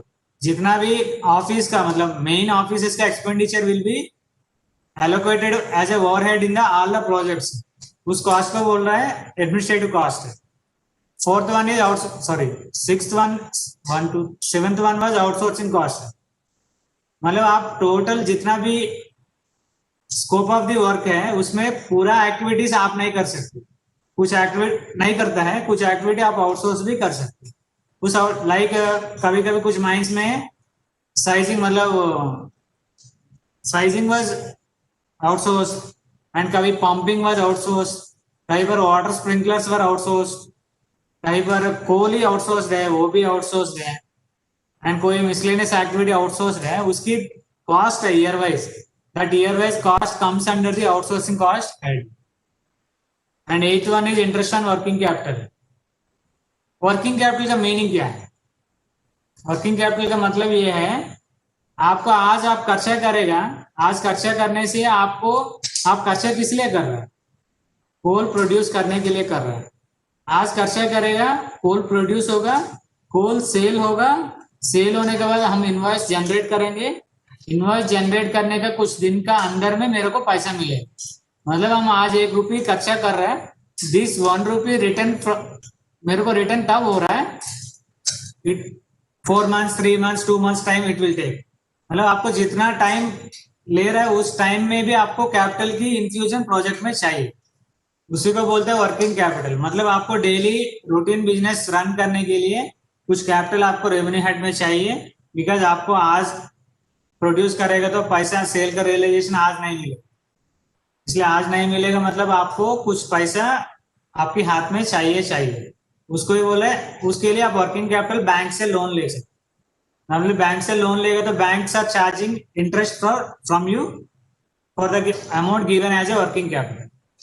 And 9th one was depreciation, मतलब कैपिटल एसेट का जितना भी खर्चा कर रहा है, एक capital asset will give a life, will give a enduring benefit was more than 1 year, it may be 2 years 3 years 4 years like that। आप प्रोपोर्शनेटली उसको may be straight line method as well as may be return on value method में आप उसको अपॉर्चुनेट करेंगे year wise. इसको बोलते हैं non cash item, ये कैश आइटम नहीं है, non cash item. And 10th one was interest on loan capital. Okay, actually आप प्रोजेक्ट को लोन में चला रहे हैं, डेट फाइनेंसिंग लेके चला रहे हैं, मतलब आपको बैंक से डेट लिया मतलब आपको इंटरेस्ट पेमेंट करना पड़ेगा। द लोन इंटरेस्ट जितना भी आप लोन के ऊपर पेमेंट कर रहे हैं वो भी आपके लिए खर्चा है, मतलब आपके लिए operating cash outflow for the project. मतलब these are the broad operating heads, मतलब these are the capital heads, these are the revenue heads. मतलब अभी एक एक का हेड को ब्रीफ में जाएगा। अभी एग्जांपल है लैंड, आपको लैंड लेना है, लैंड के लिए आपको लैंड की एक्सपेंडिचर पेमेंट करना पड़ेगा। As on date we are implementing लार है, लैंड RFCT LAR है, लार एक्ट के हिसाब से आपको कॉम्पनसेशन डिराइव होगा, and Coal India R&R policy के हिसाब से भी डिराइव होगा। उसमें एम्प्लॉयमेंट होगा तो employment will be charge under the operating head. The employment, जितना एम्प्लॉयमेंट आपको आ रहा है लैंड की चलते, बट उतना एम्प्लॉयमेंट को आप यूज नहीं कर पा रहे प्रोजेक्ट, वो आपको extra burden to the project है। मतलब वो एक्स्ट्रा बर्डन को भी लोड करके प्रोजेक्ट का फिजिबिलिटी चेक करना चाहिए, whether my project is giving suitable return और नॉट, मतलब whether my project is financially feasible और not. Second one is building. Buildings में देयर आर 2 ब्रॉड हेड्स है, one is service building head, second one was residential building head. ठीक है, service building का ये है, आपको जितना ऑफिस इंफ्रास्ट्रक्चर बनाना पड़ेगा माइन के ऊपर डिपेंड करेगा, एंड आपकी मैन पावर के ऊपर डिपेंड करेगा, एंड मैन पावर के ऊपर आपको रेजिडेंशियल बिल्डिंग भी डिपेंड करेगा। मतलब आपको ग्रेड वाइज का मैन पावर क्या क्या रिक्वायरमेंट है, एंड जितना हाउसिंग सेटिस्फेक्शन आप देना चाह रहे हैं, may be 100%, may be 80, may be 70, I think we are going for 50 to 70% satisfaction ratio only. उसके लिए जितना कंस्ट्रक्शन के लिए खर्चा होगा उस खर्चा बिल्डिंग्स में ही बिल्ड होगा। Third one was plant and machinery.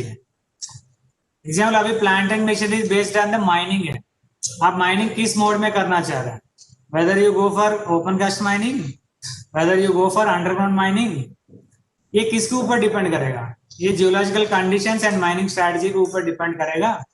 जब HEMM लेगा एंड अंडरग्राउंड माइन होगा तो अंडरग्राउंड माइनिंग में be done through continuous minor, otherwise long wall, otherwise other equipment, SDL LHD कोई भी हो सकते हैं। उसका भी आपको अभी as on date underground mines में हम लोग को जितना भी machinery continuous miner long wall जितना भी आ रहा है वो कोलैंडेशन में as on date risk gain sharing option में आ रहा है। मतलब रिस्क गेन शेयरिंग ऑप्शन का मतलब ये था, capital was given by the capital was given by the coal companies and the operation was done by the outsourcing agency, and we will pay per ton of operation cost under the 2 broad heads. One is repair and maintenance head, second one is supervision head. Okay, fourth one is furniture and fitting head. Furniture and fitting is based on the manpower. Fifth one is railway siding है, मतलब आपकी mine से कोल dispatch होने के लिए main line से कितना kilometre आपको कनेक्टिविटी करना पड़ेगा, एंड आपको लोडिंग के लिए साइलो अरेंजमेंट कर सकते हैं, साइलो अरेंजमेंट करता है। सैली अरेंजमेंट के लिए कितना लाइंस की रिक्वायरमेंट है, total expenditure related to railway siding is comes under this head. Sixth one is this is a small head, that is vehicle head. What are the departmental vehicles required by the project authority? Seventh one is prospecting and boring. Now this is a related to exploration cost. मतलब पहले आपको mine की PR बनने के पहले आपको क्या करना पड़ेगा, पहले एक्सप्लोरेशन करेगा, एक्सप्लोरेशन से जीआर बनता है. अभी आपको फ्यूचर में जब प्रोजेक्ट चलते चलते भी आपको रिजल्ट्स को प्रूव करने के लिए आपको ड्रिलिंग करने की जरूरत इन फ्यूचर में भी पड़ सकती है. एंड ऑलरेडी कच्चा हो चुका भी होगा, ऑलरेडी कच्चा हो चुका वो इसमें भी आए, इसी में आएगा. एंड फ्यूचर में कच्चा होगा वो भी इसी में आएगा. And 8th one was mine development. Mine development में मेन हेड आता है roads and culverts and water supply and sewerage system है. एंड टोटल प्रोजेक्ट रिपोर्ट को जितना कच्चा पीआर बनाने के लिए कच्चा होगा that PR expenditure इसी में आएगा. एंड as on date अभी CER है, but recently CER was abolished, मतलब CER क्लोज हो गया. CER मतलब कॉर्पोरेट एनवायरमेंट रेस्पॉन्सिबिलिटी सेस है. ये पहले हम लोग प्रोजेक्ट के कैपिटल के ऊपर कुछ परसेंटेज लेता था, that will be comes under mine development. But recently amendment last सितंबर में आया था, CER आपको प्रोविजन करने की जरूरत नहीं है. And 9th one was revenue expenditure capitalised. ये आइटम ये होता है एक्चुअली आपको माइन आज चालू हुआ, आज चालू होने से आज से आपको प्रोडक्शन नहीं आएगा. प्रोडक्शन आने में it will take 4 years 3 years और 5 years टाइम है. 3 to 4 years इतना प्रोजेक्ट बिल्डअप पीरियड में, मतलब डेवलपमेंट पीरियड में आपको सैलरी पेमेंट होगा, बहुत सारा ऑपरेटिंग पेमेंट्स होगा. वो खर्चा प्रोजेक्ट को कहाँ से मिलेगा? वो जितना भी खर्चा कर रहा है this will give a benefit in the future. इसलिए वो revenue expenditure in the development period will be capitalized as under head of revenue expenditure capitalized. Okay, 1 minute.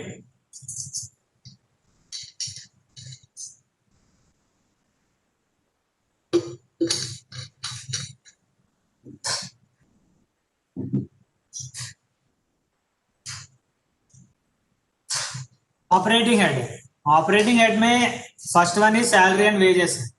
Salary and wages का एस्टिमेशन, कॉस्ट एस्टिमेशन कैसे हो? पहले salary and wages के लिए पहले आपको माइन के लिए how much man power was required for mining and what are the grades required, मतलब उसका ग्रेड वाइज बाइफर्केशन भी होगा. And we are already calculate the CTC for grade wise.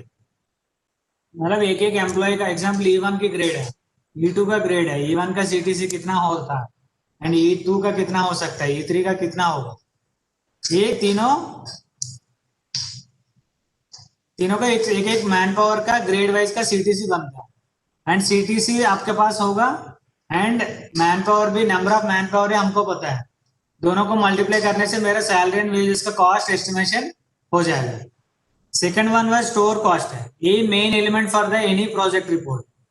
Store cost में मैक्सिमम डीजल है. Major cost in open cast mining was diesel cost. Diesel cost किसके ऊपर depend करता है? One is working hours of the machinery, second one was BHP of the machinery, third one is factor, diesel factor कितना है, मतलब पर BHP पर 100 BHP के लिए कितना लीटर डीजल कंजम्पशन होगा. नॉर्मली डंपर्स के लिए 6 लीटर पर 100 BHP काउंट करते हैं, मतलब 100 BHP का मशीनरी होगा, वो 1 घंटा में 6 लीटर कंज्यूम करेगा. मशीनरी वाइज अलग अलग होता है, करीब डंपर कैपेसिटी चेंज होने से भी कंजम्पशन चेंज हो जाएगा.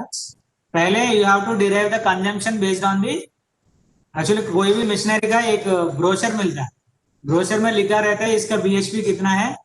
एंड हम लोग का एनुअल वर्किंग आवर्स पता है, एक एक मशीनरी प्रीवियस एक्सपीरियंस में कितना वर्किंग आवर्स चल रहा है कोल इंडस्ट्री में एंड कितना एफिशिएंसी में चल रहा है, उतना वर्किंग आवर्स को लेके प्रोडक्शन एस्टिमेशन होगा.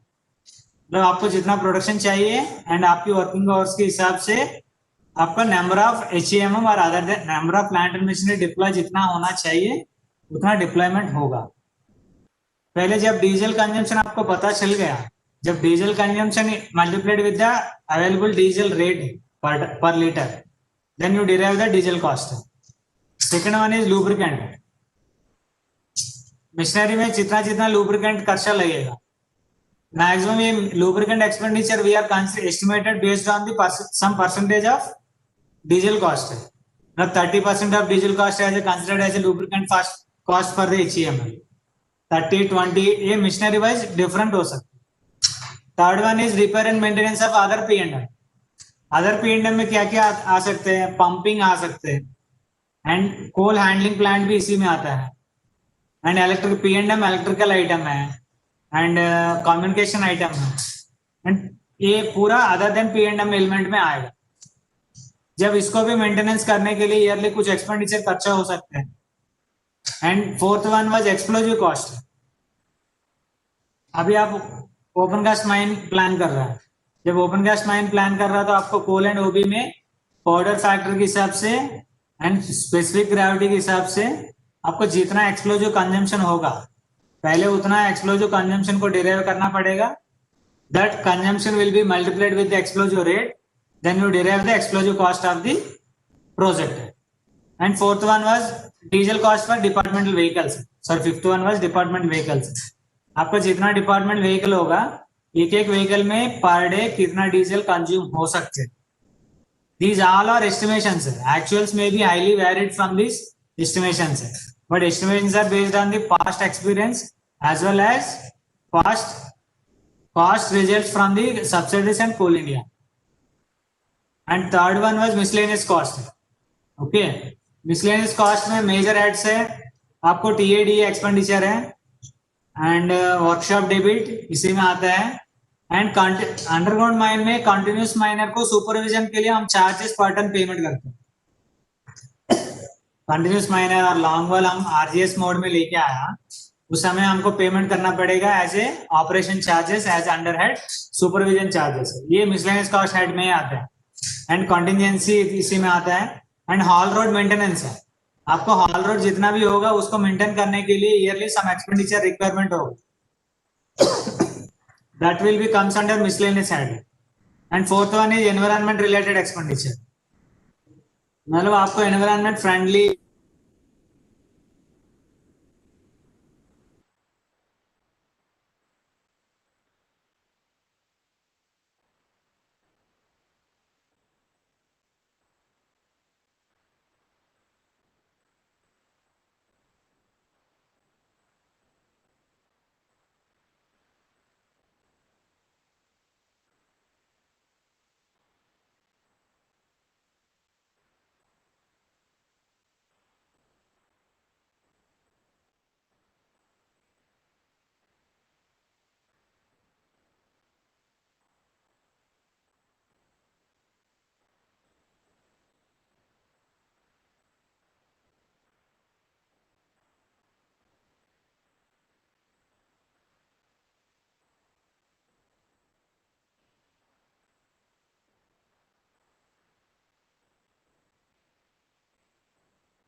को WP इंडेक्स से एवरी ईयर आपको इसको एस्केलेट करना पड़ेगा. एंड ये माइन क्लोजर कॉस्ट की डेरिवेशन ये होगा, आपको टोटल प्रोजेक्ट एरिया जितना होगा that into multiplied with the per hectare cost. If open cost it will be comes under 9 lakhs per hectare. If it is an underground mine it comes to 1.5 hectare per 1.5 hectare and multiply with the total cost divided by the project life.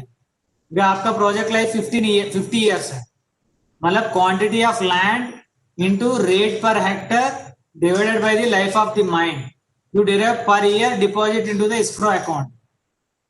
Escrow account बोलता है that will be under control of coal company as well as coal controller. Government side coal controller है and company के तरफ से हम लोग रहते हैं.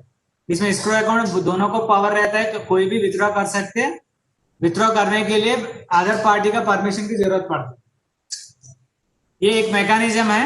A mechanism was suggested by the mine closure cost guideline itself. Okay.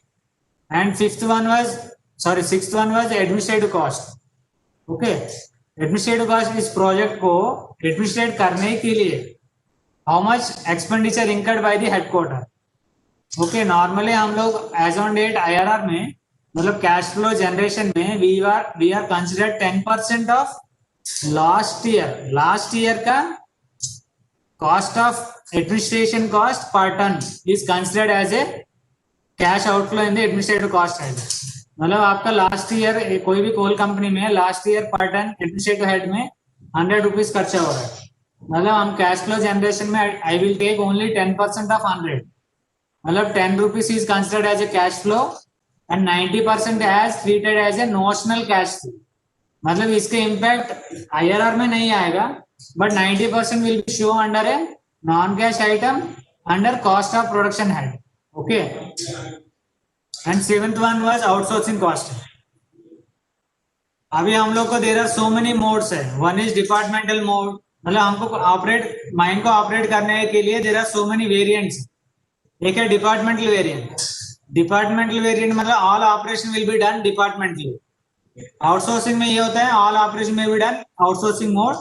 कभी mixed भी हो सकता है, मतलब coal departmental OB outsource, OB departmental coal outsource and other activity में भी आउटसोर्स, इस टाइप का भी हो सकता है. एंड रिसेंटली हम लोग सब लोग सुन रहा होगा there is MDO mode. MDO mode मतलब माइन डेवलपर कम ऑपरेटर. इस मोड में मेन यही होता है total mine was given to the agency या कॉन्ट्रैक्टर.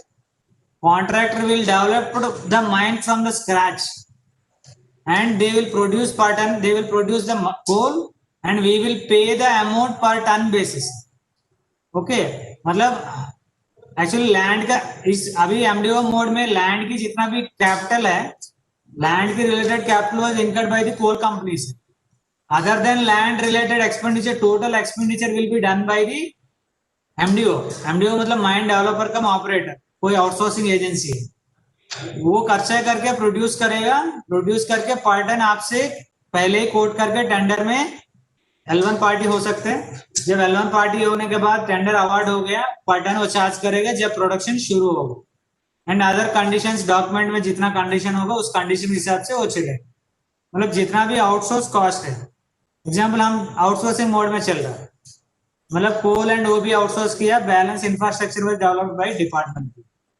तब क्या होगा, जितना कोल को हम आउटसोर्स किया, जितना ओबी को हम आउटसोर्स किया, जितना पेमेंट करना पड़ेगा, that payment comes under the head of outsourcing cost.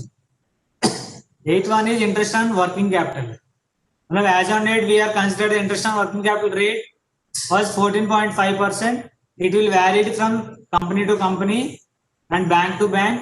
If the value figure maybe comes to 10%, 12%, 15%, whatever it. Okay. And kitna we are considered 4 months. 4 months cost will be locked in the mine है. मतलब आपका आज 1 रुपये खर्चा करेगा, वो 1 रुपये आपको रिटर्न आने में 4 months टाइम लगेगा. मतलब आपको 4 महीने के लिए ऑपरेट करने के लिए 4 महीने का अमाउंट आपके हाथ में होना चाहिए. जब आपके हाथ में नहीं होगा, we are taking a loan as a working capital from the banks and banks will charge some interest. That interest will be the expenditure for the company that will be booked under the head of interest on working capital. And 9th one was depreciation. Normally depreciation is based on the life. आप project के asset की life जितना होगा उस life के हिसाब से आपका डिप्रिसिएशन शेड्यूल बनेगा. ओके. हम लोग नॉर्मली कोई भी मशीनरी एंड एसेट की life is based on survey of assets का एक लाइफ है, उस लाइफ के हिसाब से लेता है. And 10th one was interest on loan capital. Interest on loan capital तभी आएगा आप प्रोजेक्ट को डेट फाइनेंसिंग थ्रू रन करना चाह रहे हैं. जब आप डेट लेगा, डेट लेने से आपको बैंक आपसे इंटरेस्ट चार्ज करेगा. जब बैंक आपसे इंटरेस्ट चार्ज करेगा, that will be outflow for the project है, कोल कंपनी है. That amount will be comes under the head of interest on loan capital. Okay. These are the broad operating item. अभी हम क्या बोल रहा था आपको, कैश फ्लो के लिए कैश इनफ्लो चाहिए एंड कैश आउटफ्लो चाहिए. कैश इनफ्लो तो हम जनरेट कर लिया. कैश आउटफ्लो में one is capital and second one was operating है. ये दोनों क्या किया, कैसे डिराइव होगा, हम ऑलरेडी एक्सप्लेन कर चुका. एंड एक हेड है रिप्लेसमेंट कैपिटल. मतलब ये मान के चलिए आपका प्रोजेक्ट का लाइफ 25 ईयर्स है. आज एक डंपर आया, डंपर का लाइफ 9 ईयर्स है. मतलब एवरी 9th ईयर के बाद आप इस डंपर को रिप्लेस करना पड़ेगा. Okay. That replacement also capital investment for the project. that all the assets replacement capital is comes under the head of replacement capital head है. ये दोनों अलग अलग करने का रीजन यही था. इनिशियल कैपिटल एक्सपेंडिचर मतलब इनिशियली मेरे को कितना एक्सपेंडिचर लगेगा, उसके बाद उसको रिप्लेसमेंट करने के लिए कितना एक्सपेंडिचर आएगा, उसका दोनों को ब्रेकअप के लिए both are segregated in the two broad heads, that is initial capital outlay as well as replacement capital. जब आपको टोटल कैश आउटफ्लो डिराइव कर चुका है एंड आपके पास इनफ्लो है, मतलब आपके पास आउटफ्लो आपके पास इनफ्लो है, दोनों है आपके पास. जब दोनों को लेके आप नेट कैश फ्लो बना सकते हैं एंड नेट कैश फ्लो से you can derive the IRR. मतलब IRR मतलब इंटरनल रेट ऑफ रिटर्न है, उसका कैलकुलेशन यही होता है at which rate NPV of the project comes to zero है.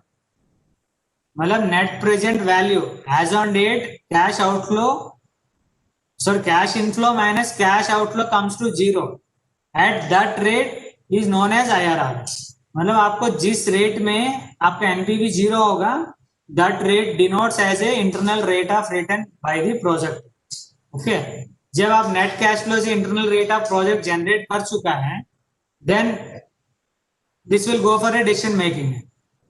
जब IRR आप कैलकुलेट किया that may be less than your benchmark, may be more than your benchmark. Actually अभी कोल इंडस्ट्री में we are benchmark of 12% IRR. मतलब मेरे को 12% IRR होने से हम प्रोजेक्ट को एक्सेप्ट कर देते हैं. मतलब हम प्रोजेक्ट का IRR डिराइव किया था 13%, मतलब you accept the project. Project the IRR was less than 12%, that is 10%, 8%. Then you reject the project.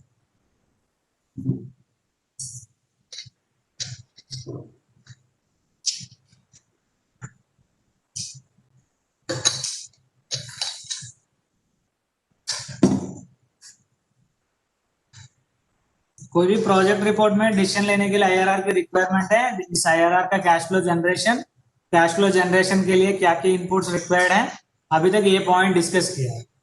अभी नॉर्मली हम लोग कोल इंडस्ट्री में जिस तरह का वेरिएंट्स का PR बनता है, these are the main variants, major variants of PRs in coal industry. एक है विद और विदाउट वॉशरी. आप माइंड में वॉशरी को लगा सकते हैं, नहीं लगा सकते, बेस्ड ऑन द रिक्वायरमेंट है and based on the output requirement. उसमें तीन ऑप्शन है, one is departmental mode, second one is outsourcing mode, third one is partial outsourcing mode. Departmental option की मतलब ये है कोल and OB will be excavated through departmental resources. Second one was outsourcing option. Outsourcing option में coal and OB was outsourcing mode and balance infrastructure will be developed through departmental. Third one is partial outsourcing option. Partial outsourcing option is a mix of departmental and outsourcing. मतलब कुछ item departmental होगा, कुछ item outsourcing होगा. मतलब coal departmentally करेंगे, OB outsource करेंगे, otherwise OB departmentally करेंगे, coal को आउटसोर्स करेंगे, may be vice versa. Okay, जैसे भी हो सकता है. And recently we are following recent mode है MDO मोड है. बहुत सारे रिपोर्ट्स ऑलरेडी MDO मोड में बन चुका है, ऑलरेडी टेंडर भी हो चुका है. आई थिंक MCL में CRML tender was under technical scrutiny stage I think, and other कोथरे Basantpur and some other projects also already tender under the MDO mode. Okay, MDO mode में what is the major difference between outsourcing option and MDO option? Major यही difference है. Outsourcing option में हम outsource mine को करते हैं फिर 3 साल, 5 साल, 7 साल, 8 साल के लिए, उसके बाद फिर रिन्यूअल करते हैं. Other infrastructure will be developed through department. But MDO mode में क्या होता है, MDO मोड में टोटल माइन हम कॉन्ट्रैक्टर को दे देते. कॉन्ट्रैक्ट हम लैंड एक्वायर करके लैंड पोजीशन में लाके कॉन्ट्रैक्टर को दे देते हैं, आप पूरा माइनिंग कर लीजिए. उसमें स्कोप डिफाइन होगा कौन कौन क्या काम करेगा, बट मेजर स्कोप यही है. लैंड एक्विजिशन का expenditure will B borne by the coal companies, other than land expenditure will be borne by the contractor, and contractor will charge per ton rate from you. Okay, major difference ये था. MDO mode में total work from infrastructure development and from production and up to total life of the mine है. मतलब total mine को वही चलाएगा, but cell करने का राइट उसका पास नहीं है. वो प्रोड्यूस करके आपको एंड पॉइंट में दे दे. जब एंड पॉइंट में आपको मिल गया, आप उसको पर टन के हिसाब से पेमेंट करना पड़ेगा एज कोटेड अर्लियर। वो जितना कोट करेगा पर टन उसी रेट के हिसाब से आपको उनको पेमेंट करना पड़ेगा एज ए आउटसोर्सिंग एजेंसी। ये आजकल ये 4 वेरिएंट में प्रोजेक्ट रिपोर्ट बन रहा है। In the case of underground mines में there is a extra option that is known as risk gain sharing option। Risk gain sharing option में क्या होता है, कॉन्ट्रैक्टरी मशीनरी को लेके आता है, कॉन्ट्रैक्टरी चलाता है and contradictory some issued production देता है। मतलब जितना रिस्क गेन है, मतलब जितना भी रिस्क होगा उसमें गेन भी हो सकता है, लॉस भी हो सकता है। गेन होगा तो वो शेयर करेगा, लॉस होगा तो शेयर करेगा। ठीक है, इसमें क्या होता है, कॉन्ट्रैक्टर कोई भी मशीनरी लेके आएगा, उस मशीनरी का capital expenditure was borne by the coal companies and they will operate, they will produce the coal and per ton coal they will charge as a supervision charges as well as repair maintenance charges. This option, this mode was implemented in the purchase of procurement of continuous miner as well as long wall. Okay, next, पहले आपको, अभी तो हम PR बना लिया। PR पहले process क्या है, पीआर प्रिपरेशन प्रोसेस। अभी पहले ये होगा, पीआर प्रिपरेशन में मेजर स्टेप यही होता है, पहले ड्रिलिंग जॉब। नॉर्मली कोई भी एरिया में कोल है, डिटेल ड्रिलिंग नहीं हुआ, प्रोमोशनल ड्रिलिंग में पता चला इधर कोल हो सकता है। जब कोल हो सकता है उसमें डिटेल ड्रिलिंग होगा। जब डिटेल ड्रिलिंग होगा, ड्रिलिंग का रिजल्ट के ऊपर जीआर बनती है। मैक्सिमम दी दोनों step will be depends on CMPDI. CMPDI आपको ड्रिलिंग जॉब करवाता है एंड जीआर पे प्रिपेयर करके देता है। जब जीआर प्रिपेयर हो गया, जीआर की बेस, जीआर में ये डेटा होता है, इस डेटा से आप ये डिराइव कर सकते हैं whether the mine is suitable for open cast mine or the mine is suitable for underground mine or maybe mixed है।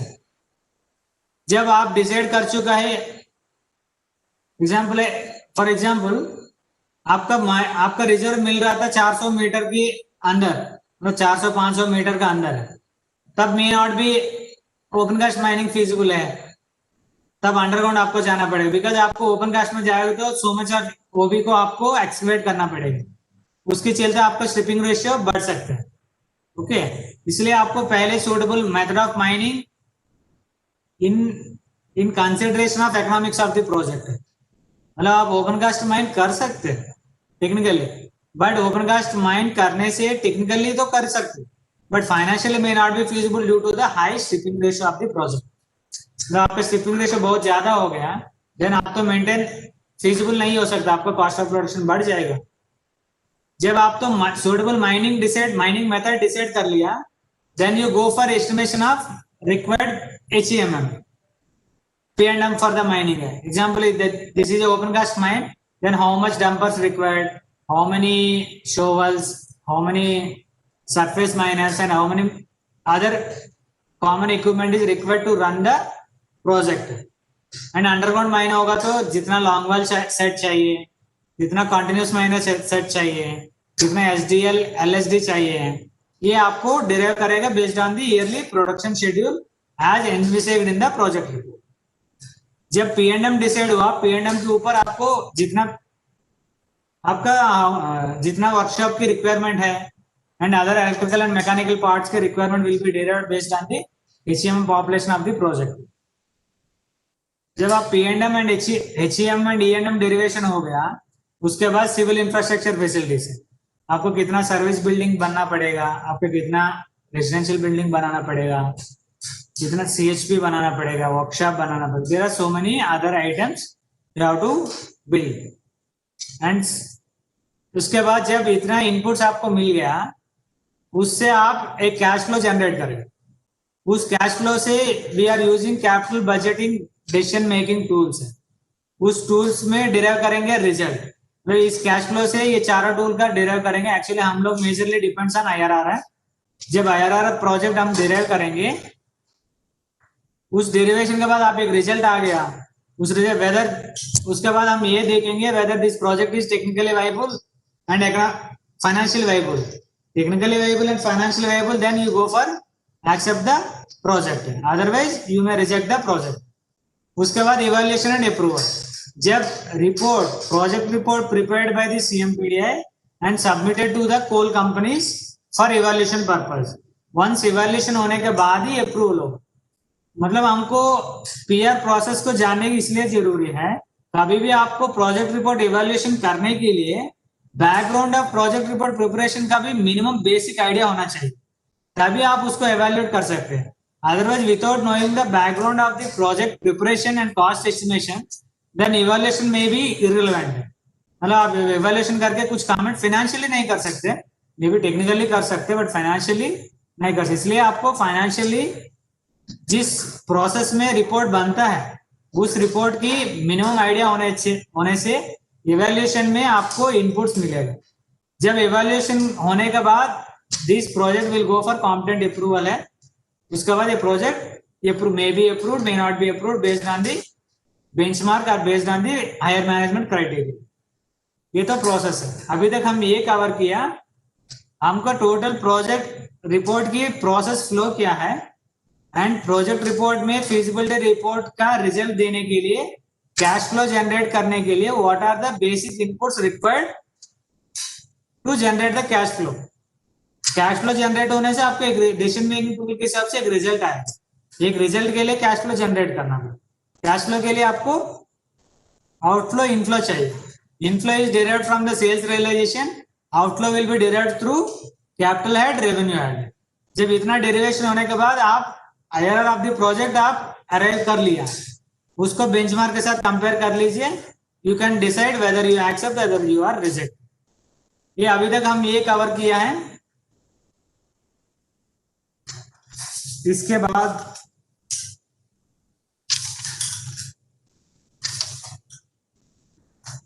ये तो आपको अभी तक ये पता चल गया रिपोर्ट कैसे बनता है।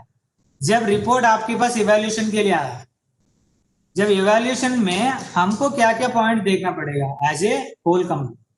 जब रिपोर्ट कोई भी सबमिट कर लिया, उसका एक्सेप्ट करना इज नॉट ए वाइज। मतलब एक प्रोजेक्ट रिपोर्ट आने के बाद उसको इवैल्यूएशन भी करने का जरूरी है। जब इवैल्यूएशन करेंगे, इवैल्यूएशन का मिनिमम मतलब क्या क्या किस किस जगह में हम इवैल्यूएट करके गलती हो सकती है, तो गलती को पकड़ने का चांसेस है।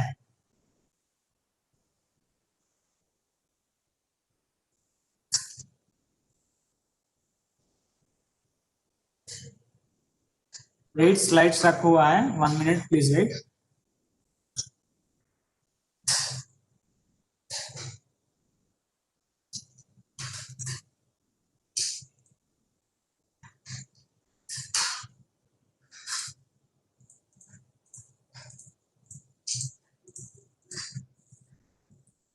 Important check points for PR evaluation. मतलब आप PR को इवैल्यूएट करने से, as per my knowledge is concerned, these are the important steps, these are the important check points।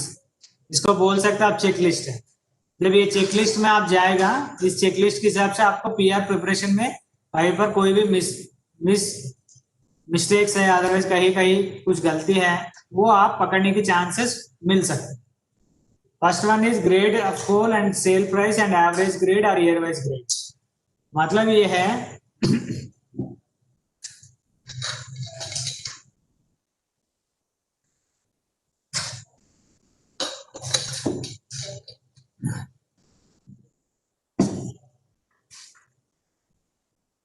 पहले आपको ग्रेड ऑफ कोल है, मतलब आपको प्रोजेक्ट का ग्रेड क्या है एंड ग्रेड का प्राइस कितना है, whether the price considered in the project is correct or not. The price is as per price list or any other price is considered for the economic evaluation. And इसमें एक other point हो सकते हैं, whether the project is prepared based on average grade of coal or year wise grade of coal. Sir ये दोनों में अंतर क्या है? अंतर ये है, एग्जाम्पल आपका माइंड, नॉर्मली माइंड का रिजर्व इज सीम बेस्ड है। एक सीम में अच्छा ग्रेड आ सकते हैं, अनदर सीम में खराब ग्रेड आ सकते हैं। मतलब एवरी ईयर सेम ग्रेड का प्रोडक्शन होने की जरूरी नहीं है। ईयर वाइज भी फर्स्ट ईयर में G5 हो सकते हैं, उसके बाद G6 हो सकते हैं, उसके बाद G7 हो सकते हैं, एंड ईयर वाइज ग्रेड अलग अलग हो सकता है। तो देन इकोनॉमिक्स में be prepared advisable to prepared under year wise grade price instead of average grade price. इसमें ये होगा, एग्जाम्पल है आपका प्रोजेक्ट फर्स्ट ईयर्स में अच्छा ग्रेड आ रहा है एंड लास्ट ईयर्स में इंफीरियर ग्रेड आ रहा है। फर्स्ट ईयर में अच्छा एंड सेकंड ईयर में इंफीरियर ग्रेड आ, लास्ट ईयर में इंफीरियर ग्रेड आ, उसका प्रोजेक्ट का इनफ्लो जल्दी आ जाएगा। एंड और एक प्रोजेक्ट है उसमें फर्स्ट 10 इयर्स में इंफीरियर ग्रेड है, उसके बाद 10 इयर्स में अच्छा ग्रेड है, एंड दोनों केस में एवरेज ग्रेड सेम है, बट ईयर वाइज फ्लो में डिफरेंस है। मतलब आपको time value of factor difference है। What is the time value of factor? Time value factor ये है, टाइम वैल्यू फैक्टर का बेसिक अंडरस्टैंडिंग ये है, the value of today 1 rupee is not same as tomorrow 1 rupee. मतलब आज के 1 रुपये का वैल्यू कल का 1 रुपये वैल्यू सेम नहीं है।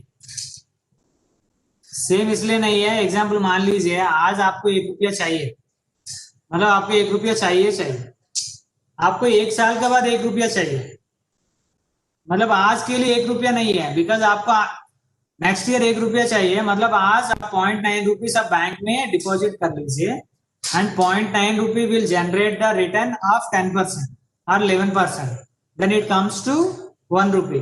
मतलब आपका 1 ईयर का बाद का 1 रुपी वैल्यू आज का कितना है?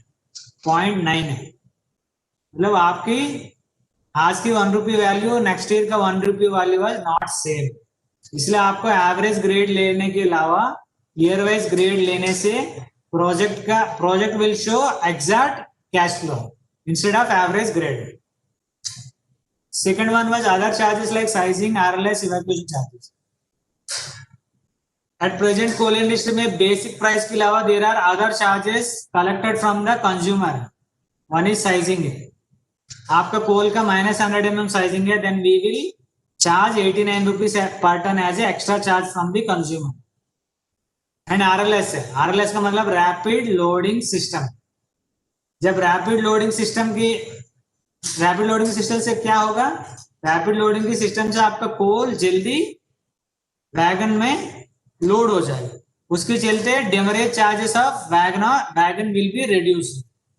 इसलिए उसके लिए हम आरएलएस को इंस्टॉल कर रहे हैं। आरएलएस के लिए हमको एडिशनल खर्चा लगेगा, उस खर्चा को कॉम्पनसेट करने के लिए per ton we are charging 29 rupees as a RLS charges per ton from the consumer. And third one is evacuation charges. ये लास्ट 2 इयर्स बैक आया था, इवैक्यूएशन चार्जेस करके एक हेड है, उसमें ये था कहाँ आरएलएस नहीं है, उसमें वाल फॉल लोडिंग से लोडिंग होता है।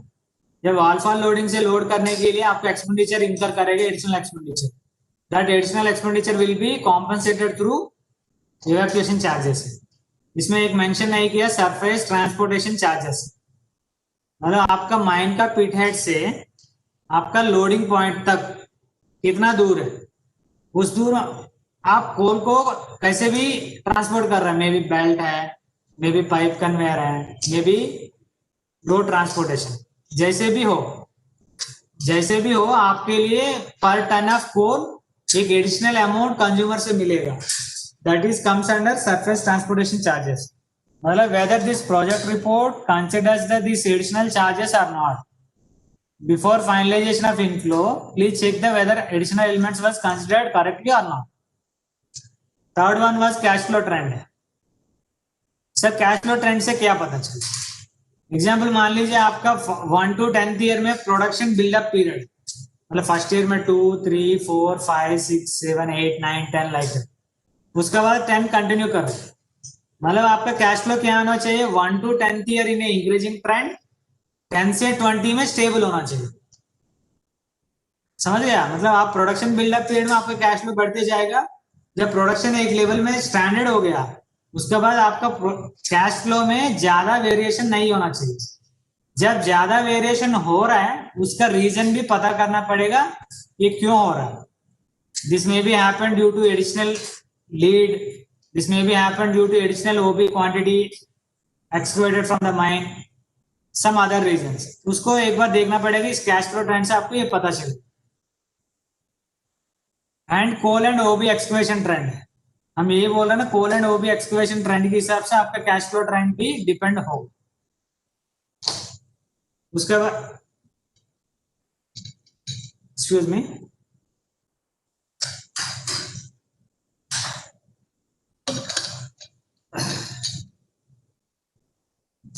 मोहित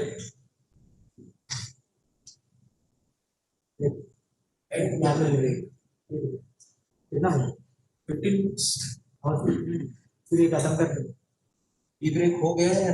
नहीं ब्रेक लेके फिर स्टार्ट करना है। अभी कर लेंगे पूरा खत्म नहीं है 10-15 मिनट के बाद tea break. Okay and coal and OB activation trend. उसके बाद फेजिंग ऑफ कैपिटल है। मान लीजिए आपको लैंड की रिक्वायरमेंट फर्स्ट 3-4 इयर्स में पड़ेगा। कभी प्रोजेक्ट रिपोर्ट में आपको दिख रहा था 20 इयर्स में land phasing, whether it is correct और whether it is a mistake. आप फेजिंग के चलते ये पता चला। मान लीजिए आपका production target achieved was 5th year, आपका सीएचपी का capital investment is on up to 10th year, otherwise 10th year में आ रहा है। ये दोनों को कोरिलेट करके देखना पड़ेगा whether the phasing was correct और नॉट। And cash flow estimation and result है। आपको एक रिजल्ट दे रहा है ना IRR NPV of the project, that is calculated arithmetically correct और नॉट। And next one was residual value. मतलब नॉर्मली हम लोग पीआर का कैश फ्लो 25 इयर्स और mine life whichever is less generate, मतलब हम लोग ये मान के चलते हैं 25 इयर्स तक की cash flow as on date हम जनरेट कर सकते हैं। उसके बाद जितना भी कैश फ्लो का value as on date may be net present value of after 25th year may not be huge amount. And life of the mine, आप माइन का लाइफ चेक करना पड़ेगा। एंड लाइफ को माइन से आपको क्या क्या डिपेंड होगा, लैंड का अमोर्टाइजेशन माइन लाइफ के ऊपर डिपेंड है, एंड कैश फ्लो भी डिपेंड है, एंड माइन क्लोजर कॉस्ट भी डिपेंड है, and replacement capital also dependent है, and residual value also dependent. फिर and depreciation schedule. Depreciation schedule मतलब कब कब एसेट आ रहा है, एसेट आने से उस साल में डिप्रिसिएशन बढ़ना चाहिए। जब रिप्लेसमेंट आता है, जब रिप्लेसमेंट में आने से डिप्रिसिएशन में ज्यादा वेरिएशन नहीं होता। ये तो वॉशरी रिलेटेड है, वॉशरी वाला बाद में हम डिस्कस करते हैं। उसके बाद कोल एंड ओबी आउटसोर्सिंग रेट्स है।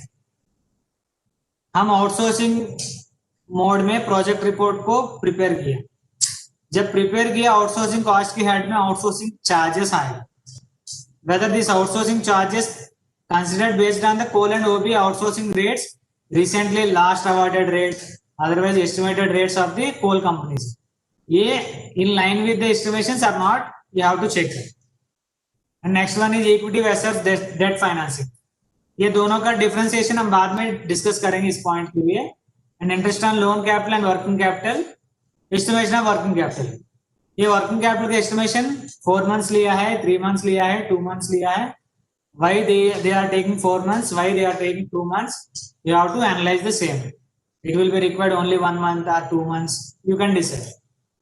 Next one was administrative cost. Administrative cost is based on per ton of last year and audited per ton cost of administrative cost added. उसका 10% is considered under the cash flow and balance 90% is considered as a notional cash flow. Next one was desired selling price. Example ये है, आपका project का IRR 12% return नहीं दे रहा, okay, but 12% return देने के लिए आपको आपका कोल को कितना प्राइस में बेचना पड़ेगा, that is known as desired selling price to yield 12% IRR। मतलब आपको IRR 12% आने के लिए आपका कोल का कितना प्राइस में सेट करना पड़ेगा, that is known as desired selling price. मतलब आपको मान लीजिए आपका प्रोजेक्ट का IRR नहीं दे रहा 12%, बट आपको 12% आने के लिए एक प्राइस है, उस प्राइस में पार्टी अवेलेबल है मार्केट में आपसे कोल लेने के लिए, then we go for the project, there is no issue. Recently WCL is running on DSP mode, that is known as cost plus something है। जितना कॉस्ट होगा उसके ऊपर सम परसेंटेज लेके वो कोल को बेचते जा रहा है। And next one is gross block and net block of existing capital investment. आप एक्सपेंशन पीआर बना रहे हैं, अथवा रिऑर्गेनाइजेशन पीआर प्रोजेक्ट रिपोर्ट बना रहे हैं, उसमें एग्जिस्टिंग एसेट्स का लोड भी लेके जाना चाहिए। जब एग्जिस्टिंग लोड ले रहा मतलब existing gross block and net block requirement पड़ता है, वो figures whether it is correct और not you have to check. उसके बाद specific investment EMS OMS of the project. मतलब ये स्पेसिफिक इन्वेस्टमेंट से पता चलेगा whether it project is capital intensive project और नॉट। मतलब capital per ton of capital investment per ton of coal production is 6000, 7,000, 8,000, 9,000, 10,000, मतलब आप एक के साथ एक कंपेयर करने से आपको पता चलेगा इस प्रोजेक्ट में पर टन 6,000 खर्चा करने से हमको 1 टन का प्रोडक्शन मिल जा रहा है, बट इस प्रोजेक्ट में मेरे को 10,000 खर्चा करना पड़ रहा है तब 1 टन की कोल प्रोड्यूस कर पा रहा है। EMS है मतलब अर्निंग्स पर मैन शिफ्ट, एक एक मैन शिफ्ट में कितना खर्चा लग रहा है, मतलब अर्निंग पर मैन शिफ्ट मतलब मैन शिफ्ट मैन पावर कितना अर्निंग कर रहा है, मतलब उनका अर्निंग मतलब मेरे लिए एक्सपेंडिचर। एंड OMS है आउटपुट पर मैन शिफ्ट, एक एक मैन शिफ्ट में कितना आउटपुट निकाल रहा है। ओके, ये मिनिमम बेसिक पॉइंट्स चेक करना चाहिए बिफोर इवैल्यूएशन। ओके, ये मेन पॉइंट्स है। इसके बाद अभी हम टी ब्रेक 15 मिनट्स लेंगे। इसके बाद हम ये कवर करेंगे equity financing versus debt financing and what are the modes of construction of washeries and how to prepare the washery economics and what are the practices followed in the PR generation and types of PR and store estimation and what are the appendices, मतलब एक एक appendices के एक एक नाम है, वो nomenclature wise उस appendices में क्या डेटा मिलेगा वो appendices के लिए भी डिस्कस करेंगे after tea break.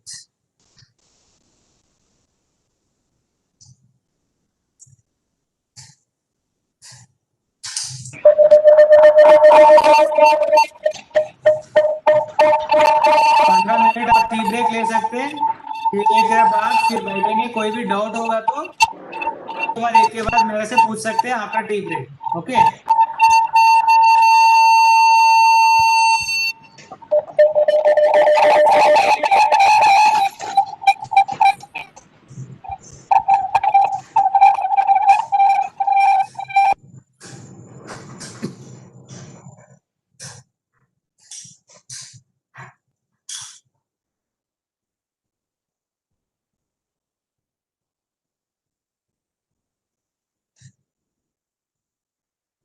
okay, we will meet after 15 minutes. Okay.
Allora vanno noi. Che tabella del sound è per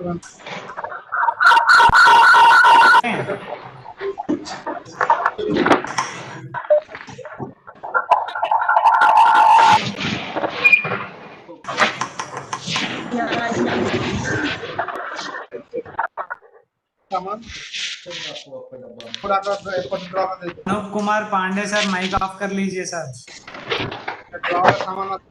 Barnwal sir mike off कर लीजिए।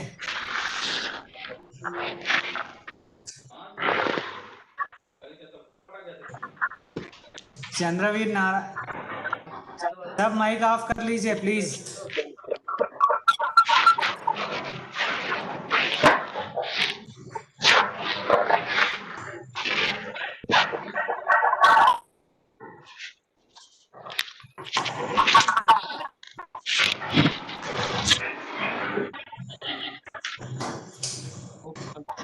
बिफोर टी ब्रेक में क्लास में किसी को कुछ पूछना है क्या? मेरा वो नहीं दिख रहा ना।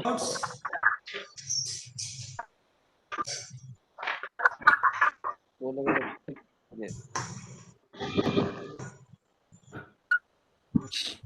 स्टार्ट कर लें क्या? आगे कंटिन्यू।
अभी प्रेजेंट टॉपिक ये था, एक्चुअली बिफोर टी ब्रेक में हम कवर किया था what are the basic financial inputs required for preparation of and generation of cash flow, and how to derive the decision making tools.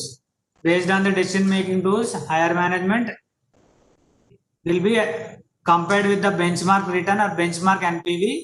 Then they will decide whether we accept the project or reject the project. Okay. इसमें एक था, पहले हम बोला था major checking point में interest of loan, equity debt को check करने के लिए. ओके, मतलब अभी what is equity financing versus debt financing. Okay,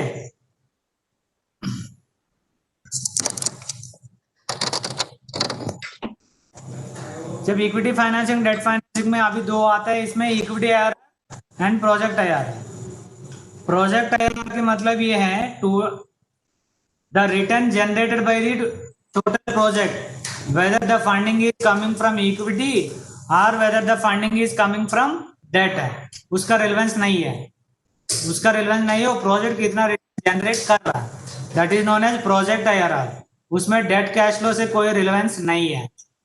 equity IRR का मतलब ये है आपका कैश फ्लो, मतलब आपका कैश फ्लो मतलब आप कोई बैंक से लोन लेके आया, उसकी इंटरेस्ट पेमेंट कर देगा. ठीक है, जितना भी रिटर्न बचा है आपके इक्विटी के ऊपर ही रिटर्न बचा है, मतलब आपका इक्विटी मतलब आपका अमाउंट कितना रिटर्न जनरेट कर रहा है, that is known as equity IRR. Okay, जब आप ये इसलिए बोलते हैं 100% इक्विटी में, मतलब आप इक्विटी 100% इक्विटी ही इन्वेस्ट कर रहा है प्रोजेक्ट. आपका IRR at project IRR and equity IRR will be same है. मतलब ये है आपका जितना भी रिटर्न आएगा total return will be with you, मतलब आप equity IRR and project IRR will be the same. इसमें ये बैकग्राउंड ये है, एग्जांपल आपका project gives a return of 12%, मतलब every 100 rupees will give a return at the rate of 12%. जब 100 rupees आप इन्वेस्ट किया, मतलब 100 रुपीज में 12 रुपीज आया, वो आपका हो गया. बट आप 100 रुपीज आप इन्वेस्ट नहीं किया, 50 आप इन्वेस्ट किया, 50 बैंक से लोन लाया, मतलब 50 rupees generate 6 rupees and another 50 also generate 6 rupees. Okay, but आप 50 रुपीज लोन लेके आया, लोन आप 10% इंटरेस्ट रेट में लेके आया बैंक से, मतलब you are in a position to pay 10% only to the bank as a interest on loan है. मतलब आप 50 रुपया का 10% आपको पेमेंट करना पड़ेगा. ओके, ये 50 रुपया का 10% कम्स टू 5 रुपीज है, but that 50 generated A return of 6 rupees है. 6 में 5 रुपया आप उसको पेमेंट कर लेगा, बचा कितना है 1 रुपया. ये 1 रुपया किसका है, ये 1 रुपया इक्विटी वाला का होगा.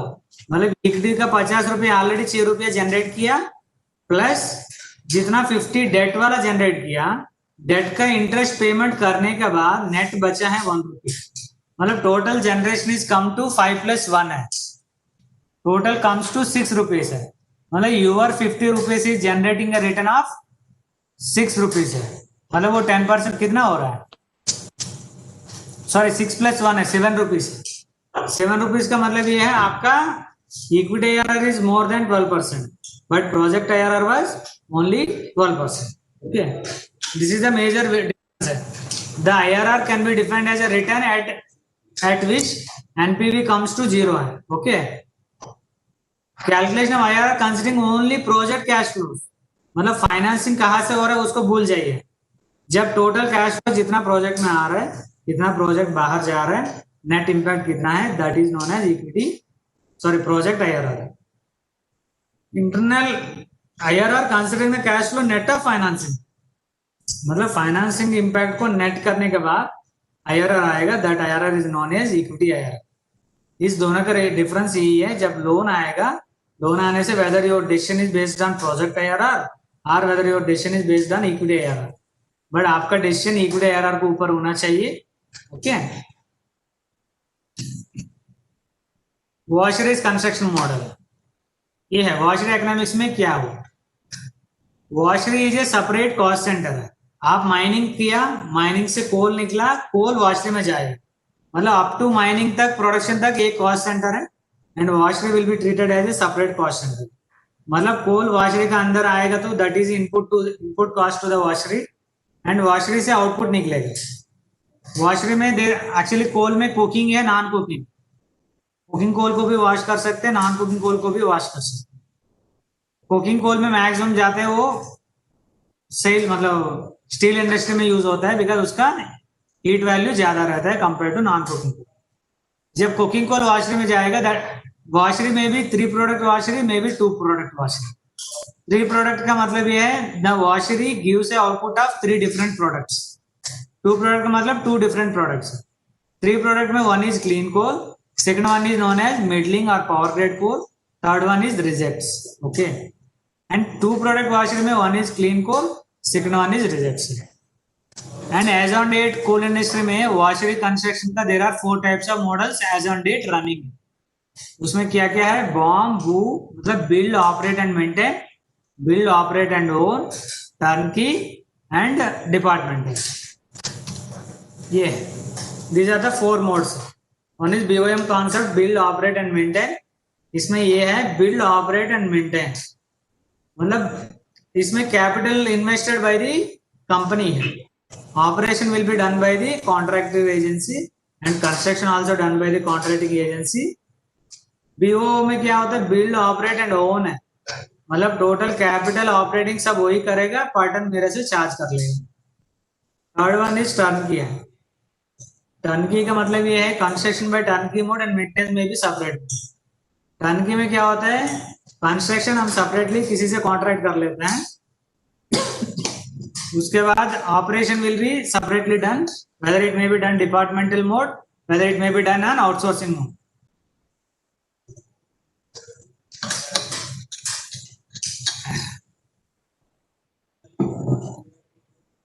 डिपार्टमेंटल मोड है। डिपार्टमेंटल मोड में ये था construction by departmental mode and maintenance में भी decided separately, whether it may be departmental mode, whether it may be outsourcing.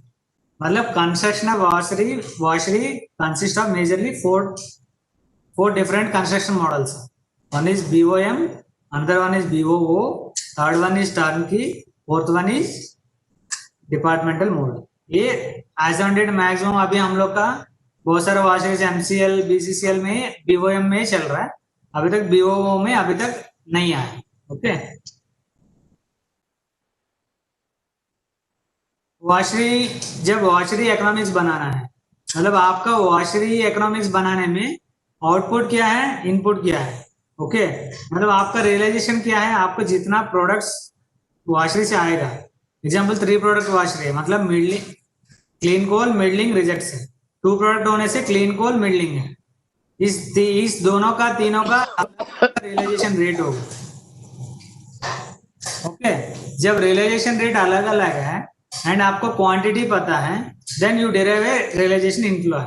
जब वॉशरी में कोल आएगा एंड कोल आप इनडायरेक्टली आप ये मान के चलिए, आप सेपरेट कॉस्ट सेंटर है, आप कोल माइन से परचेज कर रहे हैं एट सेलिंग प्राइस। एग्जांपल है G10 है, मान लीजिए उसका sale price for example 1000 rupees है। मतलब आप माइन से G10 का कोल को डायरेक्टली परचेज कर रहे हैं 1000 रुपीज में। उसके बाद क्या क्या खर्चा कर रहे हैं, उसको वॉश कर रहे हैं। वॉश करने में क्या क्या लगेगा, मैन पावर तो लगेगा लगेगा। जब टू स्टेजेस में वॉश होगा तो एक फ्लुक्लेंट लगता है, एक मैग्नेटेट लगता है, एक रीएजेंट लगता है। ये तीनों केमिकल्स जैसे है, इसके चलते आपको कोल को सेपरेट करते रहेगा। एंड इसके लिए आपको वॉशरी में वॉश करने के लिए आपको वाटर का कंजम्पशन भी होगा, उसके लिए आपको खर्चा भी होगा। एंड ये टोटल वॉशरी रन होने के लिए पावर कंजम्पशन की रिक्वायरमेंट है, उसके लिए पावर कास्ट होगा, अदर कास्ट में भी अदर इन्वेस्टमेंट्स भी इसमें हो। टोटल मिला के आपको वॉशरी का इनपुट मतलब per ton of washing how much cost you required, as may be 100-200 rupees per ton आपको वॉशर कोल में वॉशिंग करने के लिए लगेगा, रॉ कोल इनपुट के ऊपर। मतलब 1 टन वॉशरी के अंदर जाएगा तो 1 टन के ऊपर 100 रुपया लगेगा फॉर वॉशिंग। मतलब आउटपुट आपका 3 प्रोडक्ट का 2 प्रोडक्ट आ सकते हैं। मतलब your total cost of washery input is 1000 is sale price of coal and 100 rupees is washing charges. Total comes to 1100 per ton as a washery input cost estimation. उसके बाद आपका output आएगा, output का cell होगा, cell से net of होके IRR check होगा, whether IRR is more than 12 or less than 12. If the IRR is more than 12, we can accept the project.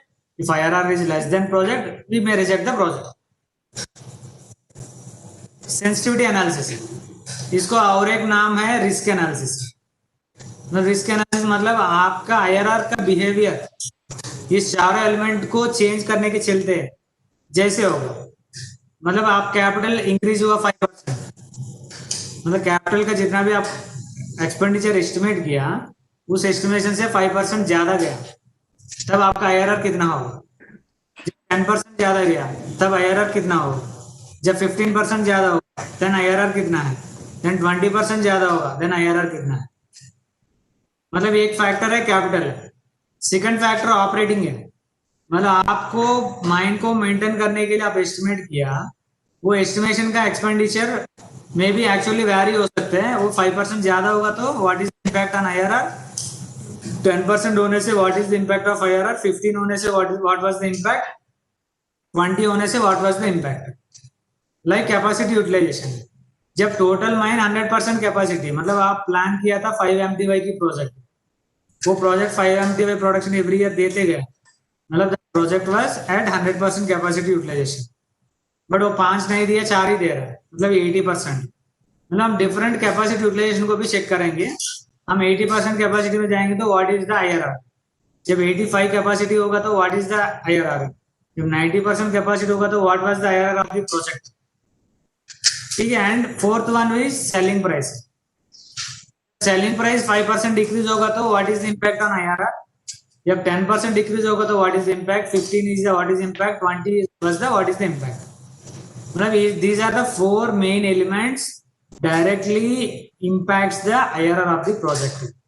मतलब आप डिसीजन लेने का पहले ये भी देख लीजिए ये चारों एलिमेंट में विच एलिमेंट चेंज होने से IRR में ज्यादा इम्पैक्ट पड़ रहा है, that element will be treated as a very risky element. मतलब हम लोग का प्रोजेक्ट रिपोर्ट में very risky element was selling price. आपका सेलिंग प्राइस 5% रिड्यूस करेगा ना, आपका आईआरआर में इम्पैक्ट ज्यादा आएगा as compare to capital increase of 5%। Okay, this was the sensitivity analysis. This sensitivity analysis will be shown under appendix C3 in the project report। Okay, these are the basic fundamental assumptions considered in the project report of CAL। This is applicable for only all India purpose only। One was 100% equity model। मतलब हम लोग का PR में हम लोग date को लेके PR नहीं बनाते। We are assumed that total project will be funded through 100% internal resources। मतलब we are not considered the debt option। Okay, second one is pre-tax। We are not considered the income tax impact on the cash flow generation। We are considered pre-tax IRR। मतलब ये without impact the personal tax impact on the project, what is my IRR। Third one is tax neutral point. मतलब tax neutral point का ये है आपका जितना भी GST लग रहा है उतना मतलब आप जितना जीएसटी इनपुट में है that total input on GST will be adjusted with the output of the coal production. मतलब आप जितना जीएसटी पेमेंट किया उतना जीएसटी आपका सेल रिलेशन से एडजस्ट हो जाएगा। There is no balance available with the on credit. मतलब आप क्रेडिट नहीं लेके अनअवेलेबल आईटीसी आपके पास अवेलेबल नहीं होगा। ये बेसिक अजम्पशन है, ये actually may be happen may not be happen. Okay, fourth one is constant pricing model. Our cash flow generation is based on constant pricing model। मतलब constant pricing model की ये मतलब है the value of first year, the product value in the first year is same as the value in the 25th year। मतलब आज एक dumper का value 100 rupees है, मतलब 25th ईयर का बाद आने वाला डंपर का value also will be considered as 100। मतलब we are not considered the inflation impact in the cash flow generation, that is known as constant pricing model. And PR approval हम लोग 85% capacity को लेकर चलते, मतलब हम लोग का desired IRR will be come at 85% capacity. मतलब हमको मेरा माइन 85% कैपेसिटी चलने से मेरा को डिजायर्ड आईआरआर आना चाहिए। जब डिजायर्ड आईआरआर मेरे 85 में आएगा तभी हम उसको एक्सेप्ट करेंगे, otherwise may be reject. Okay, these are the types of PR. मतलब टाइप्स ऑफ पीआर मतलब आपका पीआर का नामनक्लेचर देखते हुए आपको पीआर का बैकग्राउंड पता होना चाहिए। क्या कैसे पता चलेगा पीआर का नॉमेनक्लेचर क्या डिफरेंस होगा?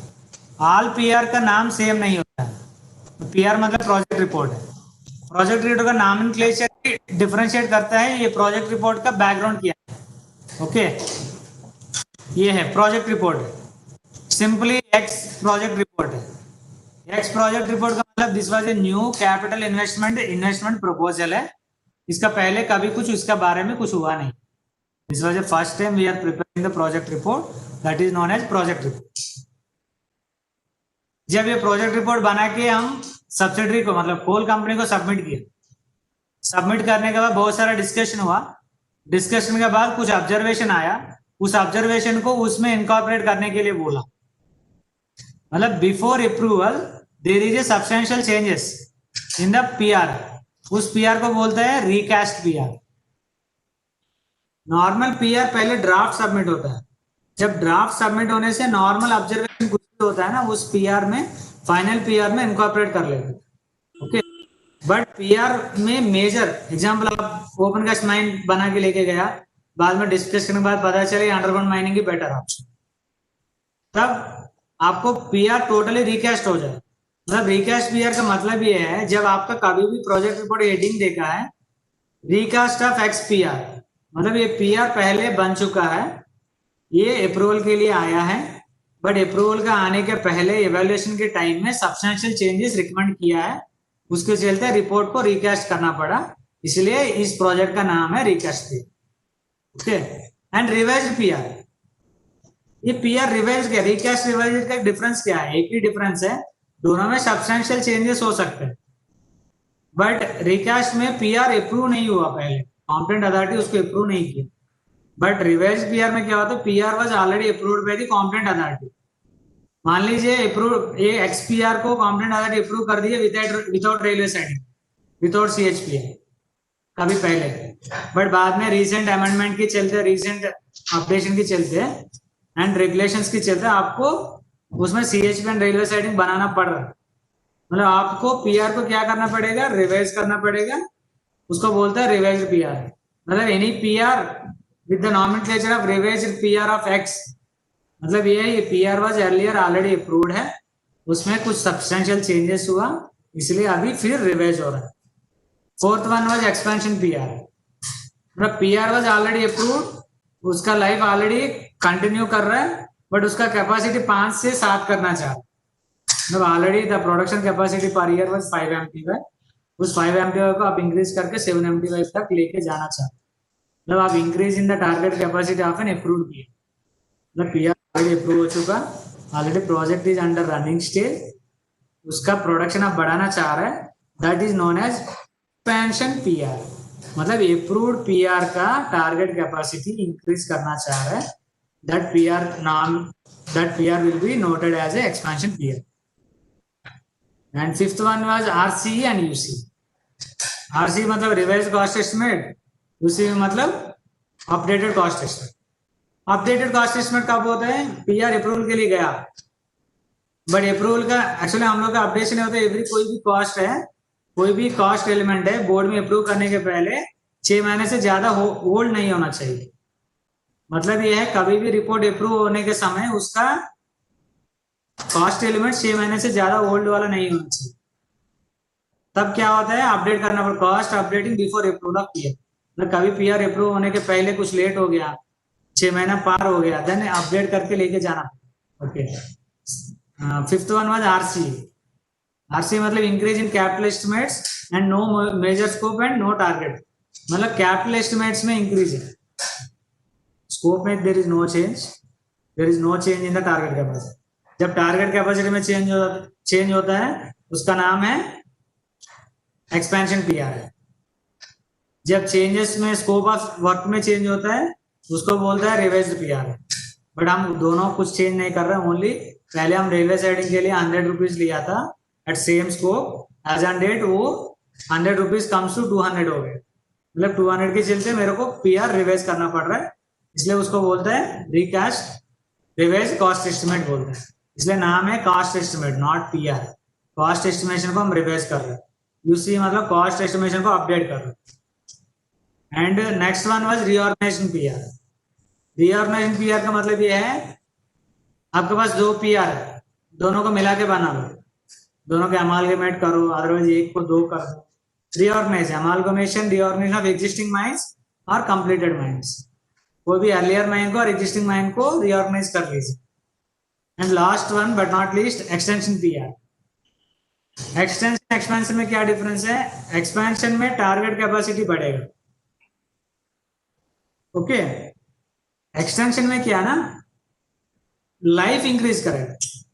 पहले प्रोजेक्ट का लाइफ 25 ईयर्स है, जब एडिशनल लैंड या कुछ लेने के चलते उसका लाइफ 35 हो। Additional area capacity same but scope में चेंज, स्कोप में वेरी हो सकता है बट कैपेसिटी बस सेम है। जब कैपेसिटी इंक्रीज करेगा that is known as expansion PR. जब capacity will be constant then that is known as extension PR, okay. These are the types of PR. मतलब आपको कभी पीआर की हेडिंग देख के पता होना चाहिए बैकग्राउंड क्या है, whether that is a normal PR, whether that is a RC, whether that is a QC, whether that is a expansion, whether that is a extension, whether that is a recast, whether that is a revised PR, okay.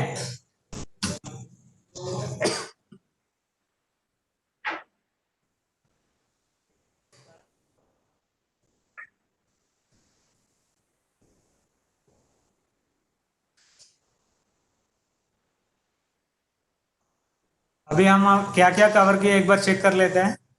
ये तो major inputs required for the mining है, already discussion हो चुका, but एक बार हम repeat कर लेते हैं।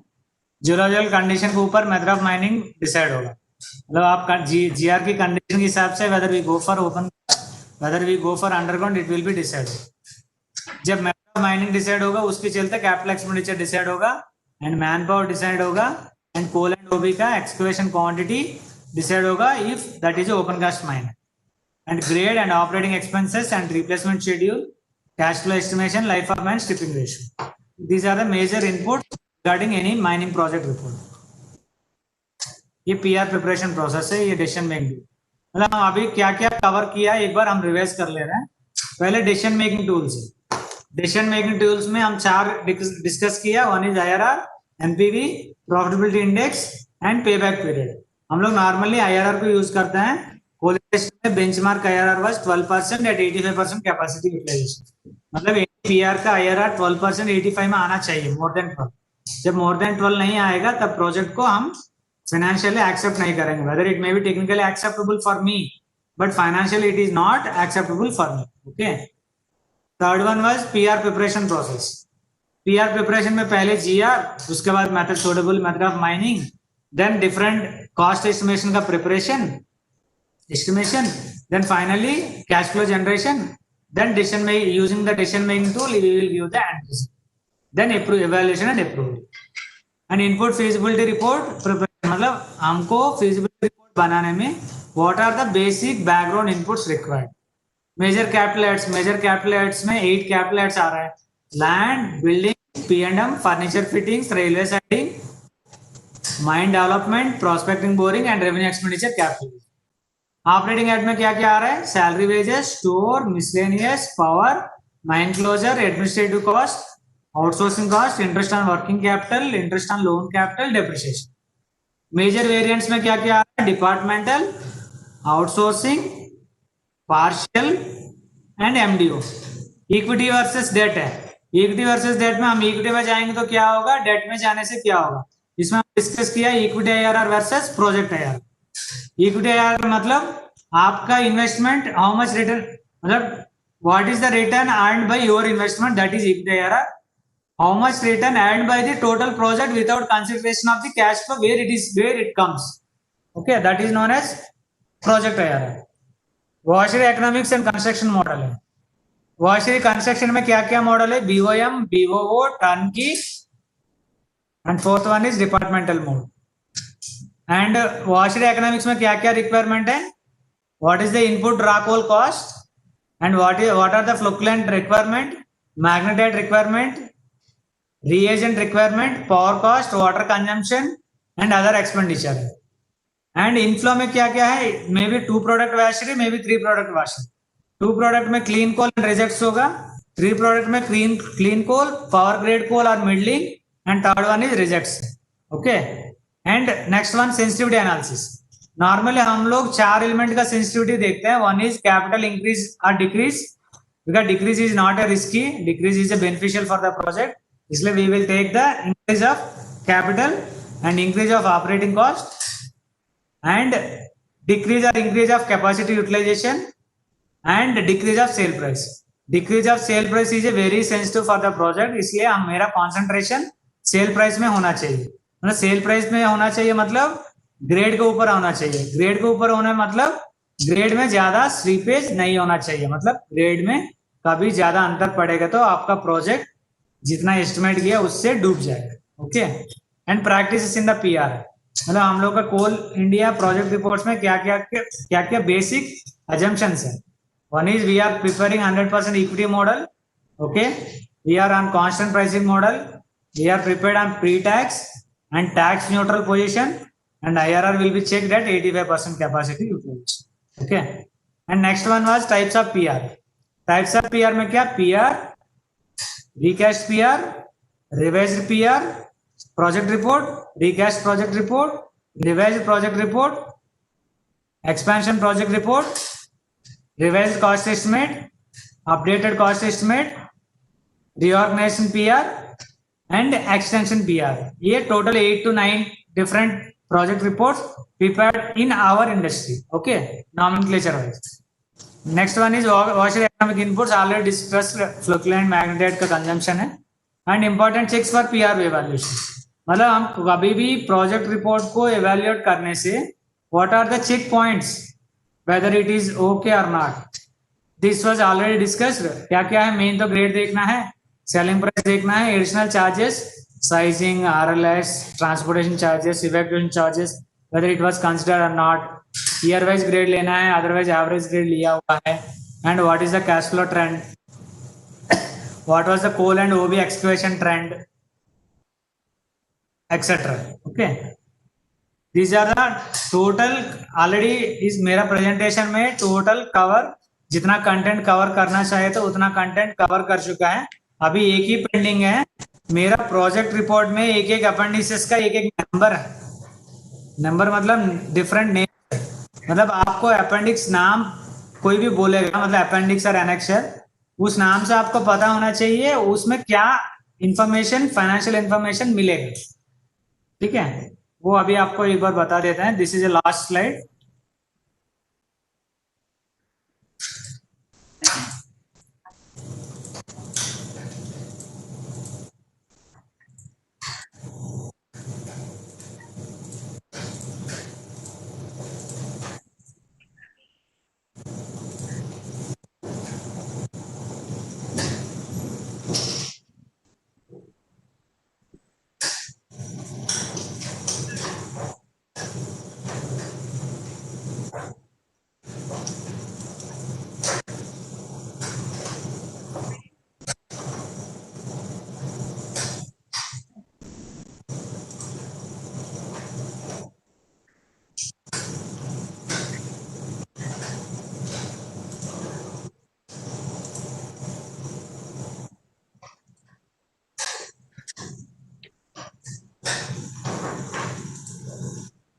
ये है. Sir, you are not audible, sir. हाँ, tell me. I am not getting your voice. Disturbance is too much. Disturbance was too much. Okay.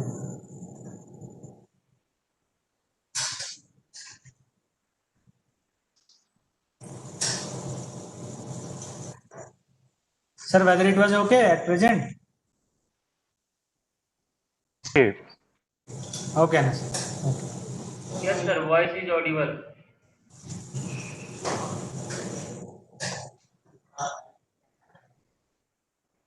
What are the important appendices in the Coal India project reports? First is appendix. Normally there are 4 main broad A, B, C, D. Appendix A denotes the what are the capital investment details incurred in the project report with head-wise phasing as well as year-wise phasing. Second one was appendix B. Appendix B मतलब what are the manpower with grade-wise, year-wise phasing. Okay. Third one is appendix C. Appendix C मतलब cost of production per ton. Under different heads per ton कितना खर्चा हो रहा है per ton of cost of production.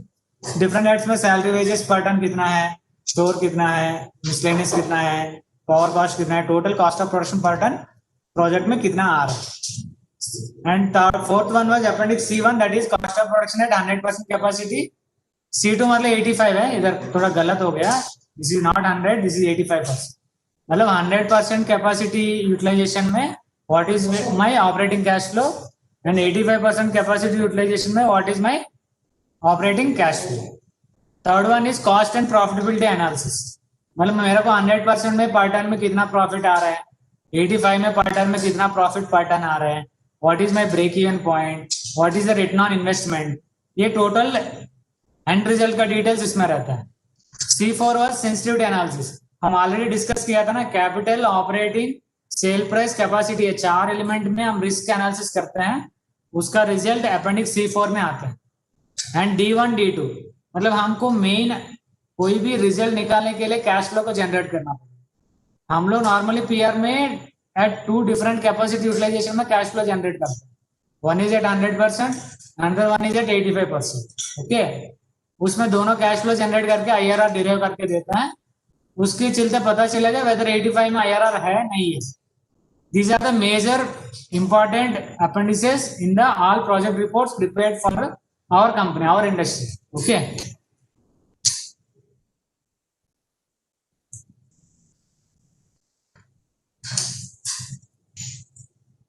एक store cast estimation के लिए हम ऑलरेडी पहले बोला था, जस्ट अभी और एक बार हम रिपीट करना चाह रहे हैं। कोई भी कॉस्ट एस्टिमेशन में कोई भी नहीं है, हम लोग का coal industry related cost estimation में store cost derivation is a very crucial element. Total cost में, टोटल ऑपरेटिंग कॉस्ट में स्टोर कॉस्ट का एलिमेंट बहुत ज्यादा है, थोड़ा कैलकुलेशन थोड़ा ट्रिकी है। मैन पावर कॉस्ट भी ज्यादा है बट उसमें कुछ नहीं है, CTC into man power multiply करने से हो जाए। But store cost estimation is a major cost in the PR, whether it may be open cast PR, whether it may be underground PR. Okay. Store cost में major elements are 3 है, diesel, lubricant and repair and maintenance है। Okay, diesel consumption is based on borehole, मतलब BHP है। Okay, horse power के ऊपर depend करता है and working hours के ऊपर डिपेंड करते हैं इनटू डीजल रेट। लुब्रिकेंट क्या होता है, हम लोग एस्टिमेशन के लिए क्या होता है, some percentage X% of diesel cost will be considered as a lubricant cost. Okay.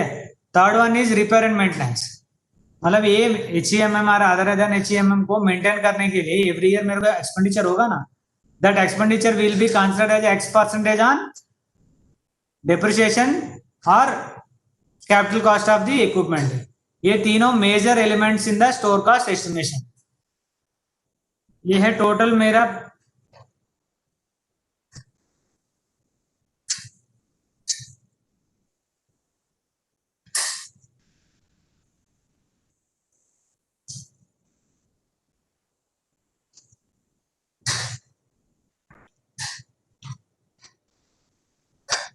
Thank you all.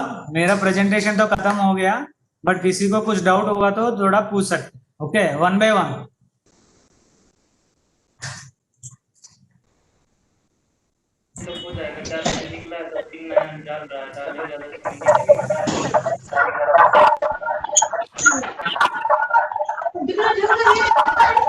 कुछ पूछना है क्या?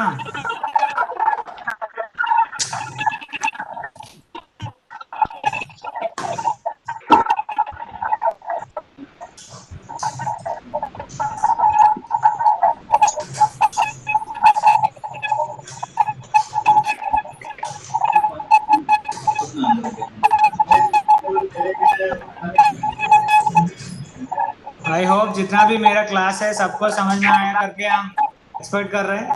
ओके,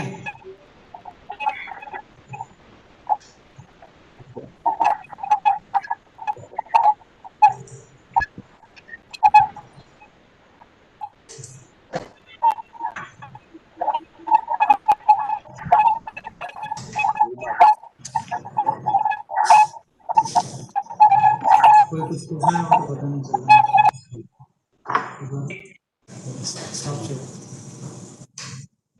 सर किसी को कोई डाउट है तो सर पूछिए। इफ पॉसिबल सब लोग वीडियो ऑन कर सकते तो कर लीजिए ना, एक बार हम देख लेते हैं सबको। Whether my voice was audible or not? Audible, sir. Audible. If possible, all थोड़ा वीडियो ऑन कर लीजिए।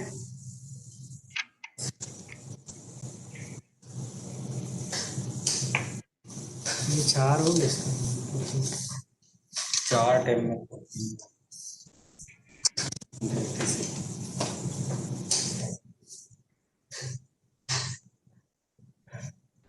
अभी 1 2 3 4 5 7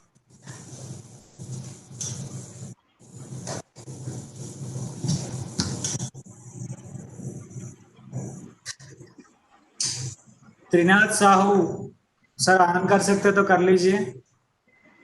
ऑन किया सर, वीडियो ऑन है सब, ऑडियो भी ऑन है।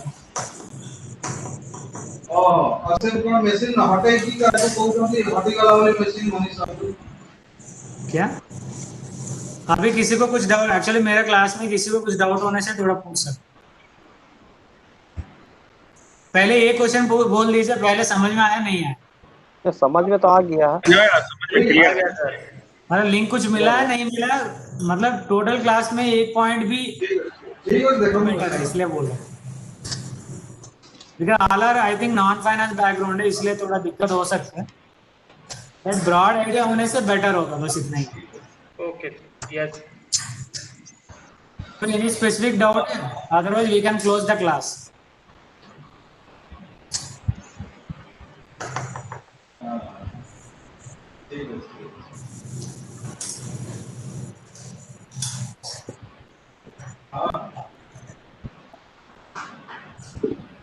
ओके सर, फिर थैंक यू ऑल।